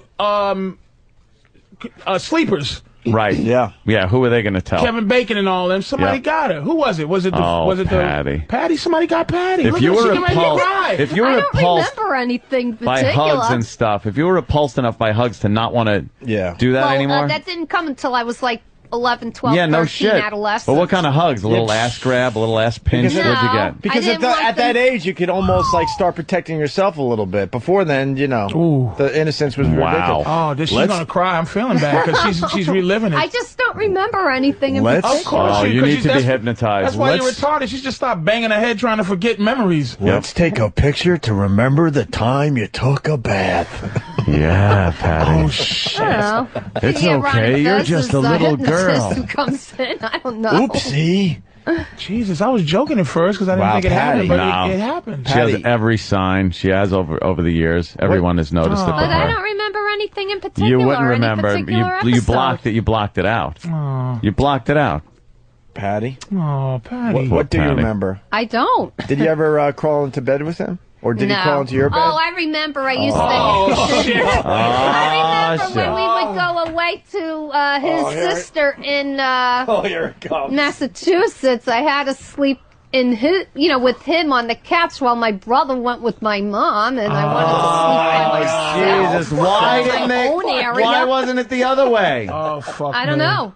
Why wasn't it the girl with the girl woman and know. the boy I feel with the so man? bad. I feel didn't fucking feel awful. Patty. I feel awful. Yeah. Oh my God. Oh my God, dog. Did a sock puppet ever spit at you? A sock puppet? I don't remember I'm that. just trying to put it in vague Patty, terms. you had a brother that slept with your mom? Where's your brother? I haven't seen him in years. He's, went off on his own. We weren't a very close family. Everybody that's ever lived in that maybe home, mentally. nobody's in touch with Jesus each other Christ, at all. Dolores Claiborne, are you not well? The fucking Jesus! Why don't you just move to Philadelphia? Like Pennsylvania, this is crazy. We're getting more stories out of it. What else? So you had to sleep with this old guy on the couch. I didn't like it because he smelled funny. I don't think like he took chlorine? showers. Did it smell like? Did it smell like the smell Danny? Did it smell like Danny's balls? I don't an everything know. bagel? All I know is that I didn't like his breath because he used to smoke 'Cause it was cigars, just hot and all- I don't like. And the hot that breath was close on your to neck me. and in your ears. And And I don't know. It was on a couch? Yeah, All right, so the couch is pretty narrow. What were you wearing during these little sleeping sessions? my little pajamas. Pajamas? My Pajamas? Were little you flannel Spanish? pajamas. You know why she doesn't pronounce the J? It's too close to jizz. I used to sneak on the floor and sleep there when he was, I felt more comfortable that way. To pajismas. And then if I complained in one of my own area, I wasn't allowed to. So you actually got off the couch sometimes when he was asleep and slept on the floor? Yeah, because I felt more comfortable that way. I could spread out. Boy. Oh, fucking course. Did you wake up and the little trapdoor from your pajamas were opened? No. Did you feel his That never erection on happened. your back? No, I can promise you that never happened. You never felt him maybe getting a little No. excited behind you as he No. held on to you? Patty, you ever see him naked? No. Oh, shit. that was a I breath. don't think That so. was it. That was a... You breathed I don't in. remember ever seeing him without any clothes on. You don't remember, huh? No. You don't remember that big giant Foster hog? And what did No. Mommy do during this time? Just bake cookies? Well, they used 24 to- hours a day, making believe Actually, this they horror never show got doesn't go along. on. They Yeah. used to Her yell and her scream life- at each other and argue with course each they other. did. Of course. Because What's he was that having movie sex. with You were Woody the other Harrelson? woman. What's that Woody Harrelson movie with Natural Born Killers? Oh, sure. She was Juliet. Her life with Yeah. what's his name? Rodney Dangerfield. Rodney With Dangerfield. Rodney. Her mother was Edie McClure. Yeah. But just no butcher came to take her away. Mm-hmm. They just said no because you wouldn't give up no pussy. A butcher would have came in. Woody Harrelson would have came in and took you away from all this bullshit if you had gave up some pussy. Yep. Your own you holding on to your own twat is what made you suffer through this. Yeah, you should have some sleeping with guy. some old man on the couch. See, a guy would have come in and said, "What is he doing? I'm going to fuck this guy up." I'm going to beat him up and ride off into the sunset. Yeah. Actually, they didn't fight a lot because of me. They fought a lot because of my younger brother, who had some kind of childhood schizophrenia and saw shadows on the wall. He would tell me, "Look at the monsters on the wall." I couldn't see anything. So didn't Rodney Danger. Remember the little boy? She burned the mother alive. Was Daddy's shadow coming into. Oh, you know, and he would keep them up all night, and they wouldn't sleep. So she would sleep on the couch in the living room, and he would sleep in the bed. You know, they would never sleep together. What was that? What was the thought you used to think? Look at her take you digging away that from thought out of her head. When you was sleeping on the couch with him, what thoughts was in your head? I don't want to. I don't want to be here. I want to be on the But what was floor. your make believe? How many make believe friends did you establish back then? Oh, I didn't have make believe friends. I played with the other kids on the street, and those were my friends. That was it. I'm not even gonna lie. I feel like shit. I feel bad. I'm not even gonna sit here and make believe. This is horrid. Fuck? Patty, something happened to you. I think something that, and then we got to the bottom of it after 10 fucking years. She was fucking touch funnies. Uncle somebody got her. Yes. But I don't remember anything. Fucking fuck. Wow. You know, in the last place I was in when I was a baby before I went to that house, they treated me very well. It was in Maspeth, Long Island.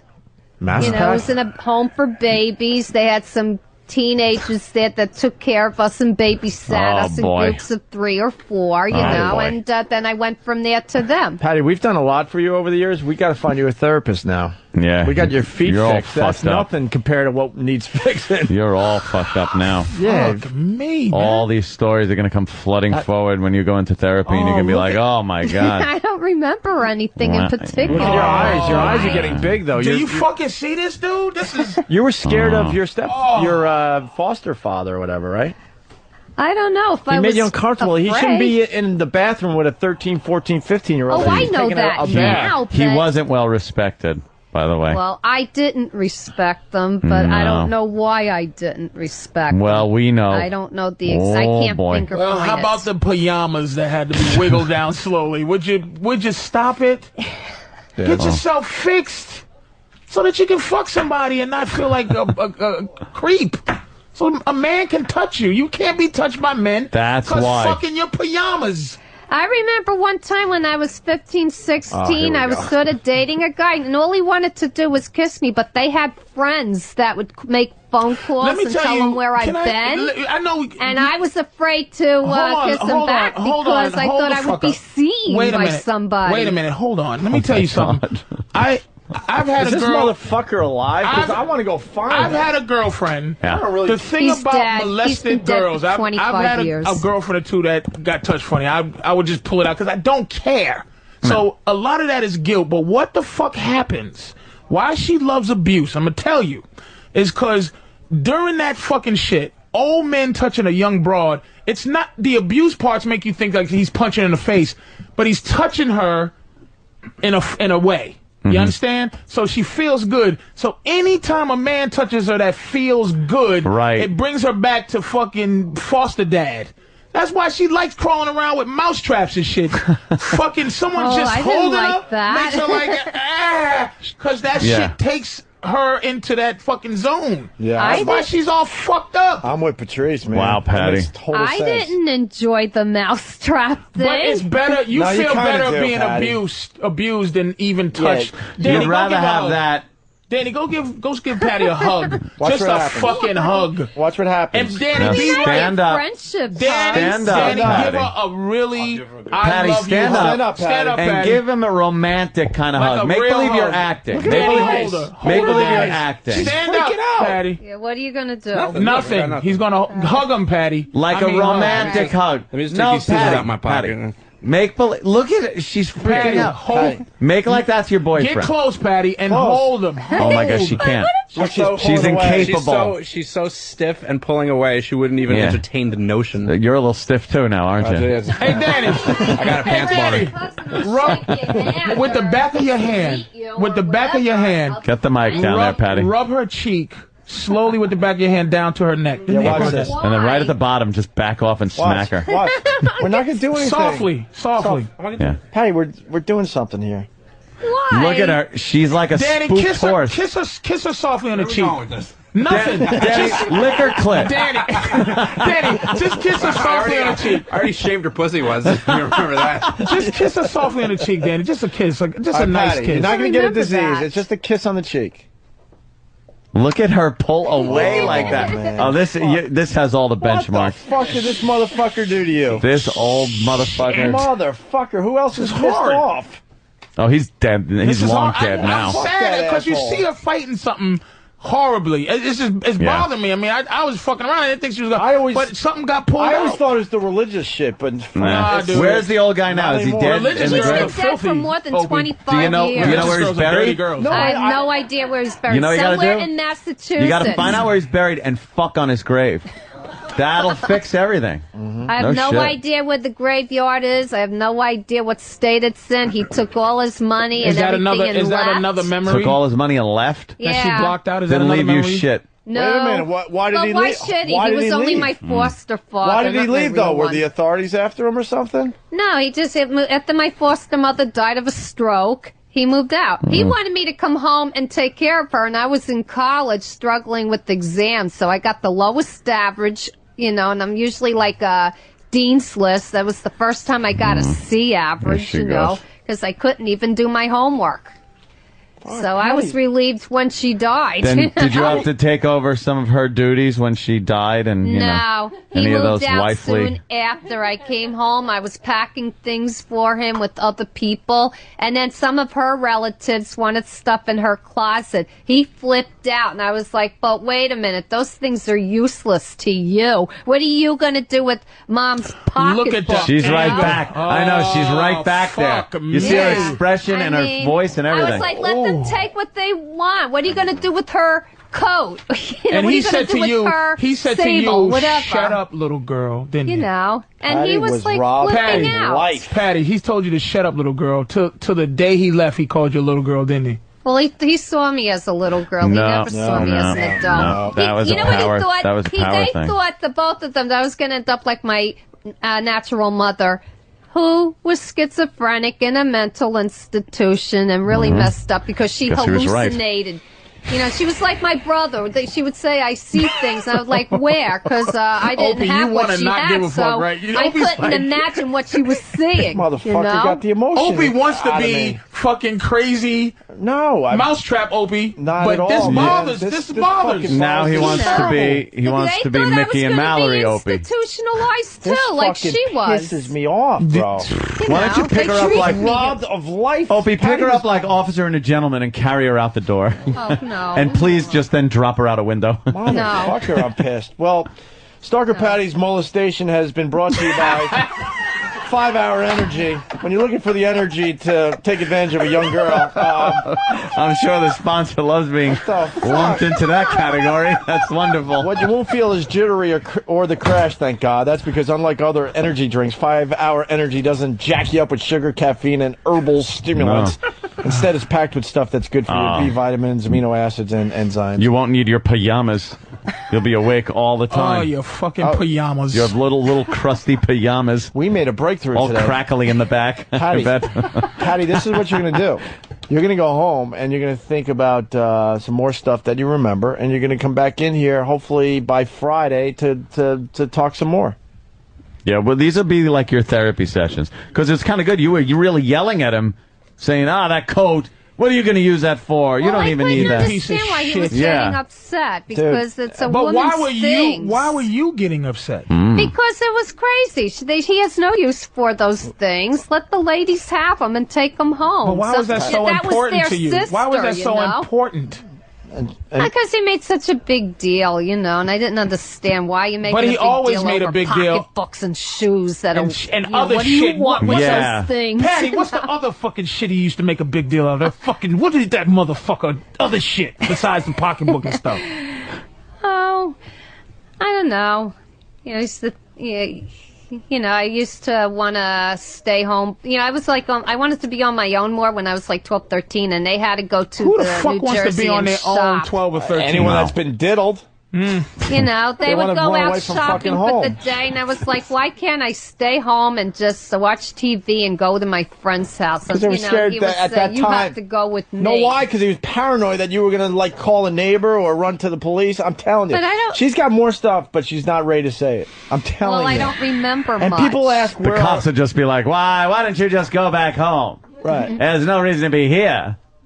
People ask where Put the little. She'd be eating an ice cream cone with the police hat on while the old man comes and picks her up. Yeah. You They'd would shake have hands with to the cop, get give that little You would knowing have to get nod. that hypnotist that Ron and Fez bring in, Oh, and we're he would going have to. to put me under. We're going to, but listen to me. Like, people ask where our line is. Fuck, Yeah. Here's Patty. Here's Patty growing up. You can get a doggy style, you can get a ling on your side. Those are your only choices. It's my house and I get to say. Oh, my God. Fancy talk for a whore. Patty, man. Liar, whore, and you know it. You ever suck a guy's cock? Show me how you suck a guy's cock.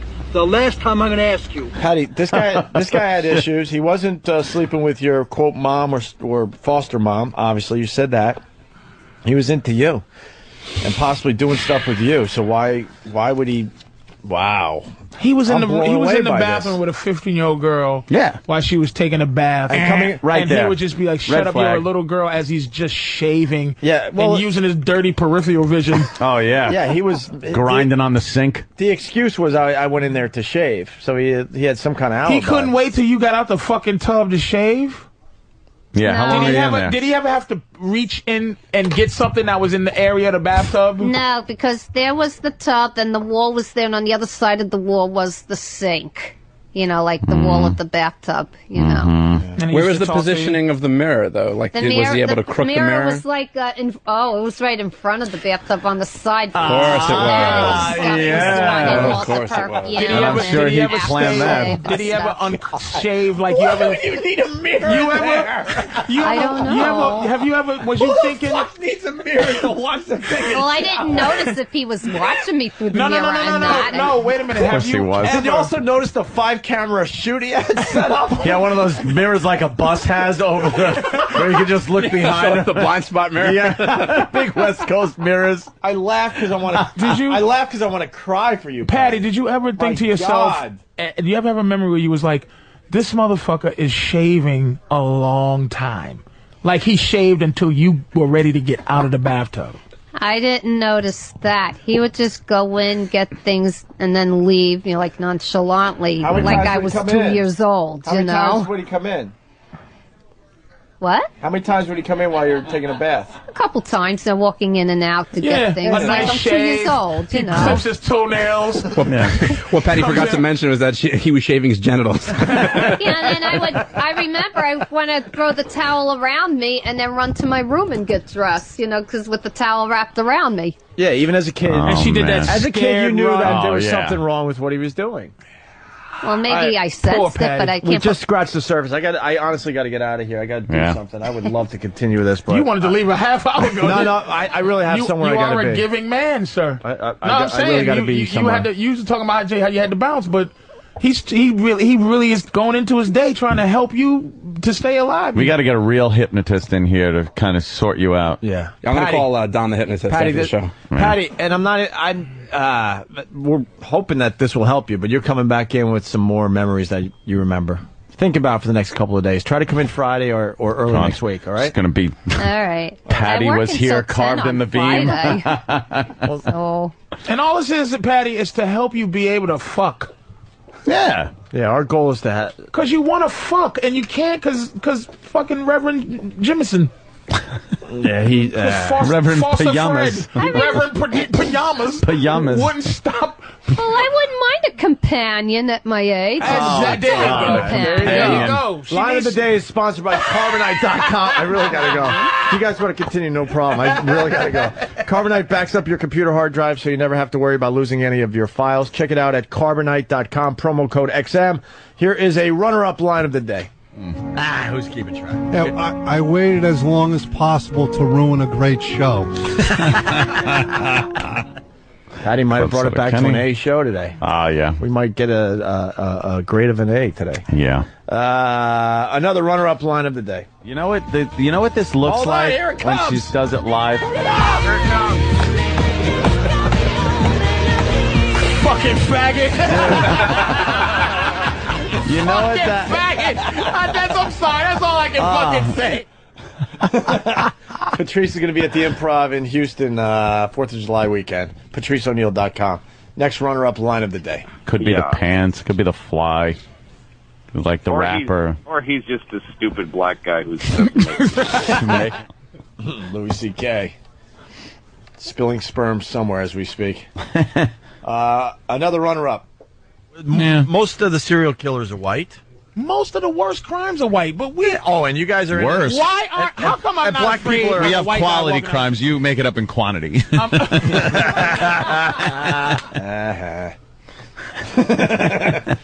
One more? One more. A little disrespectful, Opie. You think Casey's on the phone? Like, that's What's number 39? But have you ever in your life had to get up, okay? Mm-hmm. And then after this, what if you had to go and be the voice of Shaggy and Robin from the Super Bowl? Yeah, you know. And of course, Patty, thank you. Patty. You're Yes, coming in with thank more you. stories by Friday, okay? Yeah, after 10 though, because I work until 10. After 10. I'm opening 4:45 a.m. to 10. That's our call it in hour. Yeah, we don't really. We don't want to work. What? We just call in the show at that point. All right, you come in when you can. You figure it out. And it'll Yeah, be a we'll nice get here by surprise. 10:30. Patty, man, Jesus. God damn it. And no one was there to help you. Fuck, that pisses me off. Well, I don't in the really care. 60s, you know, children were seen and not heard. All right, Parents were in we control. heard that already. All right, here is your line of the day. Here comes line of the day. Line of the day.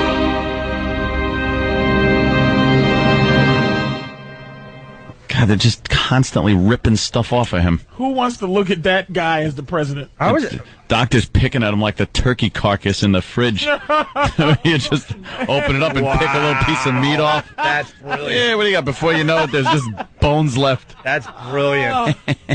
You're out of business now, buddy. Tippy Tom. That was a John McCain reference. That was really good. All right, we're out. Patrice, thank you. Later. Patrice, thank you. Thank you, sir. Patty, thanks. Get help. Jesus Christ.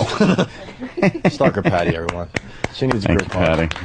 Look at that. Yeah. They're in shock. Oh out my there. God! Look at that. I've They're never like- seen her get so much support. They're exhausted. They're like passing. And you know, around a look at her. She towel. walks like she still wears the corrective The towel. shoe from Forrest Gump. I gotta go. All right. Shut the mics off and let's leave.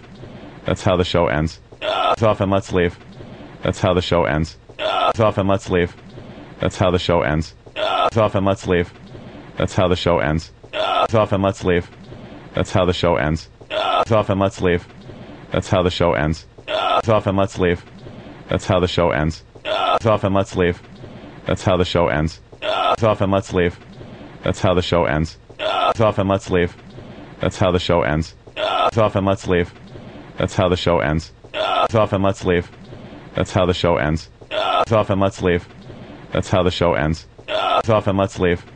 That's how the show ends. It's off and let's leave. That's how the show ends. It's off and let's leave. That's how the show ends. It's off and let's leave. That's how the show ends. It's off and let's leave. That's how the show ends. It's off and let's leave. That's how the show ends. It's off and let's leave. That's how the show ends. It's off and let's leave. That's how the show ends. It's off and let's leave. That's how the show ends. It's off and let's leave. That's how the show ends. It's off and let's leave. That's how the show ends.